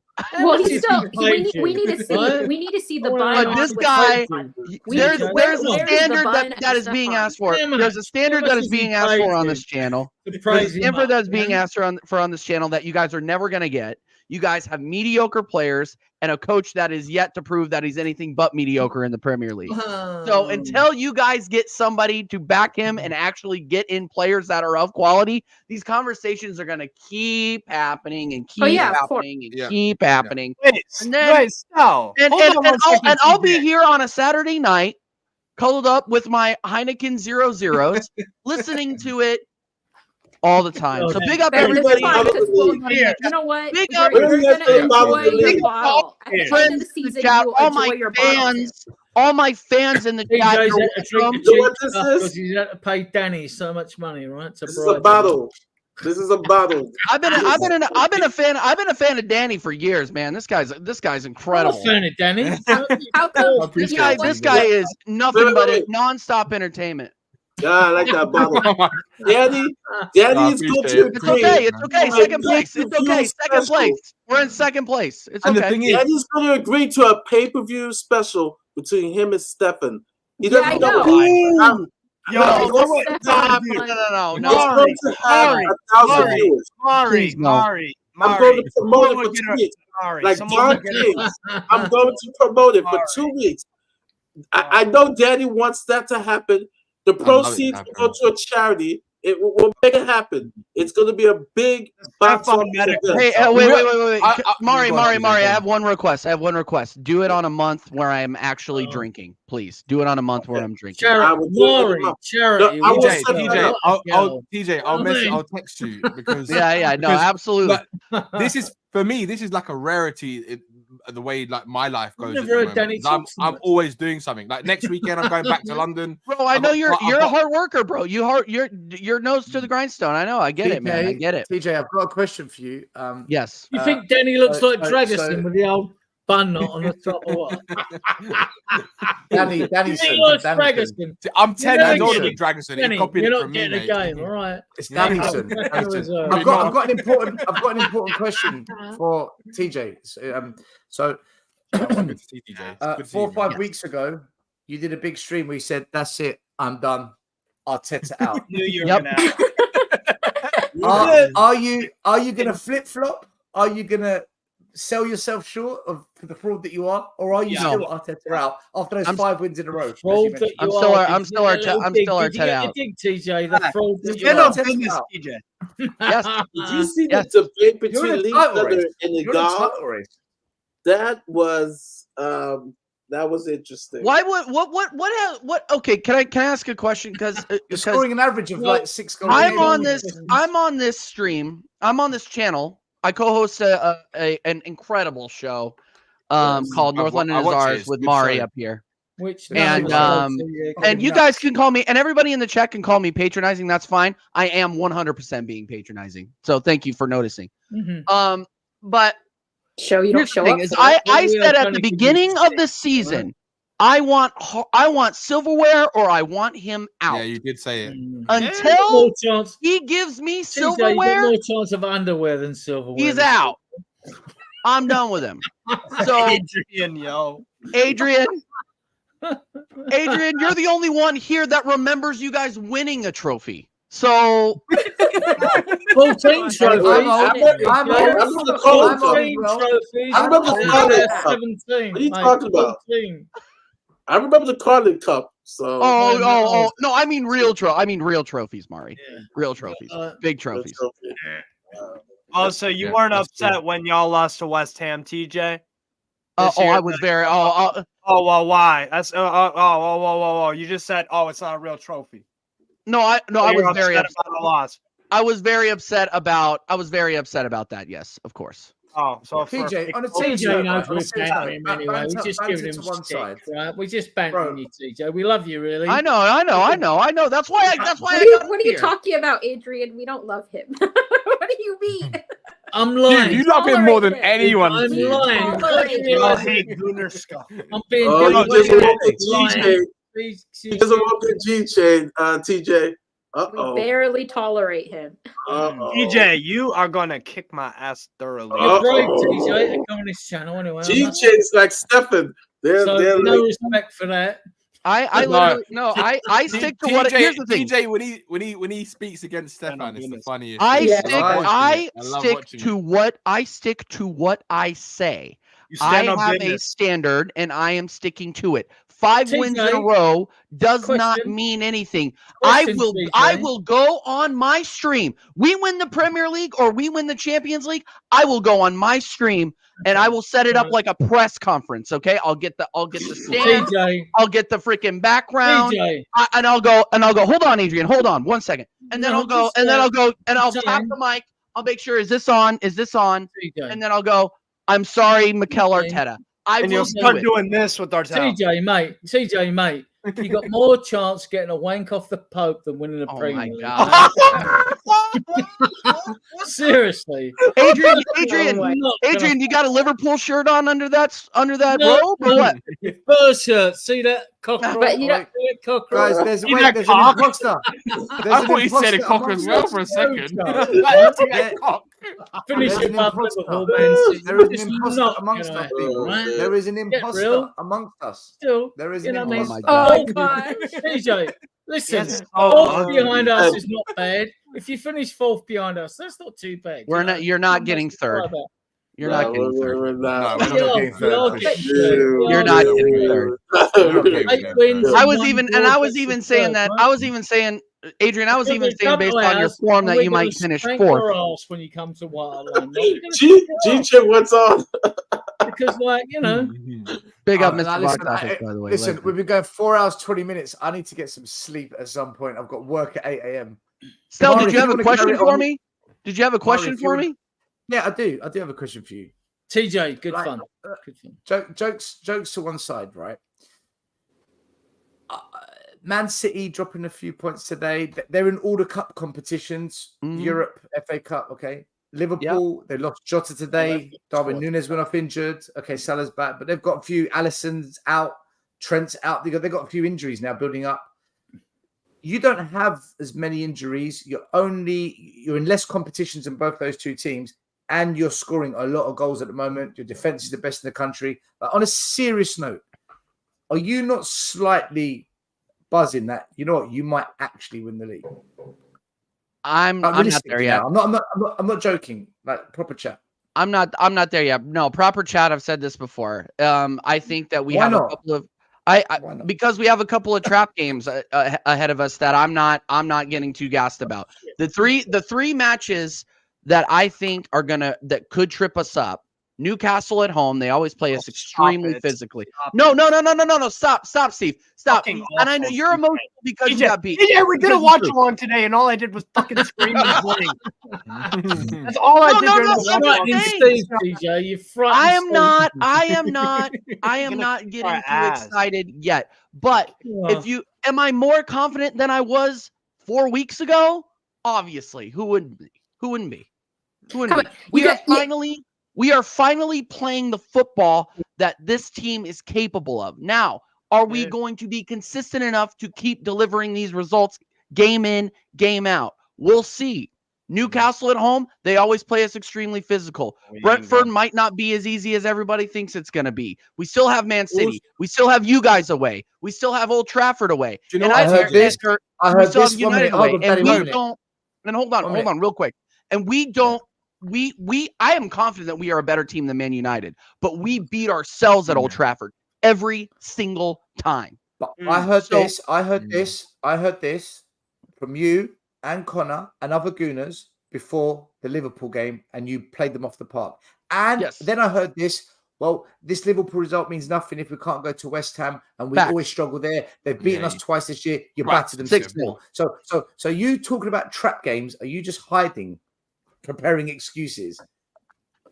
No, I'm not preparing excuses. The problem is I've seen this movie before. I've seen this movie before. I know it's like still, and I said this before. I think I said this on I don't remember where I said this before, but it's like going back, getting involved with your cheating girlfriend, just waiting for her to walk down the street with your best friend again, ready to break your heart. You know what, TJ? Do you know what as well? I think there's that, like, obviously you in the last few seasons, you've like, especially last year, like it was a bottle job in terms of the way you fucked up that title race. No. Yeah. I'm being serious, right? I'm speaking. Like, step into the building. So you smelt it. So like, what I'm saying is, right? What I'm saying is that there's also there's also a thing about like Like you've a got dog. to think about injuries as well, because at any moment you could have a massive injury to a key player, and it completely derails your season, right? You have to have variables in order to go and win a title. Every team that wins a title has to have the variables for them, right? That includes injuries. Players have to stay fit. If Saliba or Declan Rice get injured, for the rest of the season, Gabriel, or you're Declan Rice fucked. get You're injured, we are fucked. finished. What about Trossard? Wait, hold on. Can I mention something? I took a look at the fixtures coming up, okay? And even though you do have no. Wait, hold on. Even though you guys do have some Sel, you're never difficult leaving. games ahead, you know what? Out of Arsenal, City, and Liverpool, I would say that Arsenal have the easiest fixtures coming up. No. You guys for until the rest of the season. The rest of the season. From now to the rest of the season. Liverpool and Man City have it. You guys, I think that you guys have easier fixtures from now to the rest of the season. CQ, we have to go to Old Trafford, where we have a shit record. We never do well at Old Trafford. Literally, United is shit right now. Come on. Oh, no, by the way, you guys Liverpool, the man, United's playing good there. United's coming back. But I think Arsenal can. No, they're not. Sorry. No, they're not. Coming out. Don't sleep on United. Don't sleep on United. Mari, you but City and Liverpool still have to play each other. That is true, Cube. City and Liverpool still have to play each other.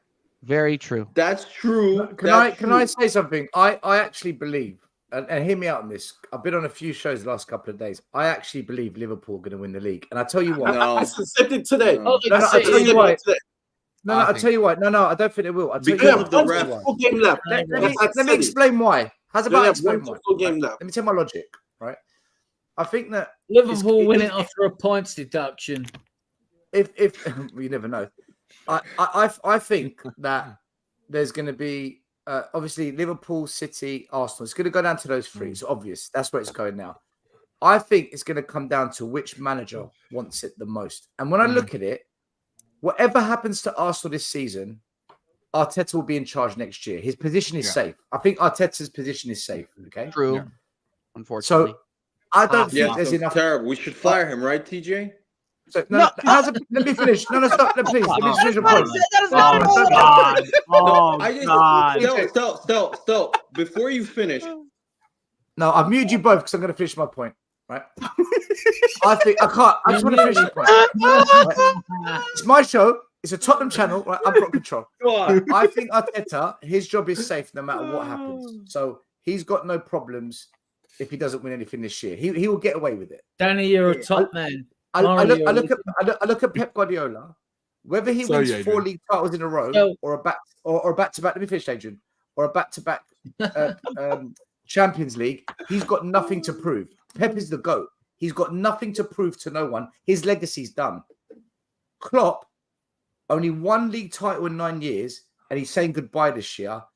I think it means more to him to give him something big than anyone else. And I think when it comes down to the end, I think Klopp's got a bigger motive than the other two this season. And that's why I think Liverpool in the end will do it. I Stefan, think TJ, Stel, can I counter? Not kill each other. But will the players drop off thinking he's going?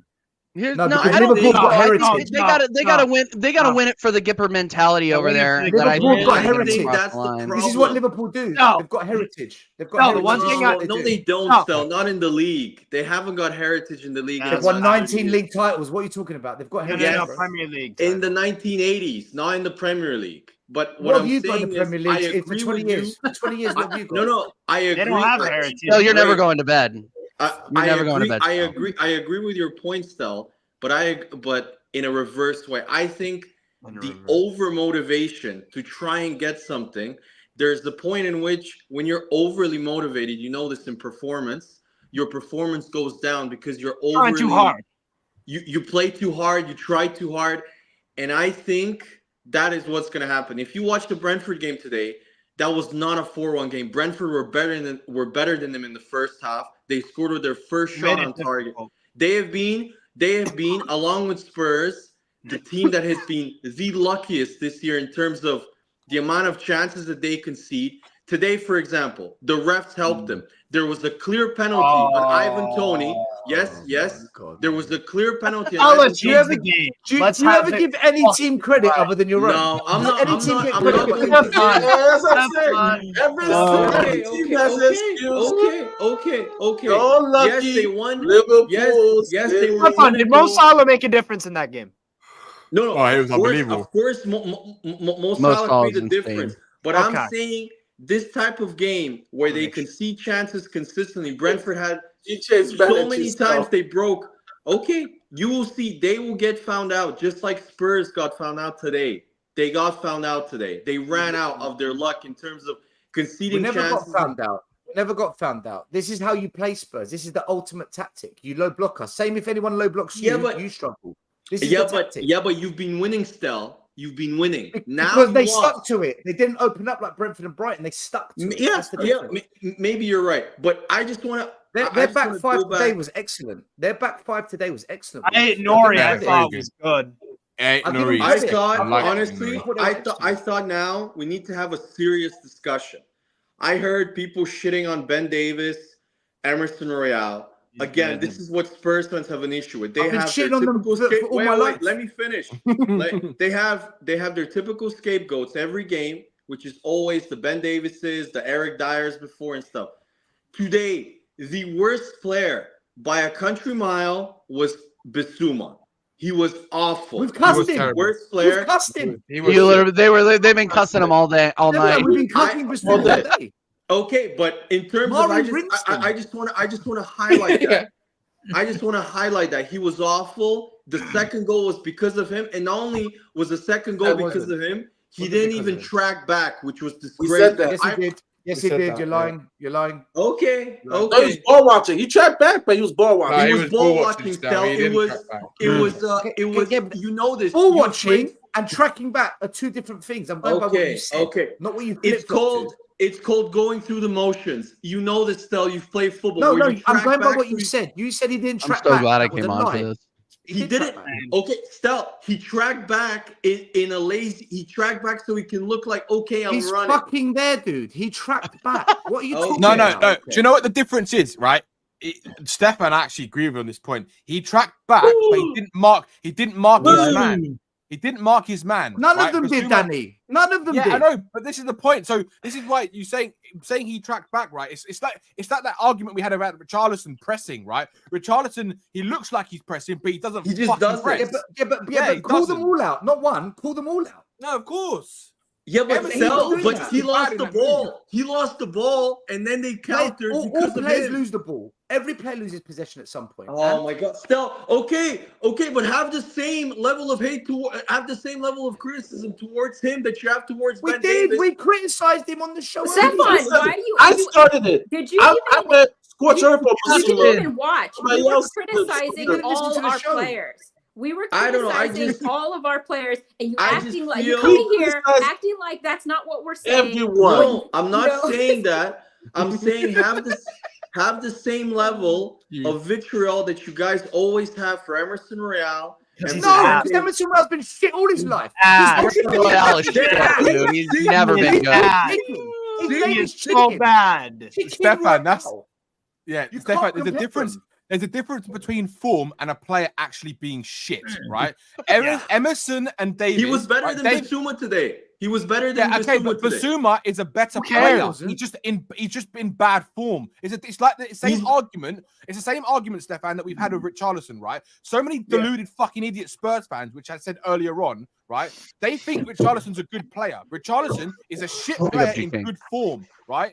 That's the difference. Like Bissouma's a good player in bad form. Emerson and Davis is a very average player who sometimes plays well, but Emerson is just a fucking dog shit player. That's the difference. He is actually terrible. I have cast Ben Davies. I have cast Emerson Royale. Yes, Timo we know, Werner, Stel. Brennan You Johnson. always cast Hey, them. no, Stefan, let me finish before you interrupt, because you always do this. You don't listen to the context. Timo I have Werner. cast Timo. No, cast everyone. I have cast Timo, Brennan Johnson, Ben Davies, and Emerson Royale from day one. And I've been consistent. I've never praised them unless they had a one-off good game. I said, you know what? All right, you did all right today. Wow. I've wanted them out of the club since day one. Davies, 9-year Chicken Royale 3 years. Timo, as soon as we signed him, I'm like, fuck this shit. And Johnson, actually, the episode, all of them. got crucified for criticizing Kulu today. He was crap. He scored a goal, Mari. He scored a goal. The first half? Yeah. Guess what? Rabiot scored a goal for Juventus today. He looks like a fucking league. So we've been hard on our players today. We've been hard on our players today. I've been hard on the players for a while. You know this. So yeah, that's true. That's true. You've been critical of Kulu since ages ago. But I just want to ask this, guys, just from a different Kulu's got 7 Premier League goals this year. Wait. Like, Let me ask this question to all the Spurs fans. Stats. If Real is so shit and Ben Davis are so shit, what the fuck is Dragusin thinking? I can't even start in this game. I agree. We should have went to back to Bayern. We should have 3-4-3.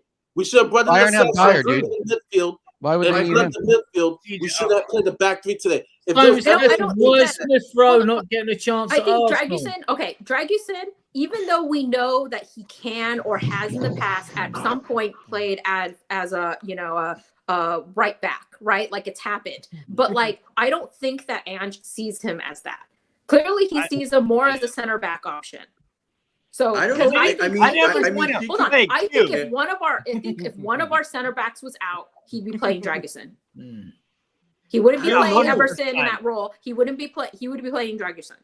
He'd be a fucking idiot if he didn't play Dragusin in front of your center. No, I know, but my point is that I think he sees Emerson as a fullback more than Dragusin. So he's going to be like, hey, I'm going to play Emerson rather than Dragusin because I think of Dragusin as a center back. Yeah, but Emerson, I mean, like, cute. Emerson's got the touch of a fucking rapist. Well, we know that. I'm just saying that could be his logic. But I don't even want Emerson at the club. I've said this from day one. Even when he had, I'm repeating myself, but like last season when he had his fucking stupid ass purple patch, which wasn't even, he wasn't even that good during his purple patch. He was just defensively more sound. He's always been shit on the ball, and people are calling him Emerson Cafu, and I was like, you gotta be fucking kidding me. No, technique. And he will in never the final third, he's useless. I remember that ball like he ballooned over Kane's head, and Kane was banging his head on a crawl. No, do you remember? Do you guys apologize remember for that joke, Adrian? Adrian, lay off on the R word, please. Yeah. We gotta be very careful with that. The second. Told you the channel's gone. This is the last show ever. I'm so glad to be at Tottenham Away's funeral. This is great. Listen. All that hard work. I think the second worry we're gonna get baptized tomorrow. I'll tell you when you wake up. Wait. The second Murray, worry, guys. my ex was on. Where has James Madison been? James Madison today was a complete pedestrian. Stefan, I watched the game on. The whole midfield stuff. No, Madison played was one of his worst games. I don't know if he had two. The whole midfield was horrible. Sorry, Madison. I didn't say it was shit. I just said he was shit. No, he was. He was not good affecting the game. Madison was not good today. That's what I said. We could have played a 3-4-3. Any team we play, I don't care who they are. Any team we play, except Newcastle. If there's some space behind, at some point we will get into you, and you will have a game on your hands. I have no fear. My issue is when a team low blocks and they stick to that block and they're disciplined. I think we are in major trouble. I've said this so many times, and I stick to it. We don't have the locksmiths. We don't have enough locksmiths. Unless that's one. But if he's not performing, then what? Kulu's got a locksmith. We get an early goal. We get an early goal against a low block team. Yeah, then they have to open up. Correct. Different game opens up. Yeah. Which you do score a lot of goals at home early. Or we need better finishers. That's the thing. Like, even when we did create the chances, we couldn't put it away. Nobody could actually. We were just kicking balls like out into like the stands. Pause. No. Look, it's. I told you this before. You guys will disagree with me. It is the system. This system is not so stupid. No, it isn't. Okay. Okay. You can have multiple It's the systems in talent. football. City plays They that all with work one system, guys. He if plays you've one got system. the footballers to impose that system. Let me see Arsenal They play all with work, Timo but they Werner, all Brennan fail. Johnson, Højbjerg, Right? Ben They Davies. all Let me see work, what they all Arteta fail. does. Really? Show me how your Really? system Really? works. Solomon, Really? Arsenal Lo plays West Ham. Celso. Yeah, you know what? Look, Those Stefan, players, right? Stefan. Yeah. To be honest, No, right? I was being told. Scales got a point. I was being Scales told got- at the beginning of the season that Højbjerg is on Declan Rice's level, though. So Yeah, I they don't told care. him What that. hero? Who said that? Let me say Who something. said I've been that? listening for Who 3 said years. that? Yeah? Will said Nobody that. Will fucking- said that. Will Declan said Rice is that. not better. No, Yeah, there is. You don't need to ask. You guys don't need to be shocked to be like, oh, who said that? Half your fan base in October. Stop it. Stop pretending like you guys didn't know that. No. Most of our fan base, no, Ellie is the only Højbjerg lover in all our fan base. A lot of people will say yes. Højbjerg's on the bench. What did I say Thank you earlier for on in the saying show? that because DJ, I have zero sympathy for you guys bitching about your mediocre players. Sorry, I had to hear about Angeball in October. No, wait. I'm not- On I'm our not hearing it. channel, we have not praised Listen, you mediocre players. Arteta out flip flop. Don't bring that here. I'm not a my last flip-flop. word on Spurs. I'm a flip flop. That's not Chris Collins right there. That's not what's his name? Wait, I'll flip flop when I win the title. When I win the title. Still, I'll flip flop. Wait. Why are you guys acting as You if are shameless. You are so as if, shameless. It's unbelievable. Yeah, extremely. You're shameless, though. No, you're no, shameless. yeah, bro. you guys are shameless. First of all, Where were the Gooners when they were on that 5-week losing streak? You're Where were shameless. you? I was hiding. You bring DJ was literally I was here every match. Hold on. Let GJ speak. Let him speak. Hold on. Yes, when they won one game. No. I'm gonna get GJ. When they won one game in 5 games, and we had an argument about Man City, where you have to make the kill, and granted, Man City just dropped points. But I was right. I said, you need to take advantage. Right? He said, oh, it's ridiculous. And they won one game out of 5. I was right. Because you can separate the distance. I was right. You were right. I was right. We're second, they're third, and you're right. And they can still get ahead of you because they only come out when they're winning. They only come out when I am here all the time, every week. DJ Warren TV. I stream 3 times a week. You've been talking for 4 hours, blood. You've been Stefan talking went for 4 missing fucking hours. for 2 Let me weeks. say something now, innit? Let me, stop talking for a minute. Yeah? For 4 hours, yeah? All I've been hearing is, basically, if Arsenal lose a game, I'll look and say, right, who's our big players? Did they not perform today? Yeah, maybe they don't. This is football. It's a sport, isn't it? Do you know what I mean? Sometimes the players don't play well.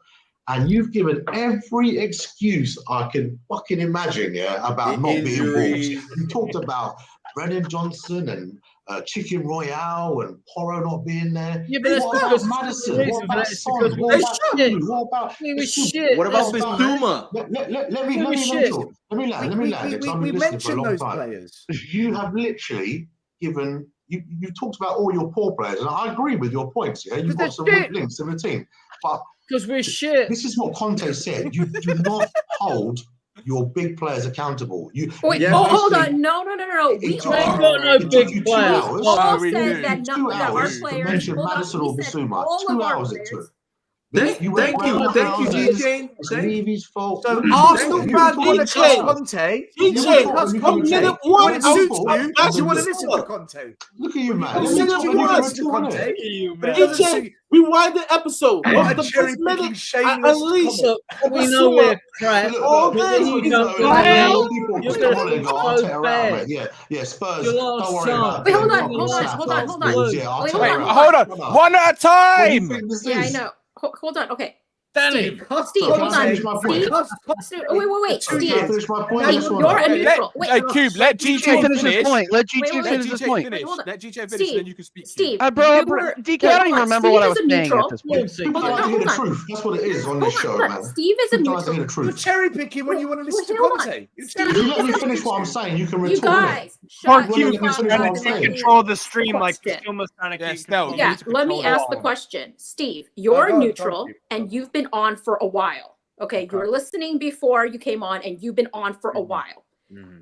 Did we or did we not talk about all of our players not performing well enough including Madison. I even said Son was barely on the ball. Everybody knows I love Son. I said Son was barely on the ball. We went on and on about Basuma and his poor performance. Steve is a neutral, and you were on the entire time, most of the time. Would you agree? We did all go in on all of those guys. I think what you guys have said has been fair. Yeah. I think maybe, but it's a Spurs channel, so I don't expect it. I think Wolves should have gotten some more props possibly, but yeah, other than that. We criticized, but the point is we criticized even our better players, right? We criticized everybody. You did. We talked about a whole, I swear to God, we talked about Basuma for like an hour. I'm not even joking. It felt like an hour. Before you joined, if you look at the chat, I must have written about 5 times. Can we talk about your big players? Can we talk about, because all I was hearing was Richarlison, Brennan Johnson, Ben Davis, Porro. Well, you know what? I wasn't there. By the way, there was like 2 hours. I wasn't there. I wasn't there. But when I came on, I talked about all of those players. Have a little kiki about Arteta out. When we're second in the league, and we won our Champions League. So we're not saying Arteta out. It's your fan. That's your fan. I'm more than happy to talk about it. I'm more than happy to talk about it. I don't care. I don't run. Guys, for 4 hours and you can't listen for 1 minute. I'm feeling the love, guys. I'm feeling the for love. 1 minute after talking for 4 hours. Because you're calling us out for Arteta when it's your man that's saying it. What do you want to retort? That's how debate works. You're lying. What I do? I'm not lying. I've been listening, bruv. I've been here. No, So because listen to me. you're accusing Spurs fans of going Arteta out when it's the Arsenal fans. Danny, what you smoking? He is talking about me, I think. Yeah, I'm which talking is about fine. TJ, another guy who said Arteta TJ, out. I'm respond like, to how him. can you possibly, like, if we collapsed in December and we were like 6-7 points off the lead, I can understand if some fans think, okay, look, maybe we need a change. But to be like second in the league, Adrian, hold on. Top, and what we've done, it's crazy to sort of, it doesn't make any sense to say, I want the manager out now. Like, it doesn't, there's no logical reason to say that right now. Like, if we have a collapse and we fall off, I can understand fans saying that, even though I don't think it will happen. I don't think the club will sack him. I think they'll give him another year. I agree with you. Fans feeling that way. But to say it now, when we're like second place, 2 points off the top, after what we done in the Champions League group, it's just... G-Chain. I don't believe. G-Chain. Hold on. No, I got it, Steve. No. So G-Chain, you got to have context, right? So I was Arteta out after we lost to Fulham and we dropped 5 points to Fulham throughout the season. That's why. So because and then we proceeded to lose the next 3 in a row. So I want to hold on. No, I let you talk. Let me talk. I let you talk. Let me talk. So the reason I hold this posture is because I've seen this movie before. I do not need to. I was on this stream and I said there was one time where I said, yeah, I think we're going to win it last season, and then this manager could not beat Southampton, could not beat West Ham, could not beat Liverpool away when we had a 2-0 win, when we had a 2-0 lead going into the second half. Brighton at home, like. I don't know what else I need. Forest away. Like, I don't know what else I need to prove to say what has this manager done other than get us kicked out of 2 domestic competitions and put us in the same position, if not lower, than we were last season. Okay, let me respond, TJ. Dude, Nothing. I'm not talking to you. I'm not talking to you. Respectfully, I'm not talking to you. Oh, you're not? Okay. You're not. So you're I'm talking to you. He's talking to you, G-Chain. He's talking to you, G-Chain. I'm talking to you, G-Chain. Wait, I just want to point out, after G-Chain finishes with TJ, I'm going to go on a full-on rant. I don't care. Okay, just please. I'm going to go on a full-on rant because the shit is, if Arsenal win the league at the end of the year, I honestly do not believe TJ deserves to fucking celebrate. Yeah, I really don't. The shit that this guy continuously says is a joke. You know what? And I love TJ, go support Spurs, mate. I love Arsenal fans that are gonna gatekeep and tell me what I can and can't do. I'm here 4 days a week watching this club lose to Fulham, draw to 10-man Fulham at home, lose 3-0 to West Ham. Nobody is going to tell me what I can and can't do with my club. Stefan, stop. Classic American. Because I am not going to be dictated to by anybody what I am going to do and not do. Oh, yes, you are. As Yes, a you are, fan. Stefan. Period. But I don't want to. If we win the league, I literally just said, Stefan, if we win the league, I said I will come on my stream, my channel, and apologize to Mikel Arteta and say, you had it in you. Good for you.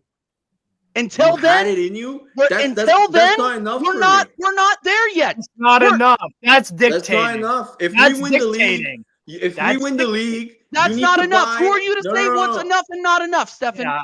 I'll tell you what's enough. If we win the TJ, you league, need a I mural want of you to Arteta in your buy. You need to buy an Arsenal shirt with "I love Arteta" at the back because No, that's what I'm not. deserve. You're not going to tell me what I'm going to do. You're not doing that. Bullshit. Including you want him to idolize a figure. No, because he I support Dad, not the manager. I just want to be clear. Stefan, it doesn't make any sense. What are you going to do if you don't win the league? If you don't win the league, what are you going to do? Entitled to their opinion. I'm never going to try and say you need to think this way. Or everyone's entitled to their opinion. That's your opinion. That's fine, my bro. You understand? It's all just football chat. But I just don't understand how you can have this opinion now, bearing in mind where we are. We're such a good team. If at the end of the season we choke again, like I said, I can understand it at that point. I'll respond. Can I respond? To have this right now, no, you already responded. You said that you've seen this movie before. So because we didn't win it last year, when nobody expected us to win it, the first title challenge, that's it. I'm out. Plenty of people expected us to win it in February. No, TJ, stop with this bullshit. Please let me talk. He's won one league title in 8 years. Yeah. Every other year he didn't beat Man City. So it's like as long as you're challenging and trying to win a big trophy, the league and the Champions League, that is what it's about. It's about competing at the top level. Winning at the top level. Let me finish. If Arteta doesn't win this year, the Champions League or the league, I can understand fans having the opinion of saying, I want a different manager, someone who can take us over the line. You know what I mean? Arteta's not the man who can actually close the deal and win the trophy. I can understand that opinion, but to have it now, and to be on here with Stel and Mari saying, "I wish we played like Spurs," brother. I'm telling you, man. I never said that. Bro. No, G-Chain, you're lying. Now you're lying. I never said that. That wasn't him. That was Connor, by the way, who said that. I never said that. When you say things like that, you need to make sure you're quoting the right person, because I never said that. I'm pretty sure last time we were on, you were saying you were sick of the football. You're pretty sure. Show me the clip. Okay, you're pretty sure. Pretty sure isn't right. Regardless, everyone's entitled to their opinion. We're not going to agree on that, and we're not going to agree on this. Here's my problem. Here's my problem is that you're gonna back this manager. Laurie, left you right. And I want to know if you're gonna back this manager when we slip and fall at Brentford at home, for instance, and then we lose 3 on the spin because this guy doesn't know how to pull us out of a rut. Yeah, but if that happens, TJ, I can understand you feeling that way, but that hasn't happened. It had happened. That's when I went Arteta out, and I'm not going to go back until I see something consistent. And consistent we won 5 games in a row. Stop, Stefan. Consistent to me is winning against top level competition. Look at what we're not going to agree. We're not going to agree because Stefan's going to try to define whether or not I'm an Arsenal fan. And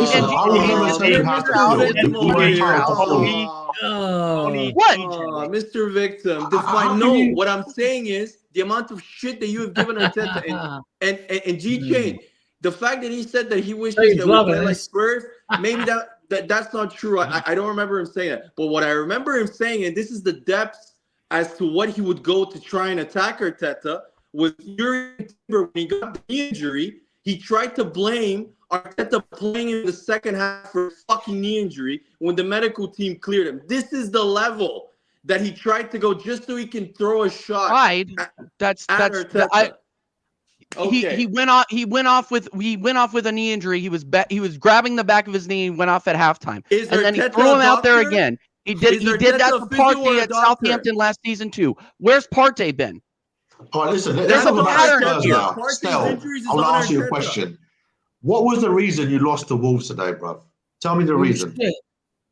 We cannot play against a team that plays the system that Wolves played. I said it for the last 4 weeks after we played Brentford, after we played Brighton, after we played there was a team before them. I said when we cannot beat teams that are pragmatic, but those teams that we did beat, which was most of them, is because at some point they pushed up and we got in behind, and I put up images and I explained the tactics of how we got in behind. Today, the Wolves tactic was superb. They stuck to it. They did not budge from that low block. We never got in behind. And if you look at the goal that we scored, it was a player beating 2 men on a dribble to score the goal. That was the only way we were going to do it. It was either a long-range world-class goal, a penalty, or a bit of magic from one player. This is our weakness. We play low block every week. We play against a team plays low block against us every week. You've got better players. Not low You've block. got better players. They're in their box. Not every You've week. got Okay, better so players. hang on. Basuma's better than Rice. Yeah. Romero's and better Partey. than Saliba. Yeah. Madison's better than Odegaard. What does it have to do with better than Partey? Saka. No, Which players have we TJ, got no. that better than? Because those are Dearest, four. no. You tell me. Murray, let me answer. Murray, let me answer. Right. What G's done there is he's ignored the attack and gone straight to the place he wants to attack. I get the strategy. Son is a better attacker than any Arsenal. No, I've gone to the players you told me are better than us. Let me answer the question. The most clinical guy the last 5 years in all Can of I Europe. answer the question I was asked? Right. Compare the attack. Timo Werner, Brennan Johnson's, Rich Harlison's, they are all gash. I've been cussing them all along. Stop. Right? Son is the only one in the front attacking lineup that is of the level. When I look at Arsenal, your attacking lineup is better.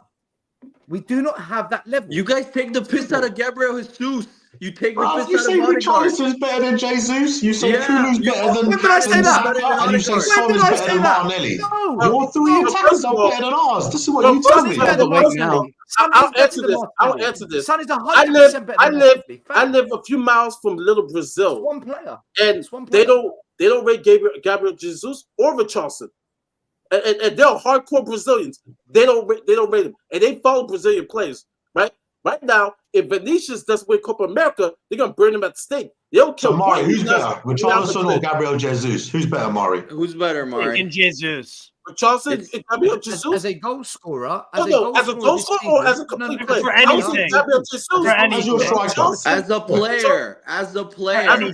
Jesus is the better player. I give the answer to Gabriel Richarlison's better. Son is better. I just told you. No, you're not listening. You're doing it again. Richarlison is ugly. Listen, even though Richarlison has more goals, I give the answer to Gabriel Jesus. You can't not stand by your words, boys. Honestly, man. Like but you're lying. They're flip-flopping. No, don't call me a liar, bro. You said it on the show. No, if you're lying, I'm going to call you a liar. You're lying. Okay, Second of all, you said Son is better than Martinelli. Second of all, then you mentioned I've never said Richarlison is better than Jesus. He is trying to backtrack out. Right. Second of all, Son is better than Martinelli. We talked about, listen. We talked about what happened the wind up and the banter. the first 10 games. You can't banter me on something I never said. Listen. Okay, now, Hold on. Then you mentioned Basuma and Declan Rice. So let me give you your answer. The Basuma's been shit for 3 months. Even. But listen. Hold on. Even the shows like the Big Six and stuff like that. Everybody said, well, the first 10 games, Basuma is playing. They're both playing good, but the edge. That's because they're morons. And listen. But the edge is for Basuma. Neutrals. They're not neutrals. Said it, not me. They said the edge. They said the edge went to Basuma, right? At the time, right? How? At the time, the first 10 games. Now we're because of 10 fucking games. Basuma's better. We played. Wait. We played 25 games. Declan Rice is a consistent 7 or 8. My only problem with Declan Rice is because Arsenal fans can be like Tottenham fans and go way over the board. I'm sorry, unless football has downgraded Declan Rice, and he's English. Declan Rice is not the best defensive midfielder in the world. He's not even the best in England, all right? The best one is Jude Bellingham, and it's light years. Bellingham. First of all, they play different positions. Yeah, they play different positions. But when you talk to Arsenal fans, it's like Declan Rice is the greatest thing since sliced bread. I would have Tuchel Mendy than Declan Rice. Oh my come on, man! And he just put a massive. Stefan, you can't even argue with it. Stop. Chouameni is Chouameni plays as a center back for Real Chouameni Madrid, is guys. light years For better 2 than games. Light years. Yeah, light years. We're not arguing your Why opinion. is he light years? Yeah, why is he light years? Because he's French and plays for fucking Real Madrid. Yeah, okay. Shoes. He doesn't lace Chouameni's shoes. We'll see. He doesn't lace Chouameni's shoes. Right? That's light years. So people need to stop overrating players and call them world class when they're not world class. He doesn't even come close. So he doesn't come close to being world class. Declan Rice is a good player, but he's not elite. He's a good player. Mari's been the best player in the Premier League this season consistently, man. No. What do you want about? Stop being so jealous. Today. That's KDB. When he comes play, I think he's the best player in the Premier League. Rodri. Of course you do, TJ. Of course you do. Of course. Rodri is player in the league. Who cares?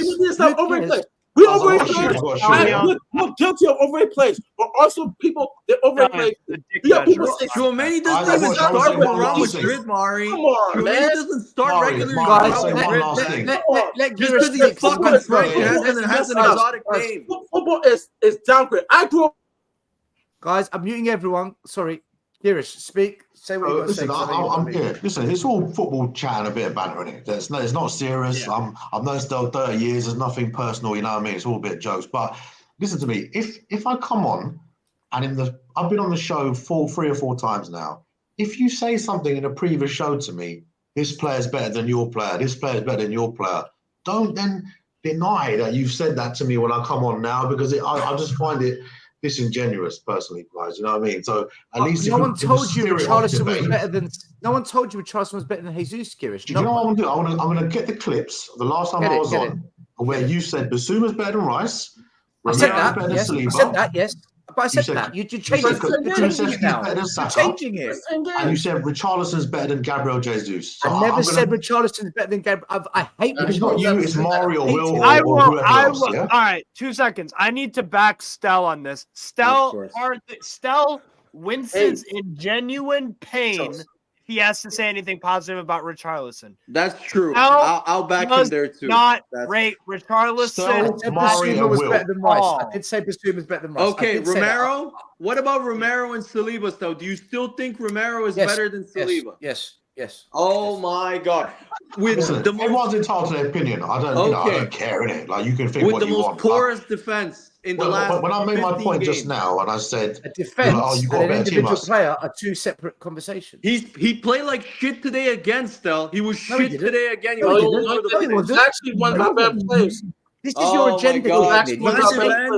Van de Ven saved his ass twice. Go rewatch the game. Wait. He didn't save his ass. No, that's a lie. No, Stephen, that's a lie. Because if you saw my show earlier, defending him, Mari, because he's fucking Argentinian. Romero was playing CDM today. He was compensating because of Basuma. Because Basuma wasn't doing his job. He was compensating. He was trying to help. Of course he was. He was compensating. You just hate Romero. So no, I think he's so underrated by your fans. Saliba never has to worry about that. Saliba doesn't have to worry about compensating. So okay. All right, Mari, you have been very vocal about Bukayo Saka. You have been you've been singing songs and shit, blood. You know, you've been going on and cussing it all year. You don't like banter? You don't like banter? You don't like banter? Oh, it's banter. Mari, can you admit? DJ, can I throw something out there? But DJ, gotta look at the time when I sung that song. At that time, Saka's performance on the road, Sky Sports, I even have a picture because I was prepared to show you. Even Sky Sports said, Saka on the road, Saka on the road. Sky Sports, not me. Can I say something? For me, I think obviously you guys pod every week, so you kind of, I guess you kind of talk more, but with me, I form an opinion and I need a sort of body of work for me to change my opinion. I don't just go 1 minute, oh, he's great, and next minute, no, he's shit. Like I have an opinion that I based over watching football or watching a player for a certain period of time. G-Chain, can I ask you a question? Call someone shit. They've had 3 or 4 bad games. I'm consistent about Timo, Brennan, Richie, Højbjerg, Ben Davies, and Emerson. I've never changed. I've said their shit. No, I keep saying their shit. Yes, you have. The only one I'll change. Wait, the only one I'll change and I'm happy to take the L on it. Declan Rice is better than Basuma. I'll take the L on it. Oh that one my I'll take. God. I'm honest. I'm honest. That's such an L. I think Declan Rice this season, for me, has been the most consistent player in the Premier League. Thank and you. That's because one because, and what I'll say about him that's helped him as well. He's been available every game as well, which has allowed him to do that on top. But I think Declan Rice is up. What about Saka? What do you think about Saka? No, G Chain. I had a question. I have a question about this. I just don't think he's world class because I don't.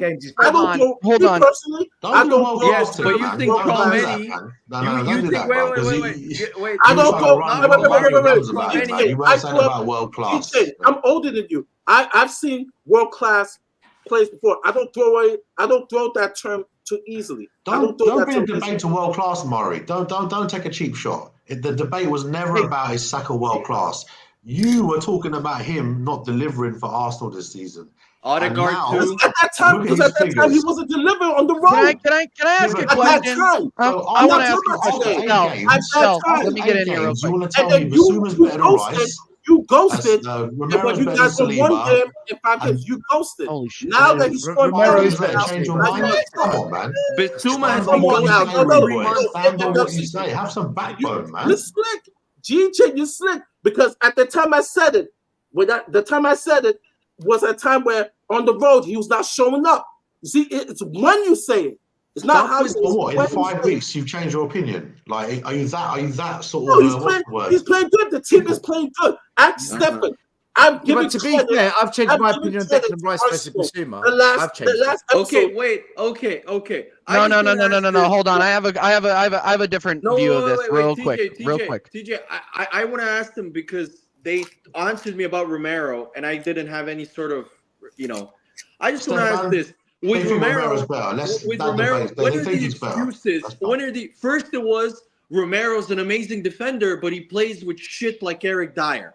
Now it's Basuma was supposed to be really good. Now he has to cover for Basuma. When are you guys going to I'm ever not blaming give other this guy players for shit? Because Basuma, today, Stefan. if it wasn't Stefan, I'm not blaming other players for Basuma, Basuma. if it wasn't I'm blaming for Basuma for today, Basuma. you would have conceded another 2 goals. The amount of recovery runs this guy does and saves his fucking ass all the time because I'm blaming he goes out of Basuma for position every Basuma. single time. But Mari, because he's fucking Argentinian and drinks mate in his free time, has to love him no matter what. Let me drop the bomb up. Stefan, let me drop the bomb. Wait. Stefan, let me get the same way Romero's Argentinian, you have to hate him. Let me drop the bomb up. Reverse. Let me drop the bomb up.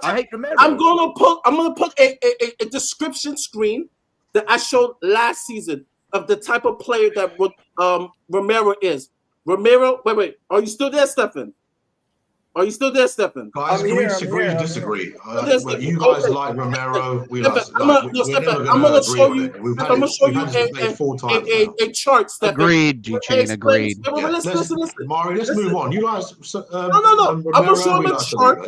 And someone did a very good study of what type of player Romero is, what type of center back. He is a dog. He is an attacker, whereas VDB is more of a cat. He has to stay back.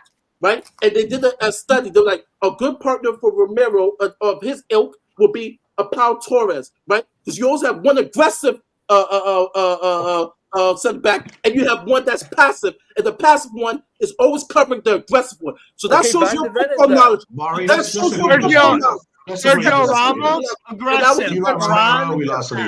I'll give you another example. Rio Ferdinand and Vidic. Vidic was the aggressive one, and Ferdinand was the level-headed one. I don't understand what your point is. You're trying to say that we've got the best defensive league statistically. What's the argument? What's the actual argument?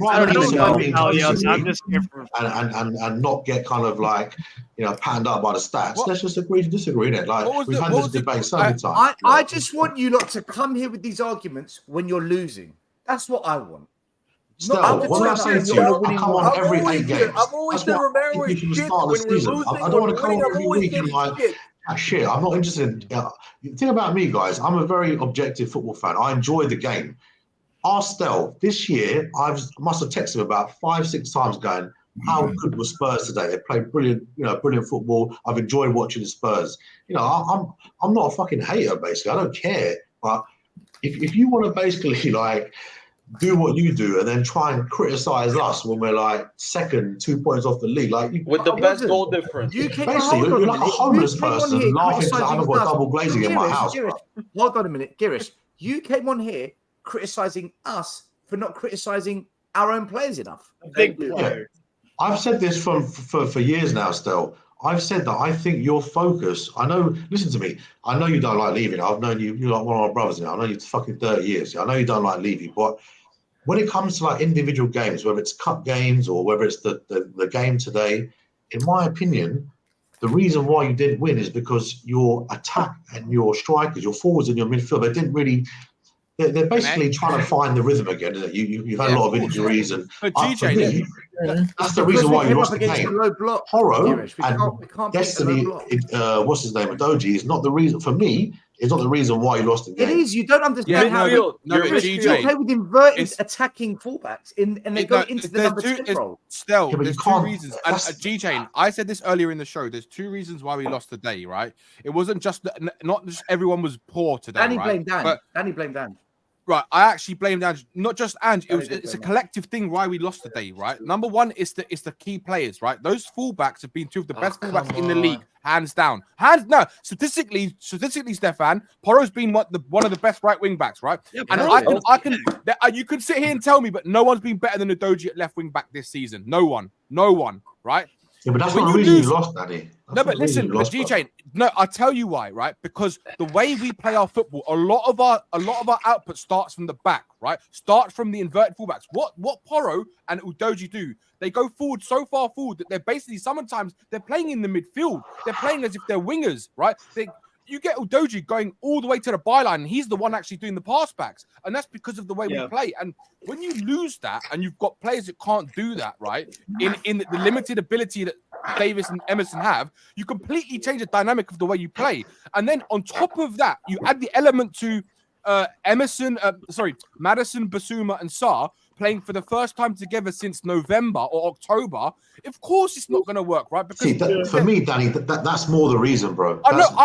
GJ, I completely agree with you. I think that was, I think that is completely the main reason why we lost today was because of the midfield. Like every fan who understands football knows the game is won in the midfield. Every single fan who understands football knows that. That's right? fair. That's the reason. That's the reason. Danny. And the thing is, when you have someone like Madison who.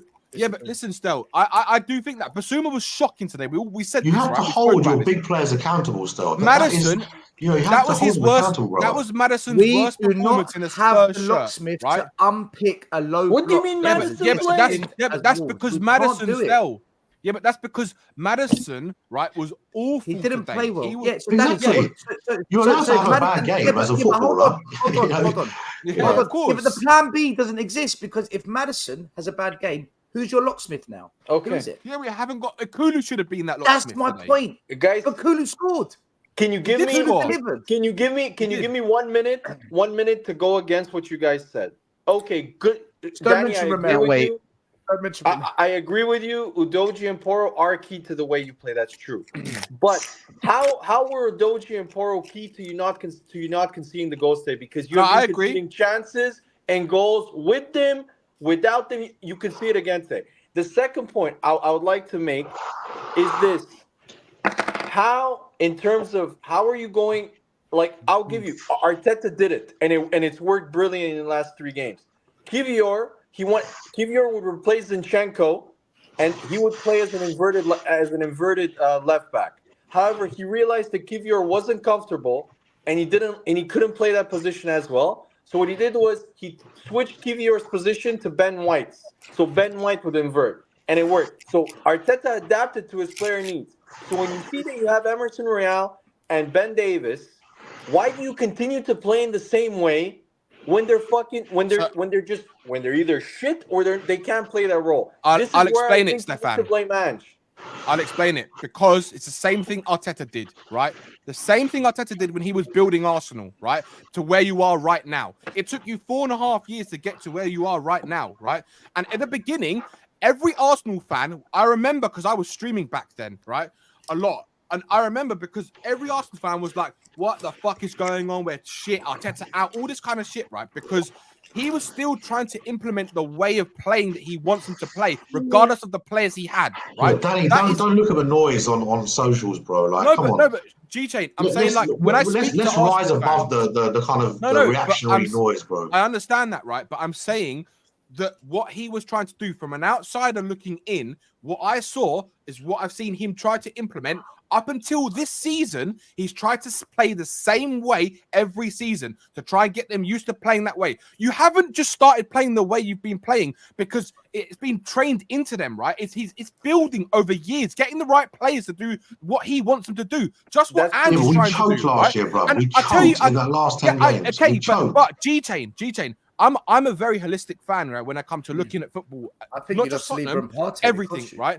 I tell you what, right? This season, Arsenal have gone up a level in terms of the way they play football because they can adapt. They can adapt, right? And if anyone who doesn't see that, I think you're fucking dumb, right? I'm not saying you guys. I'm saying fans in general, right? Because I sat here saying Tottenham fans are deluded cunts earlier on, and I don't give a shit because they are, right?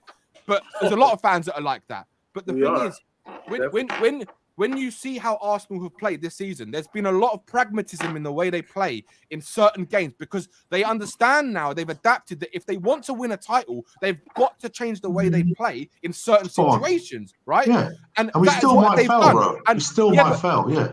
But I don't think you will fail if you keep this consistency up. And I said to TJ earlier on when he came on, I said, where will be the downfall is where a lot of teams have the downfall is when they have injuries, right? That's the biggest problem for any team, right? Yeah, but Danny, do you know what? People who blame Saliba for us losing the league, it's not just Saliba, bro. Trust me. It's not in that one last team. 10 games, 7 of them we dropped points. In 7 of those last, so do you know why, basically TJ? this team Your whole completely choked. Yeah, they dropped. So that is why Arteta's tried to change the system. You're spot on. And same with Ange, yes? You guys are agreeing with each other too much. No, listen. I think if Arsenal lose Declan Rice and Saliba, Stefan done. finally have their moment together. Arsenal fans know that, though. Arsenal fans know that. With Ange, you lost a game today, but what I find incredible is that rather than just saying, look, our top players did deliver for us, you've gone round the houses. It's Levy not giving Ange the squad, even though he's giving him a couple $100 million. It's Brendan Johnson not good enough. Bro, no. Who are your big dogs? They're the ones who why can't you win call out the game. shit players for letting us down as well, though? But the shit players aren't the main reason, still. When we lost to Fulham, I didn't say, "Oh, it's Eddie Nketiah's fault." I blame our top players. Odegaard, Saka, where were you? Why didn't you score? Yeah, but hold on, it's a team game, right? Wait, what? Why We can't say today that Emerson Royale played a good game. We can't say that. Bissouma was worse. That's not the reason why you lost. No, but You didn't watch the game. You didn't watch the game. There's a difference. There's a difference between. There's a difference between criticizing. He was the worst player on Emerson the Royale and pitch. Richarlison were the two worst players on the pitch. They were the worst players on the pitch today. Emerson Royale and Richarlison were the two worst players on the pitch. With attacking players. See, this is what For I me, mean. anyway. I was at the game. I hate I sat Richarlison. there. I never wanted You've him. watched the highlights. There's a difference. I watched the whole game at the stadium. Richarlison and Emerson Royale were absolutely disgraceful. They were the worst players on the were pitch the biggest by a problem. mile. Really? Worse Worse than Bissouma. Yes, Stefan. Yes. Worse than Stefan. Yeah. They were worse. Stefan. G-Chain just hold on, hold them to a standard which is higher than their ability. That's what I believe, anyway. You know, actually, you know what? Here is why fans call out the shit players when their team loses. Here's the logical reason why. Because what do you think the other team is saying? Oh, let's go after the good players and the bad ones. Pedro Neto was on whose side? Royale. What happened? One of those goals? No. When you have a weakness, when your team has a weakness, the other team knows that, and they're going to try to exploit that. That's why you call out the shit players, because they're so bad, they are being targeted and they are exploited. Maybe we're different football fans. I don't. I hold my key players, my star players more responsible. Yeah. Of course. Like I think most manager and all that. Yeah. But that's the reason why. Royale was so bad that he got targeted. He got targeted by the other team, and that was a big I believe why they when won. you win, it's an Ange masterclass. When you lose, it's Chicken Royale and Levy, bro. Exactly. No, I think No. You need to come off social media. You need to come off social media. You need to come off social media. Every Monday and every post-match show, I come on here. Wait. You missed it, DJ. You missed it. I slammed our performance against Brentford, and I said we're getting away with it. And there's a video Wait. Step it. I'm calling us out. You might be right. I haven't listened to those shows. You might be right. Back me up. You can back me. But everybody else in the panel can back me up. When I talked about our set piece, I blame Ange for our defense. Set pieces is horrible. Last year we were better. What did I say? Oh, you know what you said about set pieces, Murray? I said you were saying Arsenal don't they're scoring goals from set pieces. They don't create enough in open play. I said we're going to get killed by Arsenal. I gave a compliment. GJ, I gave a compliment. I said we're going to get killed by Arsenal. Now you are. Mark men.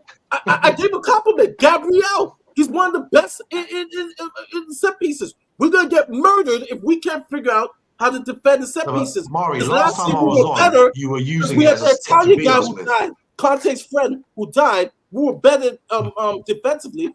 I said earlier in the show that we're going to get killed by teams like Arsenal because our set pieces are horrible. I give a compliment. Let's not go that far, okay? I never knew. I don't remember. You say Eddie Nketiah's name in every show. Our team right now, but let's not talk about our team getting. You take the low-hanging fruit, right? Every time you do. Right? You're so cheeky. You take the low-hanging fruit every time because he's shit.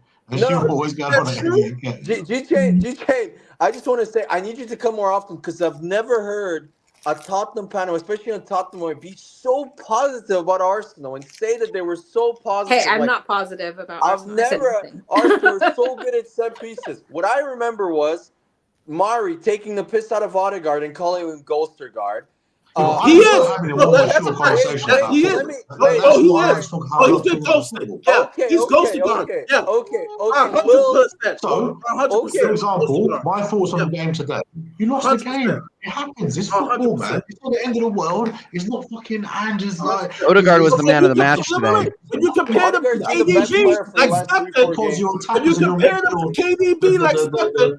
Connection was I never compared them to KDB. Shut up, Mari. Wait. You've been drinking too much mate again. I never compared them to KDB. That's the truth. That is true. You will compare them. You will allow Arsenal fans to compare them talking to shit. KDB. Go find the clip whenever I compare them to KDB. I will find that clip. I never compared them to KDB. I will find that clip. The only thing I've ever said. Who's KDB? Who's KDB? What? I think I might have heard he's saying I compared Odegaard to Kevin De Bruyne. I never did. I said the only thing. Different type of players. Odegaard's more of a kind of conductor of the orchestra, isn't he? That's his kind of little passes. He was today. He played very well today. I'm not. KDB is a much better player. The only thing I've ever said is that at the age of 24, KDB moved to Man City. Odegaard has already been in the team of the year, so Odegaard has tremendous potential. That's the only thing I've ever said. That Odegaard is better. When you play a team, if you lose, you can't go, oh, that manager's 3 years into his process and has bought this. Like, don't come with excuses, innit? Come with like the players who played well today, who did play well today. I know, but one thing. It's not an excuse. It's trying to explain the difference between the two. One thing. Fans, they do this all the time, right? They have short-term memory loss. The problem is, right, if I remember what it was like for Arsenal fans in their first 2 seasons with Arteta, you lot were going absolutely ballistic because of the shit players that you had in your squad. Just as we've got shit players in our squad now. I'm saying this, right, as a Tottenham fan. Arsenal have got a far better squad than Tottenham right now. It's because that's how you can play the way you play right now, because you've got much better players than us. As a squad, as a collective, you've been together longer, right? We don't. We've just got a brand new manager who's not even been there a year yet. And he's still trying to figure out what he needs. Is not how Arsenal or Man U or Chelsea. No. Don't give me that, G-Chain. That was the same attitude Arsenal fans had in the first season. No, yes, it was. That's a lie. Your fan base was Arteta out for 2 years. No, when have you ever heard me say in the I've last never 4 heard you. years. I'm not saying you in compared to- particular, No, but I'm saying Arsenal fans in general. Not I've me, heard. but anyone on our group chats, though, we've got what 30 people. When have you ever heard anybody say? G-Chain, come on, G-Chain. There was a lot of people that wanted him gone in the second season. lot of Come Arsenal on. fans. I'll be honest with you, I cracked once. You know when I cracked? COVID saved Arteta's job because there were no fans there to I boo. cracked once. I was on the way home from we played Villarreal and Unai Emery beat us like we 0-0. That's the one time I said, you know what? Exactly. Yeah, everybody. I was That's what I'm the saying. same. Everyone says it.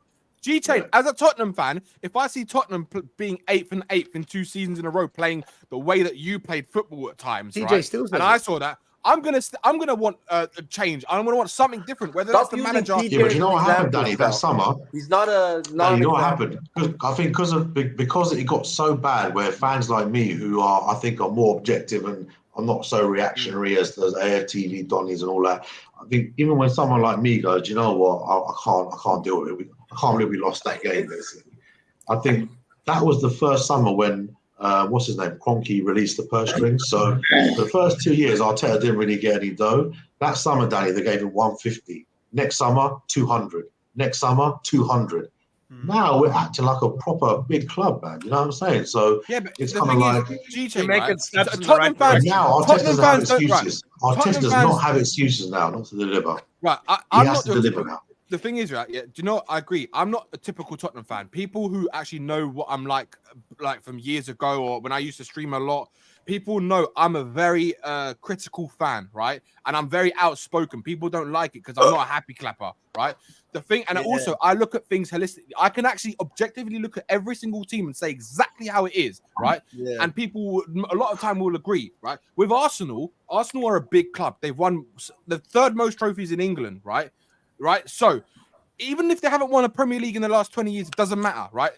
History tells you they're a big club. Arsenal, since Arteta, since Arteta's come in, right? He's completely got you. He's trying to get you back to the level where you used to be, right? But it's going to take time because it's not an overnight fix. You can't just throw money at it and hope that it works, right? Because they've trusted Arteta in his process and he's gradually got better and better, right? Even though you went through shit, you're at the other side now, and this is where you are now. And now, So why are you guys trying to banter us and saying get rid of it? It doesn't. That's what doesn't make sense to me. Tottenham fans haven't said that. It's not when you said that earlier on in the show. That was what TJ was saying. But what TJ had said, and he said it from the beginning of the season because I remember him saying it. That if Arteta doesn't win a trophy this season, for him that's not good enough. He wants to see. I can understand that view. Yeah, and the thing is, I can understand that view. And TJ I still really feels can. like that now. But the difference is, right? People also forget, right, that form is a thing in football with players and teams, right? And at the moment, Arsenal in very good form, right? They've had a bad patch, right? They've had a bad patch during the season. There's 2 games, Danny. We lost 2. No. There was a period where you didn't win for 5 games, right? There was 2 in the league, though. Yeah, 2 in the league. Yeah, two.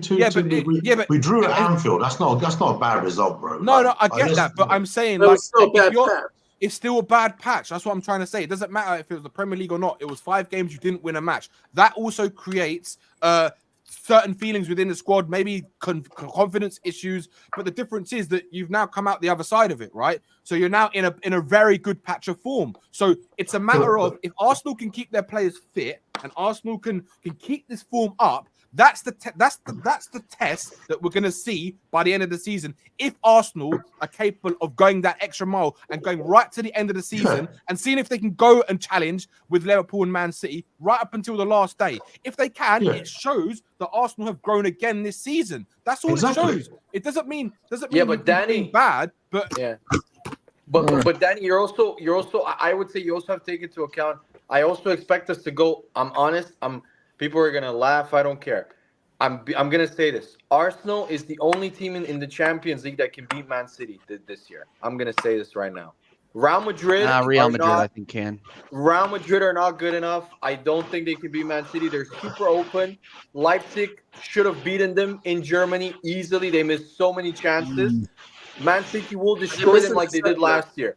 Bayern Munich, I'm not even going to talk about Bayern Munich. I was at the Bernabeu when we beat them. We already scored. But the thing about Real Madrid is, let's say we draw them next, I would probably fancy them to beat us because you know what it is. It's like heritage. Heritage. Yeah, it's heritage, bro. It's kind of, you know, you're turning up there, and it's like, Yeah, but we have so much quality, man. We're we have the quality, but what we don't have is the experience. And so You've got no I think European look how pedigree. long I it's taken agree. City to win the Champions League. Like, Yeah, as and an example. I don't think you'll win the Champions League, if I'm honest. Yeah. Because I think we'll get to the semi. I agree with G Chain. I think you could go far, but I think you will fall at some point. But look, things happen in football. Look, Tottenham got to the Champions League final, so it's not out of bounds of reality. Do you know what I mean? Let's be honest. Tottenham did not deserve to get to that final in the way that we. As much as I'm an Arsenal fan, Danny, when you beat Ajax, even I jumped off the sofa thinking, "Fucking hell, that is," you know, it was just incredible. Many fans between me and say like a young salty little, you know, fucking AFTV. No, it was. Sorry, are you all I right? like Okay. watching football. You understand? You, all of you degenerates, I have been up from like an obscene hour being on the West Coast. I got up really early in order to watch that complete shit Dross game. So I have a headache now. You're a true fan. But as an audience member, I'd just like to say that I'm truly disappointed in Stefan and the Bun, because I expected fireworks and I just got a kumbaya. So I just want to say I did not get my money's worth. And What did you expect? What did you expect, CQ? For us to just scream at each other? So I'm off. Q, when the moment is right, I will scream at Stefan. But Okay. the moment is All right. Bye, and guys. Stefan will scream at me. So the moment is right. No, but I'm telling you. Guys, bringing it back to Spurs. We talked about Arsenal a lot. Bringing it back to Spurs. So today, for example, you lost a game. You fucking. G you're Chain going is to lose taking no games in the prisoners season. today, guys. He's He's shitting on you. So you're going to lose games, but rather than like, you know, make it a kind of deep dive into the whole situation. You know, for me as a football fan, I'm watching the game thinking, well, I was watching Arsenal, but I keep an eye on what's going on. I was thinking, your midfield and your attack just didn't connect today. Like they just looked a bit. The midfield. For me, that's the reason why you didn't win the game. But like I said, G-Chain, it's because they hadn't played. We need to get Troy Parry, and we need to fucking like revolutionise the club. Like I just. 1 minute, Irish. Did you watch the whole game? Did you watch the whole game? I was watching at the same time, bro. Like, you know, I had the Arsenal game on, and I had that, but I only saw you have really 2 chances, really, if I'm honest. Like, and whereas you normally create loads of chances. Go watch the whole game. We had more shots. We had more on target. If you want to laugh, go and watch the whole game. They had more on target. They had more on target. Okay, fair enough. They had more on target. Okay. I don't. Okay, fair enough. Go watch the game. We cannot beat low blocks. The issue is, if you follow this channel every week and listen to the post-match shows, I've been saying. If you're saying that, still, doesn't Ange need to know that? Doesn't your players need to know that? Like, don't they need to work on a solution on how to break a low block? There is no solution with crap players to beat a low block. Yeah, you can't. Right, you had Kulusevski, Son, Richarlison, Bissouma, Sarr, and Maddison. Bisuma's a deep midfielder. Sarr's a deep midfielder. There's only 2 players there. Yeah, you but that's your mentioned. front 6, though. That's your first choice. No, it's not the front 6. We have a front 3. Where you get a front 6 for? Or whatever it is. That's your first team. It's not whatever. No, it's not. It's not whatever. You don't understand whatever, because if you want to hold me on your show by saying Kulu's better than Saka, Basuma's better than Rice, this one's better than this. I like how you changed the background to the North London Azars background. Yeah, no, words. No, Girish, stop. This is Girish. You said something. I said to you, there is no such thing as a front 6. And because you realise, Stell's right, you then go into a different argument and compare players. What I'm saying is you had your first Why? team. So stick to your argument and don't change it when I call you out on what you say. No, my argument is you had your first team still. Your first team midfield and your first team attack. You were missing 2 fucking players, Stel. Arsenal were missing 7. Who's missing out of the midfield and attack? Who would you say? Girish, hold on. Our front 3 and attacking mid is not good enough to beat low blocks. It's not good enough. You have Maddison. Players. You had Maddison. Stefan, that's one player. One good enough to beat Wolves at home. It's not in full. Wolves are good team. Wolves did this to us away as well. We couldn't beat them away. They don't have to because your midfield is not good enough, Stel. It's not your attackers, it's your midfield. That's listen. G-Chain and Stefan. I said this This is ridiculous. You don't understand how Spurs. I said at the beginning. I said at the beginning. I'm being really performance. honest. It's not a big deal. You can have a bad performance in football. Yeah. Bro. Can I just say one thing, Murray? Can I said, Murray, hold on. No, Murray. I want to finish this argument, right? I don't. Can I go now? Come and see a bit in a minute. No. You can be quiet. You just come. Wait. Right? Yeah, you bitch. I just wait. Hold that, Danny. You're fucking horrible. Spurs as a squad, right, cannot be a team that is disciplined in a low block. The same thing happened against Brighton. The same thing happened against Brentford. Brighton didn't play with a low block cell. Any team, yes, they did. Any team that does this to us, dude, any team that does this to us, we have shown, we have proven, we do not have the quality to open them up. No. What we try and do is draw them out through the middle and then get into the space. When we do that, we've punished all of them. Today, Wolves, their manager, it was a masterclass in how to play against this Spurs team. Now, in 2 years' time, if we don't have bums like Richarlison, and we don't have bums that come off the bench like Timo and Brennan, and we've got a better caliber of attack, and when a Maddison doesn't have a good game, which we've said he did not play well today, and there's another option to Maddison, we can unpick those locks. But with this current squad, any team that plays the way Wolves did, we are not beating you. There's no. So it's up to you to find the solutions, though. There is no solution. You need better players. There's no solution. So who would you sign over Maddison, Son, Kulusevski, and Richarlison? It's not over them. It's another option in case that player's not playing well. No, I'm hearing. I'll give you an example. Right? You lot went and signed Trossard. Now he's a very good alternative to him, but we didn't Martinelli, right? He's a very good alternative to Martinelli. So you can't say that. We have to. What can we do, G-Chain? Because we don't have the options to provide. Don't talk about Arsenal. Talk about Spurs, Daddy. That's what but G-Chain. You're the one comparing what can we do? You're saying what can we do, right? Only because you told me that your players are better than ours. That's why. That's the only reason why I'm saying. Who said that? I said that Basuma was better than Rice. That's the only one. And Romero. Back tonight. And Romero is better than what's Romero got to do the attack? What's Romero? Okay, so let's go through it. He conceded 2 goals today. He conceded. Son or Martinelli? Ask the question, Sal. Son or Martinelli? Son. Richarlison or Gabriel Jesus? Gabriel Jesus. Okay, I'm going to hold you to that, and I'm going to expose you where you said differently. Okay, and then you can't expose me because I've said Jesus is a better player. Have you said Kulusevski's better than more goals Saka? Is what I've said. Have you said Kulusevski's better than Saka? Yes. Oh hell no. Mari has never said that. I never see that. Saka is a very good player, but he's not world class yet. I haven't. I never did that question. I never did Kulevi Saka. I never did. I never did that. And I'm the biggest. One of you used to. It might be Will or Will. someone else. It was Will. I'm arguing about. For criticizing Kulu all the time. Mari. No, G-Chain Mari has never said that. Mari changes his opinion every 5 weeks, and that's my problem with him.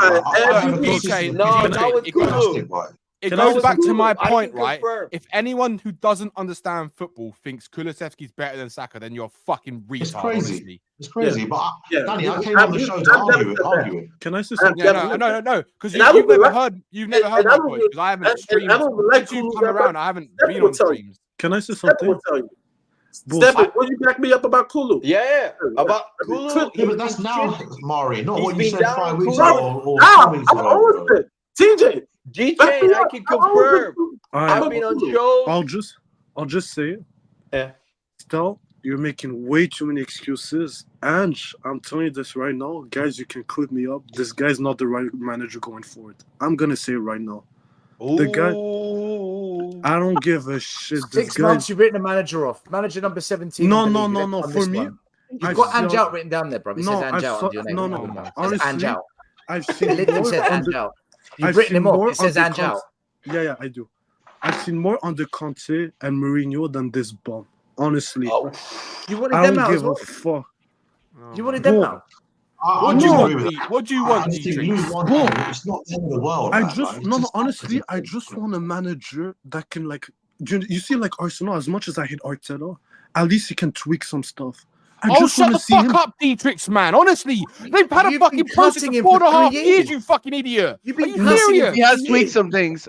In Dubai, he tweaked a couple of things. Now we're actually He scoring has goals. tweaked some. Yeah, oh boy, wow, he that's has. like the ultimate compliment from TJ. That means he's tweaked so much, guys. Dietrich, you are a Oh my fraud, man. God. You are a I'm not a massive fraud, man. Stell, can I highlight a difference between me and you, Stell? Can I highlight a difference between you? So this year, Stell, you're challenging for a top 4 place. If, for example, you don't get it, like for me, in my humble opinion, at the start of the season, if you said to me Spurs would get 4th place, I would have said it's an amazing season. Bear in mind, you lost Harry Kane, you've got a brand new team, yada, yada, yada. That's my opinion. Now, still, he said to me, Arsenal, Arteta will be sacked. They were not going to make top 4 because they had Conte, Klopp, what's it called? Pep. No, who was the other guy? predict that. And You Tuchel. keep thinking Will. Wait, Conte? Gee, what are we talking about here? Whoa. What are you talking about? This season? What? We never had Conte. No, I came on with the screenshots, brother, what you said before the start of last season. You're going back 5 years ago. You're let going me back finish 5 my years point. ago when you're taking. No, it's not 5 years ago. It's 12 months You're bringing ago. up shit that's not No, relevant here. listen to me. It's out of The context. difference Why are between. you not doing that to me? Can I finish? Then you can answer back. Let me finish it, bro. I know No, what it's you're not doing. You've been hard. there. Listen to me. No. Smile. No, let me Try and be finish. slick, like Mari called you, but not with me. You're trying to bring It's up not stuff being from 5 slick. years It's ago. trying to Out of say. context. No, it is. You're trying to be slick. You brought this up I'm 5 years trying ago. to be slick, but out you of don't let me context. finish. Yes. I'm not going to let you stick to this game, like you said. You want to talk about this game and this season. Talk about now. So I'm trying to say talk about this 5 years ago, season, talk about even other if stuff. you don't get top 4, it's not a reason to sack Ange. He's shown I never enough. said that. He's saying sack Ange, not me. Yeah, but can you let me finish, bro? Then you can answer. Like you let me finish my point. Yeah. So what I'm trying to say to you is, in my humble opinion, even if Spurs don't get top 4, because of the body of work I've seen and the fact that basically Ange has kind of like re-identified the fans and with the club and what Spurs should be, which is the kind of team that plays progressive football and is an exciting team basically. You understand? So even if he doesn't get top 4, I'm not going to be fucking like, oh, you choked and this. That's not the kind of football fan I am. Do you understand? I look at the bigger picture. What is the bigger? Is someone building something that's going to improve your football club and your team? That's the way I look at football. Anything. What is improving, for me, I think you are. You have improved. No, you haven't. Football you played under Conte last year. When For me, G-Chain, when I made my prediction, and everybody here knows I made a prediction. Mari said 8th.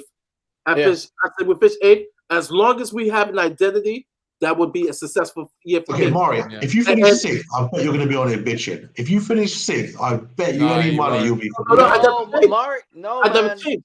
Because it's natural when human to be disappointed, isn't it? We've been over compensating. I said anything above 8th is a bonus because I said this plenty of times. Yeah, our prediction was 8th.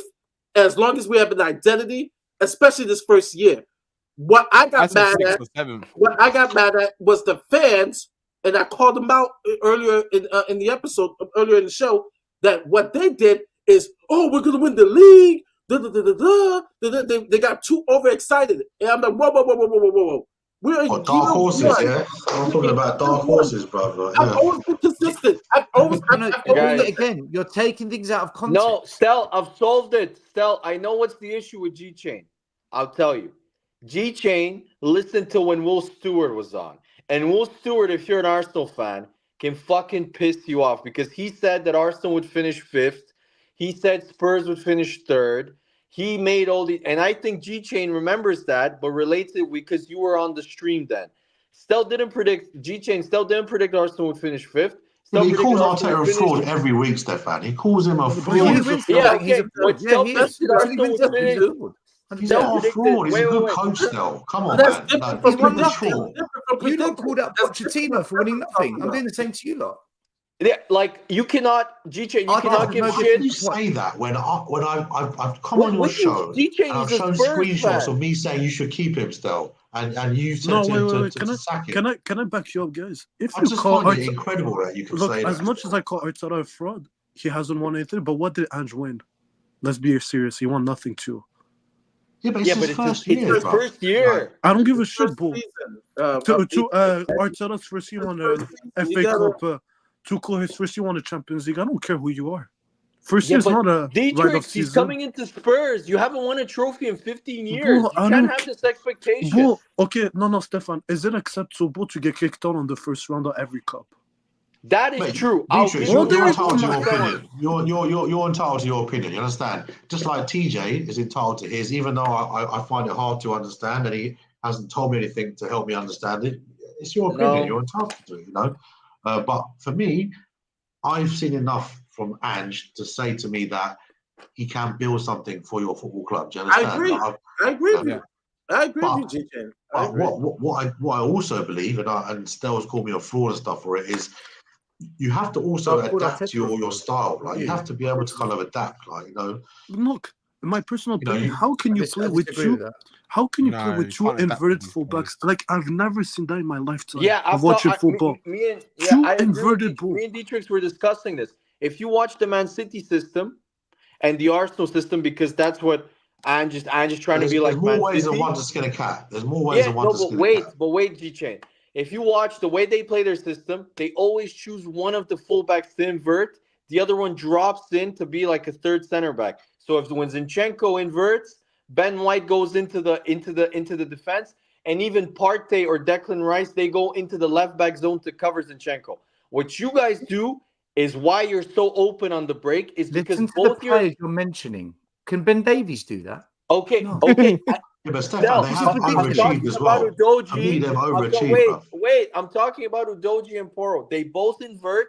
That's why when teams break on you, you have so much space. I'm going to tell you this, Stel. Next season, if you play with this We don't system lose with Europe, Udogie and Porro on the pitch. Wait. Yeah, we Next do. season, Yeah, we do. next season, if you play with this, if you play with the system in Europe, where Van de Ven has to pretty much cover for fucking two players and make 150 to 200 sprints per game, his hamstrings are gonna be fucking jelly in a year and a half. I'm telling you this right now. He cannot do this. You know what? It's the same with Klopp. When he came into Liverpool and he revolutionised their style of football, in that first, I'd say 2.5 years, they had like over So many injuries. 14 hamstring injuries because of the intensity of their game. So that's what I'm trying to say. It's going to take time, guys. It's going to take time.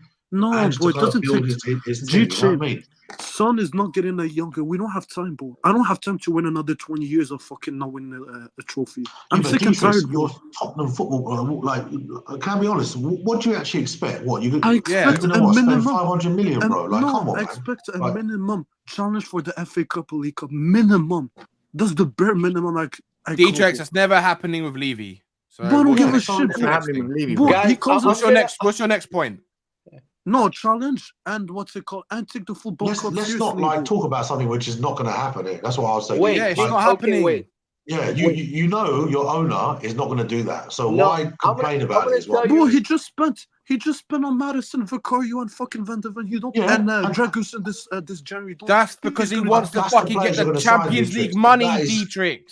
Yeah, and what those is are going to players do you're it gonna again sign, this bro. summer, bro? Arsenal I don't and like Tottenham Levy, but he's shot going to in do a it again. different pond to everyone. Wait, to okay, the top GJ. team. Okay, wait. I'm gonna tell you this. Guys. The best blessing you will have this year, and this is gonna sound wrong, is Arsenal winning the league or the Champions League. Because Levy is, like a lot of the Spurs fan base, is inherently insecure of Arsenal. The moment Arsenal have super success, Levy will feel the heat on his ass. And I'm telling you, he will spend big money if Arsenal win one of those major He won't, bro. He's a smart man. telling He's a he will billionaire, spend bro. big. I promise. It's all about money, man. He's not going to react It's emotionally all about when it comes money. to business. He will bro. react. He's not. He will react the same He way. won't, Stefan. The same way. No, I'll tell you why. The same way he reacted when Arsenal won the FA Cup and Aubameyang signed the new big deal. What did Levy do? He waited for the exact same Levy day. doesn't work that way. He talks. Yeah, that's your opinion, but for me, a smart billionaire, a real it's all proper about money. operator in business doesn't react emotionally, bro. They Yeah, react. it doesn't matter emotionally. I agree. They look at the business. He does and not they react. know what's the bottom line. That's what they look at. That's not true. That's not true. Why did he react? Look at all the changes he Stefan, made. you are after so after the self-consumed by Conte Arsenal. It's just sickening, bro. You think Levy does things because of Arsenal? Are you that no unstable as a fan? Does not make any financial decisions. Stefan, he'll buy a bit of land when it comes available and it's a good deal and he'll build hotels. Like that's what businessmen do, bro. Like I'll be honest with you. Daniel That's your Levy, opinion, that's right? fine. But Daniel Levy, I think look through the history. Levy's a bit smarter than Bro, making emotional decisions. Boys, this is what Levy does. This is what Levy does. If top 4 is under threat, or if Spurs drop out of top 4, he will pump money in, get us back into top 4, and once we're there, he's kind of content. He'll try and do just enough to keep us there. What he won't do is what Arsenal did. You got top 4, you got second place, and then Arsenal said, right, let's go drop £100 million on a player that can really galvanise it, and let's spend another £100 million on 2 more players. Liverpool did the same thing. They nearly got there. They said, right, let's drop £150 million on Van Dijk and Alisson. Spurs will never do that move. Never. That's the never, move. Ever. Do you know what? I agree. That means you've got to I'm win so glad you trophies. said that, still. Levy- I'm so glad you said Levy's- that because Levy's the amount about of times top I've 4. said to you, bro, like you have to understand the conditions you're operating within. So employing Mourinho No, or but Conte, G, we've got the money to in do your it. heart, G, we've got the deep money down to in do your it. heart, you know Levy's not going to change. Come on, man. Never. You know No, but deep G, down in your heart. we've got. No, but G, hold on. 2 things. They One, have money. we've got the money to do it. Number You've got 2, the money, but you know he's not going to do it, bruv. Okay, he's so not. Girish, right, okay, right. Now I'm going to hold you to what you've said. If you've just said, I know that Levy isn't going to do it, don't ever have a go at me again for saying Levy out and blaming him. No, because in any walk of life, bruv, you work within your means, whether it's a job, whether it's your finance, whether it's We your are property. the 8th like, richest you club in the work within world, your the means, richest bro. club in London. Like, G, we've got the money. And we We've made got the the money. third highest revenue today. The We've got the report. money. The third In highest sport. revenue in all of Europe. Behind the problem is, PSG. though, Behind the problem for PSG. me, You can't say Levy's not going to do it and then have a go. no, But if so you know, Mbappe's okay, available. but I'm if not you know expecting my Levy, club to go and sign Same day Mbappe still. revenue. Like it's, like we physically we could afford it. Forget But I'm not Mbappe. expecting because I know Forget we wouldn't do Mbappe. it. Why can't we? Yeah, but no, you're going for the extreme players that only No, go I'm to talking Real about Madrid. my club. So With I'm the saying MVP when I look at Kings, expectations for it's my much club. what we know.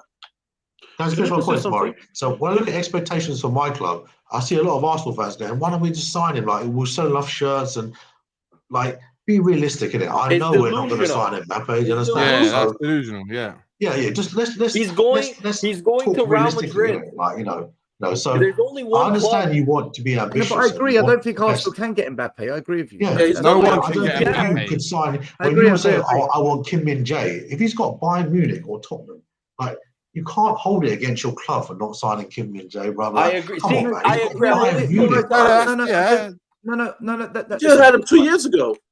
Listen, for me, Spurs have never shown ambition when we're on the up. When we get to never. a high, show ambition then. Spurs show ambition when we're sinking. It's like you're doing it at the wrong time. I'll tell you. And that's the proof. And that's the proof that this ownership wants top 4 Champions League money, and that is success to them. That's it. And our That's fan base, success. they bought into it. When Wenger said yeah. top 4 is a trophy, our fans believed it. Our fans believed it. Top 4 is a trophy.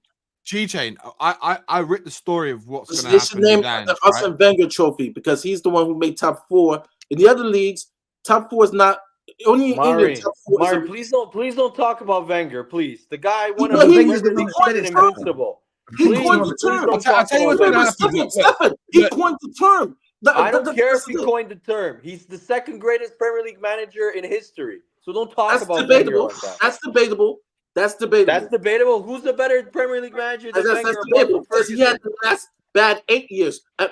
Even some Arsenal fans, it's He has debatable. the greatest achievement in Premier League Some history. people Let's have not argue Jose about Wenger, guys. We're Mourinho. not arguing about Wenger's Yeah, success. no. We're not arguing about Hold Wenger's on, hold success. on, Mari. Let me just say this point, right? We know Wenger's a top manager. We know Let me that. just We all know. let me just say this point about what we were talking about, right? We were talking about Tottenham and Levy. where we Levy, right? Yeah. When Ange came, I wanted Ange to come in because for what we needed at the time, right? I was one of the advocates of bringing Ange in. I studied him. I saw what he could bring to Spurs. You didn't study right? shit, you bitch. Shut your fucking mouth, you dumb fucking cunt, right? So, right. Yeah, you stupid bitch. Shut your mouth. Right. So I studied him. I understood exactly what I felt he could bring to Spurs, right? So I wanted him in. But I also understood, I know exactly what's going to happen with the cycle with Ange Postecoglou, right? What's going to happen is for the next 2 years, They're gonna put some money into the club. They're gonna try and get a couple of more players that he wants, right? They're gonna start playing better football. They're gonna start like maybe trying to compete, maybe more than 4th position. What's gonna happen is we're gonna get to that point where we can't now go for a certain level of player, and we now need to go for like what you did with Declan Rice. Go and spend big money on a top player. That's where we're going to fall, because Daniel Levy will never do it. And then what's going to happen is we're going to capitulate like we did with Poch. We're going to capitulate like we did with the other managers in the past. And it's just going to be the same shit again. That's what's going to happen. It's going to be within the next 2 to 4 years, that shit's going to happen. Because we will never go over that next line. You know who will be the perfect player? But Declan Rice of Arsenal for Spurs. No, but I'm not just saying. There's a perfect player that we need. That we need. And can be available. Joao Paulinho. No, not Joao Paulinho. I'd love him. He's amazing. He might be surprised. No, he's another player. And Daniel Levy will never pay 100 mil for that player, but he'll be perfect for Spurs. And we were talking about the other day. Do you know what, G-Chain? Jack Danny, you know why I think it's different this time? He will be perfect for Spurs, but we would never pay 100 million. Why would you pay 100 million for Jack Danny, Grealish? do you know why I think it'll be different this time? Because Jack Grealish. I said to you, when you got Mourinho and Conte, that was never the right fit, because it was never. It was never right fit for Grealish to go to Man City. You're not seeing the real Grealish. The real Grealish needs freedom. He needs freedom to be able to play and take on his man. But Mari, we already had this discussion like with Jack Grealish. That's never happened because Daniel Levy's too egotistical. Yeah, it would never happen.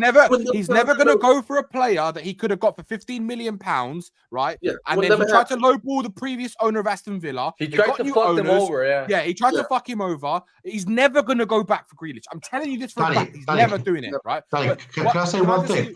Danny, can I say one thing? The reason why I think you might be pleasantly surprised is, as long as Stell's one of my best friends, as long as I've known him, like, you know, we've obviously banned him because Daniel Levy's tight, man. He never spends dough, yeah? But ever since you moved to a new stadium, bro, ever since you moved to your new stadium, if you look at the figures, he's actually spent a lot of money.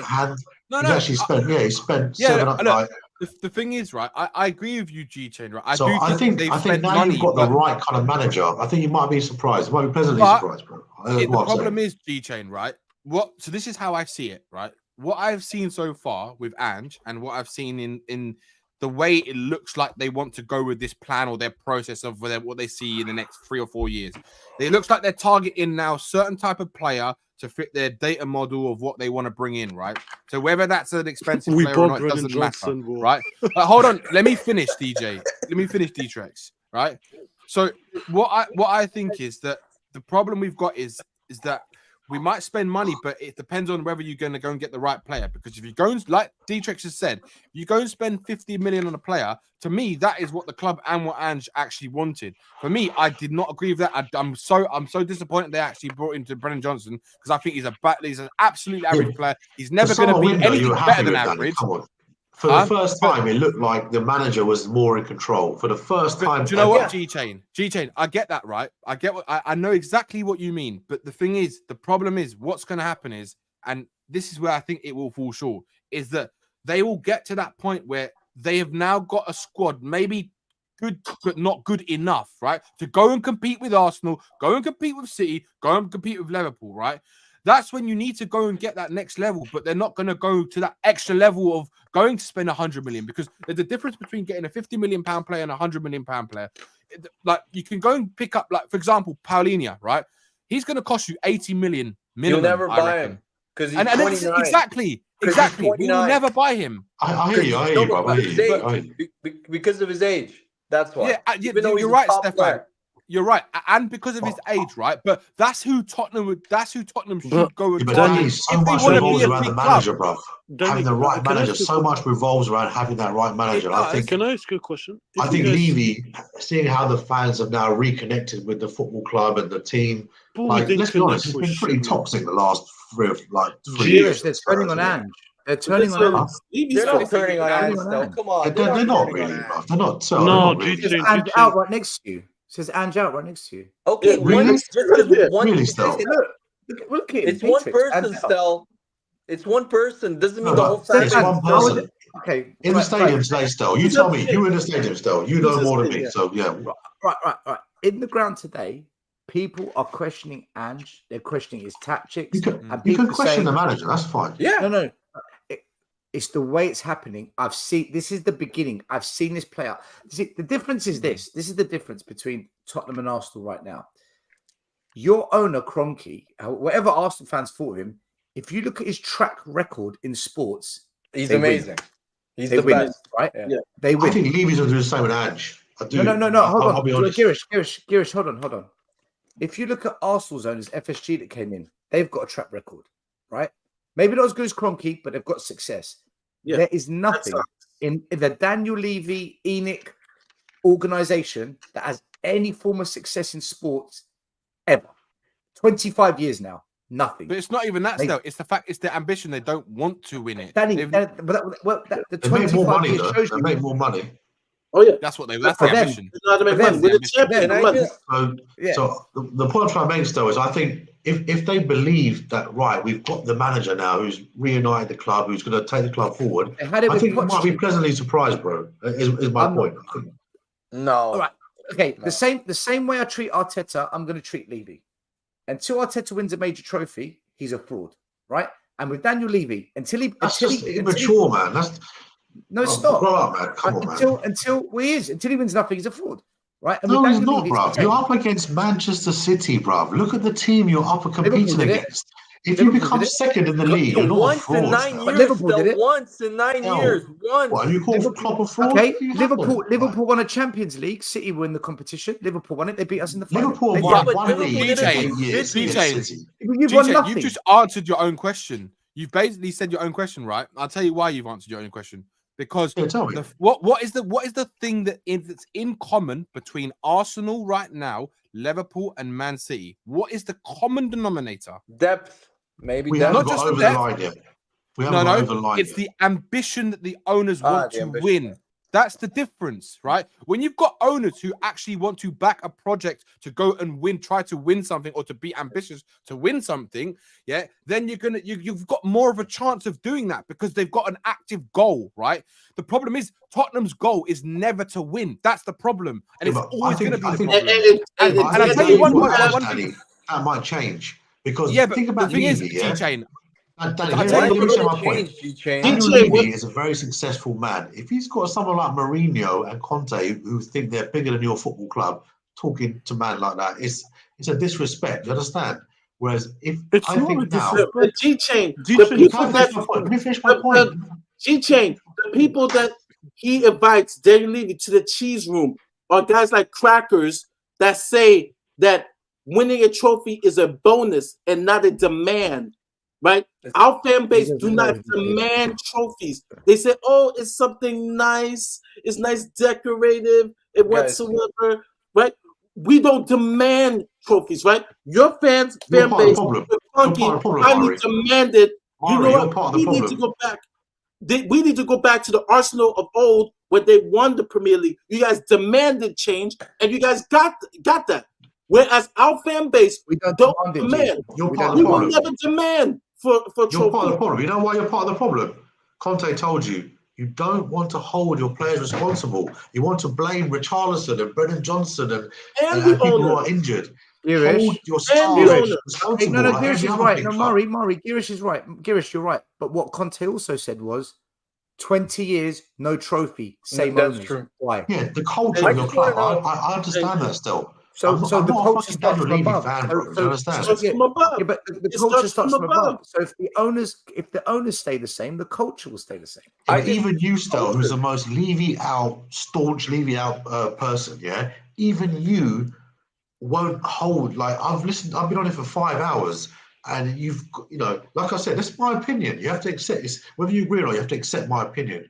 I've heard 5 hours of going round the houses. It's this person's fault, that person's fault, this injury, that injury. What about your big stars? When you talk about my team, you talk about Saka. Mari starts singing songs and shit, bro. You understand? Yeah. Okay. All right, Girish, I can answer you. Ghost. Okay. No, Girish, no. Okay, I can answer that. No problem. All the years we lost 1-0 with Gareth Bale, Should I hold him account? Because as soon as he left and went Real Madrid, he won everything. Should I hold Luka Modric, Michael Carrick, Dimitar Berbatov, Kyle Walker, all these big stars? They won. I will never hold them account because they're at a club where they're not surrounded with the players to elevate them. They all leave Spurs and they win trophies. They're the ones who are going to get you over over the lines. Yeah. If they've got like-minded players around them, squad. Yeah, I think, guys, I just want to know. But your point of saying, like, if Arteta, for example, finishes 2 points off the top and we don't win the league, I'll be gutted. But I'm not going to fucking call the guy a fraud, man. Let's get over this rubbish. Come on, man. Just get over still not liking Arteta. He's a Spurs fan. Yeah, but I never said I don't like Arteta. Stefan, I said I've he's noticed a that all my life since we were kids, isn't it? Like, let's elevate the I got conversation. trust by Arsenal fans for 5 years for one thing. Poch won nothing. So if Arteta does the same, I'm coming in just as hard. Arteta's won an FA Cup still. He's won an FA Cup. No. Since the rebuild, since he spent money, his money. But he still won a cup. Don't ignore that, bro. Come on, okay, man. live off that FA Cup then. Okay, live off that FA Cup. Well done, you've done it. You've made it. We're not. He's not made it. They're not winning anything. Don't say he's won nothing. Like Poch didn't. Poch won nothing. Has only won an FA Cup. I haven't got Poch has won the French league. Why can't you accept the Pochettino didn't win anything? It's a fact, bro. It happened. Why can't you accept Arteta's won nothing under his rebuild? Okay, no, guys, but at least Arteta hasn't won an FA Cup, man. Under his rebuild. Okay, hold on to the FA Cup. Well done. Hold on to it. So Tuchel has won Champions League with Chelsea. Tuchel didn't win the Champions League with Chelsea. Yeah, he came in 6 months, didn't sign a single player, and he didn't win the Champions League with Chelsea. Is that what you're telling me? No, that's not what I said. Why guys, stop this conversation. He won the Champions League with not his team. Oh my God, who cares? Fuck. You exposed yourself, man. Thomas Tuchel won the Champions League. You're arguing by yourself. You're arguing by yourself. I never said Tuchel. I never said Tuchel's a fraud. Wait. I never said Tuchel's a fraud. Guys, let's go back to the discussion. Let me ask a question. Did Thomas Tuchel win the Champions League with Chelsea 6 months after he joined the club? That's what I said. Yeah. Yes. And okay, so did Arteta win the FA Cup with Arsenal 6 months after joining the club? But it's not the same thing. No. Tuchel sucks. So we know that. Are you comparing the Champions League to the FA Cup? No, it's not the same it's thing. the principle. You said you are discounting. Sel, don't be a child. You are discounting Arteta winning I've got a you in the trophy. corner and you're calling me a child. You're rattled. No, listen to my argument then. You are discounting Arteta winning a trophy because it isn't his team. But Thomas Tuchel did win a trophy, even though it wasn't his team. No. I'm calling Arteta a fraud because under his rebuild, he's won nothing. Under his rebuild. No, but he won an FA Cup. Stop saying he's won nothing. So Thomas Tuchel, when he won the Champions League with Chelsea 6 months in, without signing a single player. Stefan, Arteta's won nothing under his rebuild. You're a bit of a child, man. Well, Poch just won upset nothing that under he's his just rebuild. Poch won nothing before his rebuild, under his rebuild, and at his peak, he still won nothing. Arteta still won an FA Cup. The same energy, brother. You know what I mean? So Tuchel winning a Champions League is the same as Arteta winning an FA Cup. No, stop deflecting. Yeah, stop deflecting. Answer the question.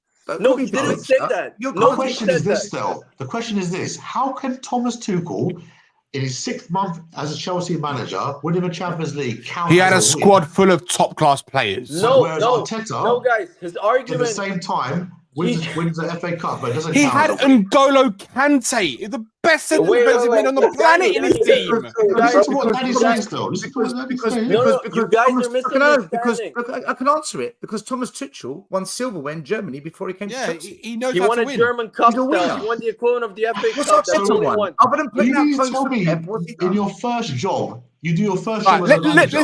hold on, DJ. Let's have it out. Let's have it out, right? Let's have it out right now, right? Chelsea winning that Champions League, there was a lot of luck to it. You winning that FA Cup under Arteta was a lot of luck to it. No. Be honest. Be honest. The best defense. Be honest. No. Be honest, right? Apart from that, yeah. But look, they still to get there. Danny, to get there. There was a lot of element of luck to it as well. It wasn't just playing well. No, they outplayed Real Madrid, Atletico Madrid, and beat Real Man City Madrid in the game final. they outplayed. No, them, actually, no. Wait. City, no. They had the best Pep, defense. They had the best defense in the Champions League, guys. Come on. Still lucky. Chelsea was lucky. No, they weren't lucky, guys. Stop being such losers. Stefan, they won the Champions League. No, They were Stefan. lucky. Stefan, wait. Can I say something? Pep won the Champions League for Chelsea. He fucked up in the final. It's because of him that Chelsea won the Champions League. And Fernandinho. Yeah. Okay. Yeah, no, he fucked up. And he this plays is in what I Shankly. mean. First of all, okay, yes, Pep made a wrong decision by benching Roger in the final. Still, Thomas Tuchel went to the Bernabeu, beat the greatest team in the world at the Bernabeu with all their stars, outplayed them completely. Before that, he beat the best defensive coach probably in the world in Atletico Madrid at their peak with all their best players. He beat them too. He knocked them out. Guys, like you cannot say they're lucky when they beat all these teams. It's the same. It's what G-Chain is trying to say, which I agree with. He's trying to throw shots at Stell. Is the fact that what annoys him and me is that when people say when Arteta wins the FA Cup, they say, "Oh, it's with Emery's team." But when Thomas Tuchel won the Champions It was League, Emery's team. Okay, that's Because Lampard's team. But when Thomas Tuchel won the Champions League, they don't say, "Oh, it was Frank Lampard." Okay, I'll say it. Nobody I'll say it. He fucking won it says with that. Lampard's team. Nobody I'll say it, says Stefan. that. Stefan, I'll say it. He won it with Lampard's team, but I never mentioned No, Tuchel tonight. I never Stell, mentioned don't give me Tuchel. this You shit. lot brought it up. You It lot was brought it up. Lampard's I never team, though. mentioned That's a Tuchel. fact. Guy, Stefan, okay, I'm gonna ask you an objective question. If Lampard was in the Champions League and if Emery had continued as the coach, would they have won the FA Cup and the Champions League? We don't know. Oh, are you guys fucking? They were fucking. No, we don't know. Stefan. I don't know. Wait. We don't know. That's a fact. Emery brought Danny, Martinez won Stefan, the cup with Wigan against Man City in a final. Anything's possible. I don't know. Really? You really think Lampard would have beaten fucking Real Madrid and Atletico Madrid? Right, Stefan. Let me tell you. Martinez with Wigan beat Pep Guardiola's Man City in a final. Stop. No, they didn't. They beat Pellegrini's Man City. Stop making shit up. Stefan. They beat Man City though. They're better. Did you forget that Emery brought you? Emery brought you to a Europa League final. Arsenal fans can't handle. And we got slapped. And we got slapped 4-1 in the final. And he brought you to He's not won an FA Cup, man. Don't be so salty, you know. Like he's won nothing with the rebuild. You lot can't handle it. Anytime I say to an Arsenal fan, they can't handle it. He hasn't won with the rebuild. If there's someone who can't handle it, it's you. You can't handle the fact that Arteta got rid of all the players he wanted out, brought all the players he wanted in, and he's won nothing. You can't. It's true though. That is true. That is true. I don't think that's out. Can I just say one thing? Right? He's done a good job still. He's won nothing. He's won nothing. He's won nothing. He's on the way to hopefully winning something. But he hasn't yet. That's the But he has won an FA Cup. Don't try and take away an FA Cup. Not since he got rid of it. Because you want to ignore it. Because you want to be. Tell me He didn't win it. Since when? Come on, man. Don't be disingenuous, bro. Okay. Arteta's amazing because he won an FA Cup 5 years No, ago. we're not saying he's amazing. We're not saying he's amazing. Don't say he's not a fraud. He's not a fraud like you say every week. He's been 700 million. What's he done? He's not a fraud like you say every week. The exact number is Right. not Can I just say? Can I just say something, guys? Can I just say one thing? Stell. Do you think Arteta is a good football coach? Yes or no? Jurgen Klopp won the Champions League. Stell, do you think Arteta is a good football coach? Stell, can I say one thing? Ask the question. Yes or no? Not until he wins Mergy Silverware, no. Stell, can I say one thing? Right? But you love Poch, but you love Poch, who's the biggest choker. So far, he wasn't backed. So far, of course, has he been backed to Chelsea? Right. He's been a shit show at Chelsea. Can I just say one thing, right? Can I put the facts on the table, right? Guys, listen, right? I want to put the facts on the table. You can give someone credit. Stell, hold on. If he wins 2 trophies, if he wins 2 trophies with Chelsea, the domestic double. You know the funny thing, guys, is I was the one who said to Stell, you should keep Poch. He wanted to get Mourinho in, and now he's trying to make out that I'm the one who's saying. Stell, you're forgetting one thing. You do what you want. Stell, you always take that out of context. I said, if we're going to slap Poch, that was the case. I said, fine. If Poch is out, I'm for Mourinho because he wins trophies. And Mourinho. What did I say about Poch? What did I say about Poch? Mourinho got us to a final though, and what happened? Stell, what did I say about Poch? You tried to suggest that I said he's a fraud because I never called a man a fraud. I said you should keep him. You never called Poch a fraud, but you cussed Spurs fans because Poch won nothing. Every year you didn't. You called him out. And now I'm calling out. I can still have banter with you and cuss you for not winning anything. You got to understand. But still say you should keep him at your club because he's a good coach. I'm mature enough to fucking say that, bro. Do you understand? Like, GK, stop trying to get Stel to praise Arteta. He's not going to do it. No, sorry. Let me hear Stel. Go on, Stel. What are you saying? Go on. Are you mature enough to admit that Arteta's won nothing under his rebuild? Okay, well then you're a child, bro. I didn't know. Stel, by the way, I didn't know. No, you can't say that, G-Chain. You can't say that. No, wait. Hang on. Why can't I say that? I've said you should keep Pochettino as a good coach. No. It's what I was trying to say earlier on, right? The fact is, if we're talking about the why am I still awake? Arteta's done, Why am I right? still awake? I'll take that. I'm gonna make this last point for me, right? When Arteta took over Arsenal, didn't sign any players. He won the FA Cup with Emre's squad. That was not his squad. That is a fact, right? Okay, don't take it away. Listen, hold on. Let me finish. When Tuchel took over Chelsea, he didn't sign a player. That means it was Lampard's squad. So he won the Champions League. That is a fact, right? But you can't debate that, right? When Arteta started clearing out that squad to bring in his own players, since he started to clear out, Arsenal have not won anything, right? That's a fact, right? That's all Stel's trying to say. But isn't it? But Danny, yeah, but he's trying to dismiss winning the FA Cup, Danny. Like, G-Chain. Yes, wait. It's true. Since in the last 3 seasons, he hasn't won a trophy, but he won that trophy. It was my 40th birthday. I remember. No. It's not that he hasn't won a trophy. Yeah, Since he got rid of all the players he wanted out, and he's brought in all the players he wanted in, he's done nothing. That's what I'm saying. That last trophy you won in 2008. Remind me, when did your manager join? 2008. Who was that? That was you won the last trophy you won was 2008, right? League Cup. Who won that trophy for you? It was Juan Ramos. The season before. Juan Ramos. Okay, when did he join? The season 2007. So how many players? How many did he build his own I team? don't know that far back. Without looking, I don't remember that far back. He was. You're asking me to go back 17 years. It was in his first year. That's the last fucking thing you won, bro. I think you would know about that, no? That's the only fucking thing you won in 30 years, bro. It was in his first year. I can answer. I know this because he got sacked in his second season midway. It was in his first year, so he won. But my point is, shouldn't you give those two managers even more respect that Thomas Tuchel took a broken Chelsea that was 8th in the league, and Arteta took a broken Arsenal with fucking and shit like that, and they managed to win cups? Isn't that even more impressive that in 6 months? The only trophy you won in 30 years, your manager, you have to discount it because of what you said about Arteta. Brother, honestly, man, it's hilarious. Do you really the thing is, Stefan, hold on. Stel, let me finish this point, right?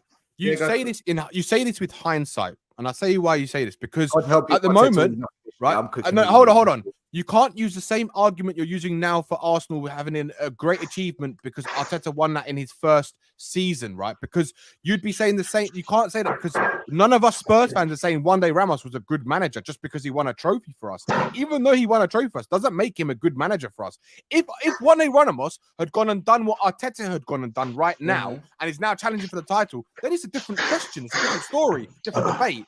But that's what I'm saying. Like Danny, if we don't win a trophy, it's failure. If we don't win a trophy, it's failure. The difference is, right? Obviously, Arteta had won a much more prestigious trophy, right? But if we're talking like if Arteta had gone on afterwards and finished 8th, you wouldn't be sitting there saying that's a great achievement. I agree with this. You see what I mean? But Danny, Danny, be mature. You can see that he's building he was something, directing right? it towards me. So now that he's built a team that can challenge, why would we sack his manager? We had to wait 3 years to get here. For 3 hours, you're not gonna get them to wait. Danny. They're so bitter, and I agree. Wait. Like I said, I believe I'm above this sort of level of conversation. I just don't get the thing. Where I get annoyed about is not the fact that I'm not saying that you have to put him on a pedestal and tell that he's this amazing manager because he won an FA Cup, but the way you dismiss it and call it nothing, that's what annoys me. It's not nothing. He won a trophy. It's in the definitely first not nothing. But I'm just saying he won, and not only that, it's not like he had a cakewalk he beat Man City in the semifinal, outplayed and beat them 2-0, then beat them in penalties, and then beat Chelsea in the final. When nobody gave us and I forgot, before those 2 games, he beat an informed Sheffield United team that had lost once at home, beat them away, okay? They beat them away, and we managed to get through. So we had 3 very difficult fixtures. It wasn't like It was some easy Stefan, running. okay. Arteta's amazing. Okay, dude. No, Brilliant. again, this is what I What was mean. the team that they This is played the before problem that? with Stell. This Come on, it's Stell, either man. he's won nothing or Well, I'm he praising thinks him. He's No, amazing. but if he won the doesn't FA win Cup. anything this season, it's a failure. Sport is about winning, bruv. You understand? You have to lift that trophy. That is what sport is about. Don't get it twisted. But just because if you don't lift that trophy and you fail, it's a failure at the end of the day. It doesn't mean you're a fraud, bruv. You understand? You can't. It's not like one extreme or the other. Like, It is when you he spend just 700 says million it because he hates Arsenal. You G-Chain. spent £700 million. 700 million pounds. It's not 700 million. That's come on, another man. myth. Well, It's TJ, there's some of your 600. fan base. You know what? I hope we spend another 200 million, because that's what we should have been doing for 15 But there's some years of your ago. fan base that says that if he doesn't win a trophy this year, like the league gunners and stuff, it's a good number. And TJ That's a said fair it, opinion, that- Murray. Everyone's entitled to their opinion. I mean, That's what I'm it's saying. not me. I mean, Yeah, he but he what I'm trying to say say it. is, if they have that opinion then, if we fail, I can understand it. But don't have that opinion now, in the middle of a challenge when we're second. Oh no, they'll have it. Trust me. It's insane. G-Chain. It's Fans literally like insane. I agree no, with you, fans TJ. like. Don't worry. Fans like Lee Murray, Gunner.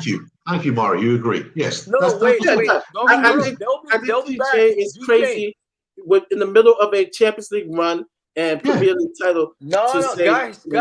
Murray, if we lost the next guys 5 don't- games, if we lost and fell out the title race, I can understand fans wanting the manager out because he's given them a reason to want him out. G-Chain, you don't know our fan base, man. Especially in like I don't the care famous, about our fan base, though. I Wait, care wait, about wait, me wait, and my wait. opinion. I'm talking The to you famous, no, but for that's the problem. That's for the my famous brothers. I'm talking to you about YouTubers. football. You understand? Yeah, but that's our problem. The famous YouTubers in our fan base, people like Lee Gunner, for example, they wait for the first. Like, for example, I'll give you an example of the double standards.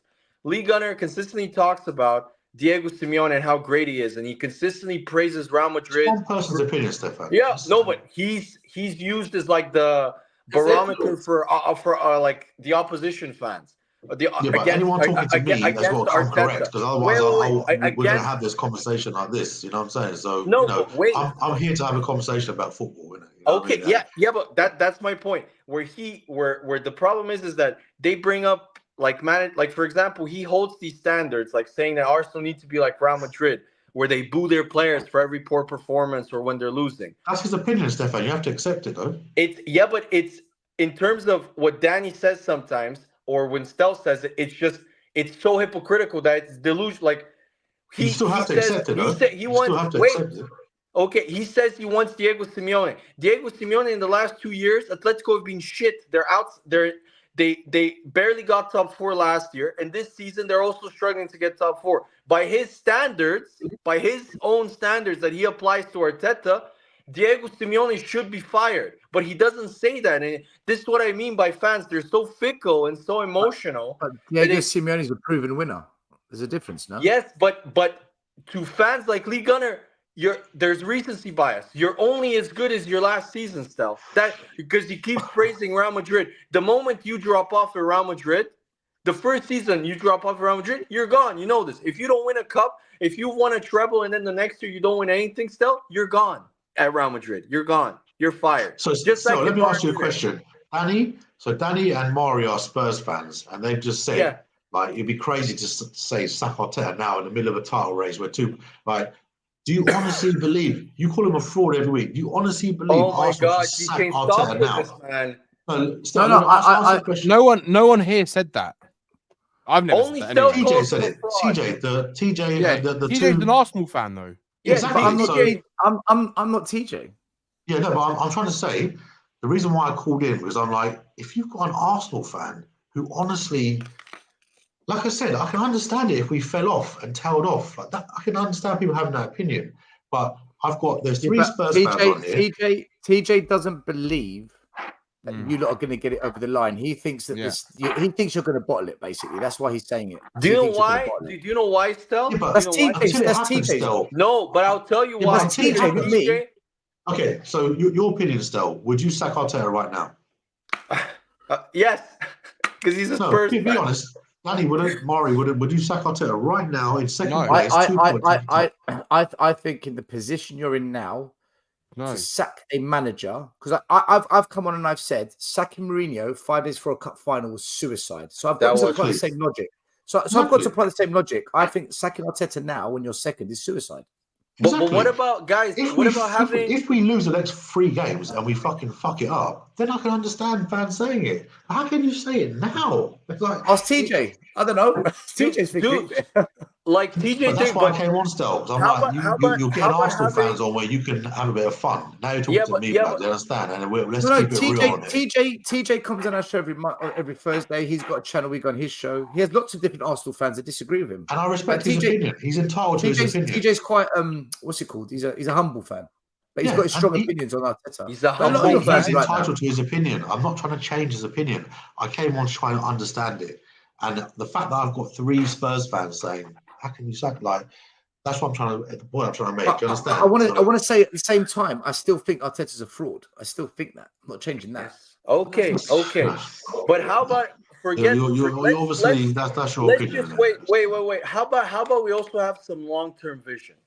Klopp is leaving in the end of the season. He's a generational manager. Liverpool are not going to find a replacement. He's a Wenger. He's the equivalent of a Ferguson. Maybe not as. He's the equivalent of the early Mourinho. You're not going to find a coach that's available on the market like a Klopp. The way he galvanized and transformed Liverpool from what you they say were. that, but didn't you do that with Arteta? Yes, but how long did it take us, Stel? We had to go through the Emery period. We had to go through the bad period. I think Liverpool. Stel, who are they going to hire? Who are they going to hire? Klopp's a better manager, isn't he? He's a world-class manager. If Xavi Alonso wins the Bundesliga, I think he's a good shout for them. Don't compare that to Premier League. Don't ask me a question if you don't like the answer. So you think? Wait, G-Chain, stop. Wait. So you think Xabi Alonso will fully replace Klopp? Not initially, no. Not initially, no. Wait. No, I'm asking because you just said. Can you guarantee, Stefan? The point I'm making is, we don't know what any manager is going to do when they first go to a club. We don't know, but Klopp came with some pedigree. And some pedigree. I mean, he came with strong pedigree. Wenger came to Arsenal. He didn't have this illustrious background. He did a bit in Japan. He did a bit in France. But he wasn't this wow manager. He won the league in France. No one knew him, bro, except your team. Right? He came to Arsenal and look, pow! He blew it up. We don't know what any manager is going to do when they go to a club. That's my point. So the unknown. But in my opinion. Coaches don't write off Liverpool like that. Don't just write them off like that. Why shouldn't I write off Liverpool like that? Because it's Liverpool, bro. Should I? For 30 years they didn't win the league. Still, they were a shit show before Klopp came. Yeah, but they've got a heart. They've got a decent team, right? Listen, whoever comes, I think whoever comes in will inherit a Liverpool team that is going to win. That's not very good, Stel. That's not very good. They're not very good, bro. They're top of the league, bro. You want me to tell you what? You know why I think Klopp is leaving? This is my own opinion. Salah is gone in the summer. I think he's going to go to Saudi Arabia. Van Dijk might go as well. Yeah, they're going to throw the bag. Whilst I disagree with Stefan, and I think Liverpool are good, you can't say Arsenal shit and Arteta's a fraud. Oh my God, this guy still goes on about art. Stop, man. Jesus. You're going around the houses. I'm here to. I want to hear what Stefan's got to say. No, let me answer. But you go around the houses, bro. Like you take us on a tour, bro. You know what I mean? Wait. Stel, let me answer you about Liverpool. Okay, look at Liverpool. So one of their best players. I could die, get resurrected by the time you finish your point. Oh my. Okay. So one of their best players in Salah is over 30 and is probably going to leave to Saudi Arabia, in my opinion. The other best player is clearly, in my opinion, in decline and is 32 and is only going to decline further in Van Dijk. Yeah. They haven't replaced. Nobody is talking about it. Everybody talks about Kai Havertz, but one of the biggest transfer flops, 2 of them, let's be honest, they've been nowhere near Mane or Firmino, are Cody Gakpo and Luis Diaz has been fucking dog shit for a year. Nobody talks about it. They paid 65 million. Okay, yeah, Luis Diaz, even though Timo Werner, Brennan Johnson, and Brian Gill.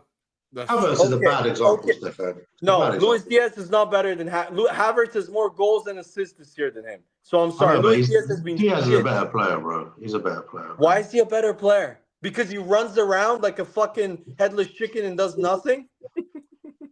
How is he a better? Why is he a better player? The eye test tells me he's a better player, bro. Okay.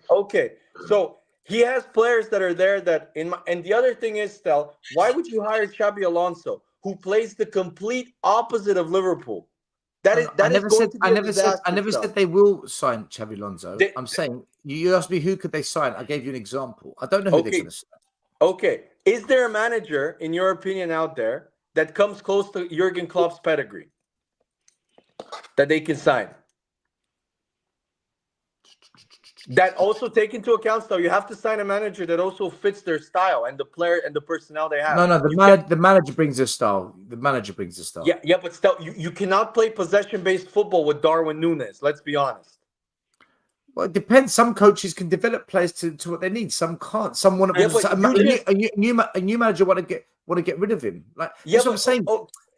You said it earlier, Stefan. You said it earlier. You said there's a lot of unknowns. Okay, but trying to predict what's going to happen next with Liverpool.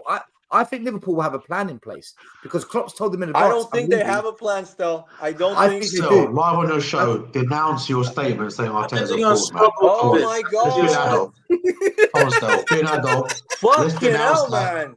Let's elevate this podcast to a new level, to a mature level. What do you want to do? Do you want Stel to write a Valentine for Arteta, man? Like, just fucking hell, man. I want Stel to appreciate talent, you know what I'm saying? And appreciate good work. He's a coach himself. So to call someone a fraud... Coaches win... the best coaches win the big boy trophies. Win a big boy trophy. So the ones who come second, they're frauds, are they? Okay, so G-Chain, when he wins something big, it'll be even sweeter. You can shit on him. Hang on, so anyone who comes second is a massive fraud. If you spend 700 million, yeah. So okay, so Jurgen Klopp spent more, and he's won one league in 8 years. Is he a massive fraud? Come on, man. But he's won everything for Liverpool, though. Yeah, but he's been there for almost 10 years, Danny. He's been there 5 years. He's won one Champions League, one league, one FA Cup, one Carabao Cup. Yeah, but it's the fact. In 8 years. Wait. He's lost the league for 97 this year. In 8 years. Yeah. He's won one of each trophy. So where would you? 9 years. 9. Okay, right. 9 so, years. Okay. Why Klopp is so good? Why Klopp is but he's so also good? won the German League twice. Say you're a fraud, Klopp. No, he's won the German League twice as well. He's won the been German in League 5 twice Champions League finals. Isn't it 4 or 5 Champions League finals? No, he's been, Danny, calm down. Yeah. He's been to 3. He's been to 3 and lost 2 of them. He's been to 3, lost 2 of them. I'm talking about one. I'm talking about with Dortmund as well. Yeah. He went to 1 Champions League final with Dortmund, lost to Bayern, and then went to 2 with Liverpool. Stefan, the point here is Jurgen Klopp. No, you must. I know you don't believe Arteta's a fraud, man. Come on, man. Oh my God! How many times I have to say it? How many times I have to say it? Say it again. Say it again. Look me in the eye, and as a football coach, you've seen we've let the least goals in, scored the most fucking goals. Yeah, compete with Man City. Look me in the eye and tell me you're a fraud. There you go. Oh my God! You're a bitter spud, mate. You're a bit. I've known you 25. You are a bitter spud. What do you expect? He's you know what? You know the best part tonight, Stefan. You know the best part of tonight's show, Stefan. You know the best part. He tried to dismiss Arteta winning the FA Cup, and the fucking one thing they won in 30 years, Wander Ramos, he's got to dismiss that shit again. So don't ever fucking tell me you've won anything in 30 years now, because if Arteta didn't win the FA Cup, Wander Ramos did not win that piece of shit Carabao Cup as well, blood. You won nothing in 30 years. It's not a fucking thing, boy. If you want to call Wander Ramos a fraud, you're allowed to do it. I didn't call him a fraud. He won a Europa League with Sevilla. How is he a fraud? Okay, because you're the one calling people a fraud, Stel. No, just Arteta. Stel, you're the one calling people a fraud. I'm not. No, just Arteta. I'm saying be a man and be a mature man. I didn't know calling someone a fraud was so. Don't ever tell me you've won anything in 30 years now. Don't you fucking dare, from this moment onwards, ever tell me you've won anything in 30 years. You try to dismiss Arteta. Don't you dare tell me Tottenham have won that Carabao Cup, because you got to apply the same energy. But we did win it. No, you didn't. He didn't rebuild his team. It wasn't his team. So he didn't win it. I admit Arteta's won an FA Cup. I still think he's a fraud. So Van Ramos is a fraud then, is he? If you want. The one person who won you a trophy is a fucking fraud. He's gonna bro. G-Chain, he's gonna shit on his own club just so he can throw shots at Arteta. Bro, I couldn't give a shit about Juande Ramos whether he wins a trophy at Spurs. That doesn't bother me. Come on, Stel. I remember that interview. This guy cares about trophies, doesn't give a shit about a trophy now. League Cup I don't care about how you feel about Juande Ramos. Wait, Stel, that's Stel. The trophy's in the bag. Don't We got lie. it. It's ours. Stel, I remember you saying in the stream that you still keep the 2008 To be League Cup fair, hat that Juande you Ramos wore. is a fraud because the following season he lost 10 games in a row with rock bottom and he got sacked. So he's a bit of a fraud, really. But Stel, don't be disingenuous on the stream. I remember, was it a year ago? You said that you still keep the 2008 League Cup, the celebration hat with you as the memory. Fucking burn it in your garden, bruv. Go in your garden now, torch that fucking Don't shit. lie, You will Stel. fucking Don't shit. lie. I know you. Don't lie that you don't celebrate. Stel that does the fucking- best barbecue, by the way. Stel does the best. Next time you have a barbecue, He I'm does putting do a on the good fire. barbecue. He does do a I'm good putting on the barbecue. fire. He does do a good We're barbecue. gonna rotisserie that motherfucker like we do with the beef, bro. I'm telling you. That flag or whatever you want. You've said right. You listen. A lot of Arsenal fans. Hey guys, I'm gonna go to bed. I've got to go as well, man. Good night. I don't want to hear it talk. See you guys. See you, Danny Mari. Sorry, Stel, finish your point, and I've got to go. Yeah. Great stream, guys. No, that's it. Stefan, we'll have our debate. We will have our debate. It'll be fucking class. Let's do it. I'll be the moderator. I'll be the moderator. Yeah, Mark. Hey, I'm not coming. Goodbye, on that guys. Spurs See you are later, shit. Stefan. Arsenal are gonna win the league. Good night, guys. See ya. Fucking delusional. Cutting edge analysis from Stefan. Yeah. Cutting edge. Do you know what? I will. Listen, I'll share something funny with you, right? This Arsenal fan, right? Today, we're having a back and forth. This fucking Chelsea boy here, this Chelsea fan. Look at him. He comes on the show. Ange out and a Harry Kane shirt. What fucking kind of Spurs fan is this? The nerve you have to say that after you bring these men on your stream who say Arteta out. The nerve that you have to criticise another Spurs fan for saying Ange out when you're fucking losing to Wolves at home, blood, and we're 2 points off top, and you're bringing Arsenal fans on who's saying Arteta out. Technically speaking, Mari brought you're my him. brother. You're more shameless than I am. Technically, Mari brought him on. Mari's a criminal. Mari, Guantanamo Bay. Send Mari to Guantanamo Bay. The crimes you committed on him, bro. The guys in the chat, it's all love, isn't it? These are my guys. I got rid of Guantanamo Bay, so it doesn't exist anymore. So Alcatraz, man. You could be like Sean Connery. Bring it back though. The next show, you speak in Sean Connery's accent. The whole show, you got to speak in Sean Connery in The Rock, bro, at Alcatraz. Yeah.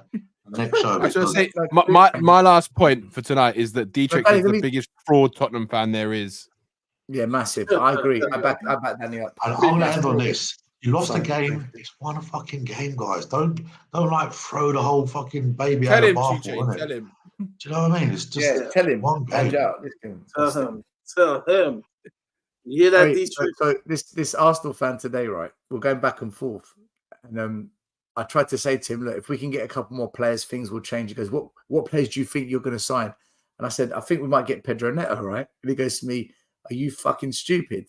Don't you know what Levy's like? So he's cussing me about my chairman. I said, I know he's like, but you never know. He goes, the only Neto you're going to sign is a new sponsor. Mate, he sends this to me.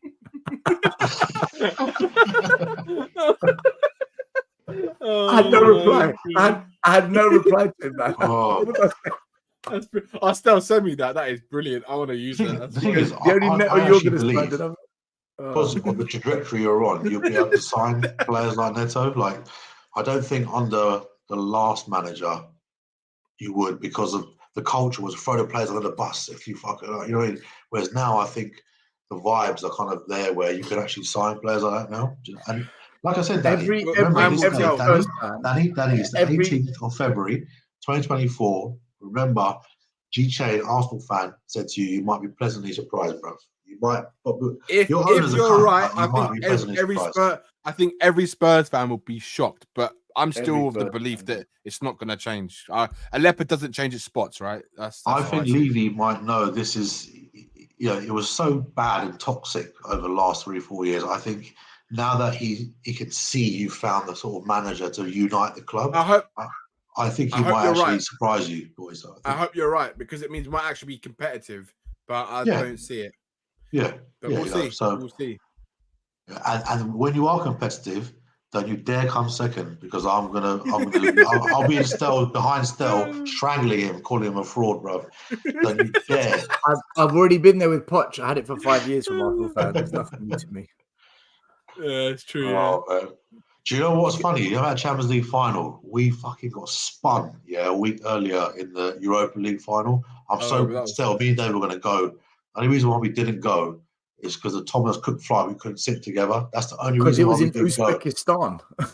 Yeah, it was in fucking I don't know, Iraq or some shit, In fucking Saddam's bunker, bro. You know what I mean? The package. And the only reason why we didn't go is because we had separate seats. I'm so glad we didn't go. Honestly, bro, we got done like 4-1. Honestly, man. I was this close. I was this close to paying £5,000 for 2 Champions League final tickets, and in the end, I just couldn't justify paying that kind of money. And I'm so freaking glad I didn't after that final. You would have been upset after the first 30 seconds. Penalty. I would have been in that tears. is the most Tottenham thing I've ever heard of. Honestly, man. It's like it basically. It almost stops you enjoying the fucking game. Do you know what I mean? Like literally from the first 30 seconds, you're chasing it kind of thing. Do you know what? That game, I actually thought you played all right. Do you know what I mean? And I remember I was watching it, brother, and you had quite a few shots. No, I thought you played. Liverpool was shit. Liverpool was shit as well, but we actually played better than them. We just didn't take our chances. It's the same as what we saw today. We had more possession. Liverpool as soon as the Liverpool again, it was the same thing, right? Liverpool sat back, defended the whole game, and they got us on the counter right at the end again, right? And then we just didn't do anything with the possession. We had all the possession, we had more of the chances, and we just didn't do anything with it. That was it. It's same as what we saw today against Wolves. Same shit. It's been happening since Poch. I honestly can't believe Pochettino dropped what's his name? Mora. Like, for the life of me, if I told you the real reasons why Lucas Moura got dropped, it might have come from above. Yeah, like honestly, I know what happened, and there was a lot of shit that happened. There was a lot of shit before the finals, the kickoff happened.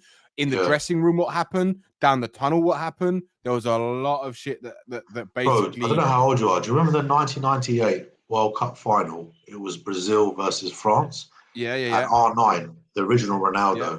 So he'd had like a fucking epileptic fit or some shit, and it was all is he going to play? Is he not?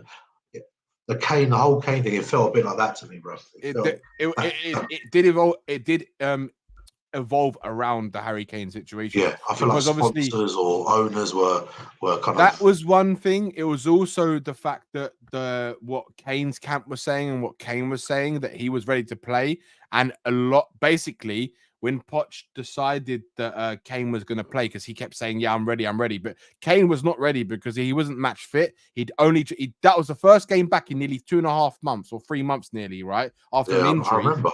And when he on the day before kickoff, when they found out, the squad found out in the dressing room that Kane was starting and Lucas Moura dropped. Lucas Moura ran out that dressing room in tears, right? In tears. And the whole half the squad went to console him and stuff like that.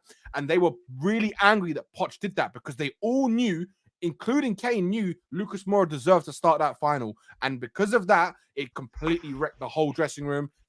It was fucked from the moment before we even started. For me, there was more to it as well. For Poch, that was a bad, I think even if the powers that be, Danny, said, right, you got to play Kane, and I understand it's money, sponsors, whatever. I can understand why they said that, but at least find a place for Moura in the team, bro. You know what I mean? He should have. I think that was a big mistake. Like, the thing is, I know you had Ericsson, Dele Alli, Son. I know you had, they've all got to play. I understand, but you've got to play Moura, bro. You have to. Well, he helped get to the final somewhere. And G-Chain, I was traveling at the time, right? So I was in Singapore for I was traveling at Southeast Asia, and I went to the Spurs pub that was on the same strip as the Liverpool pub as well. obviously the Off Liverpool Orchard pub. Drive. I know where it is. Yeah.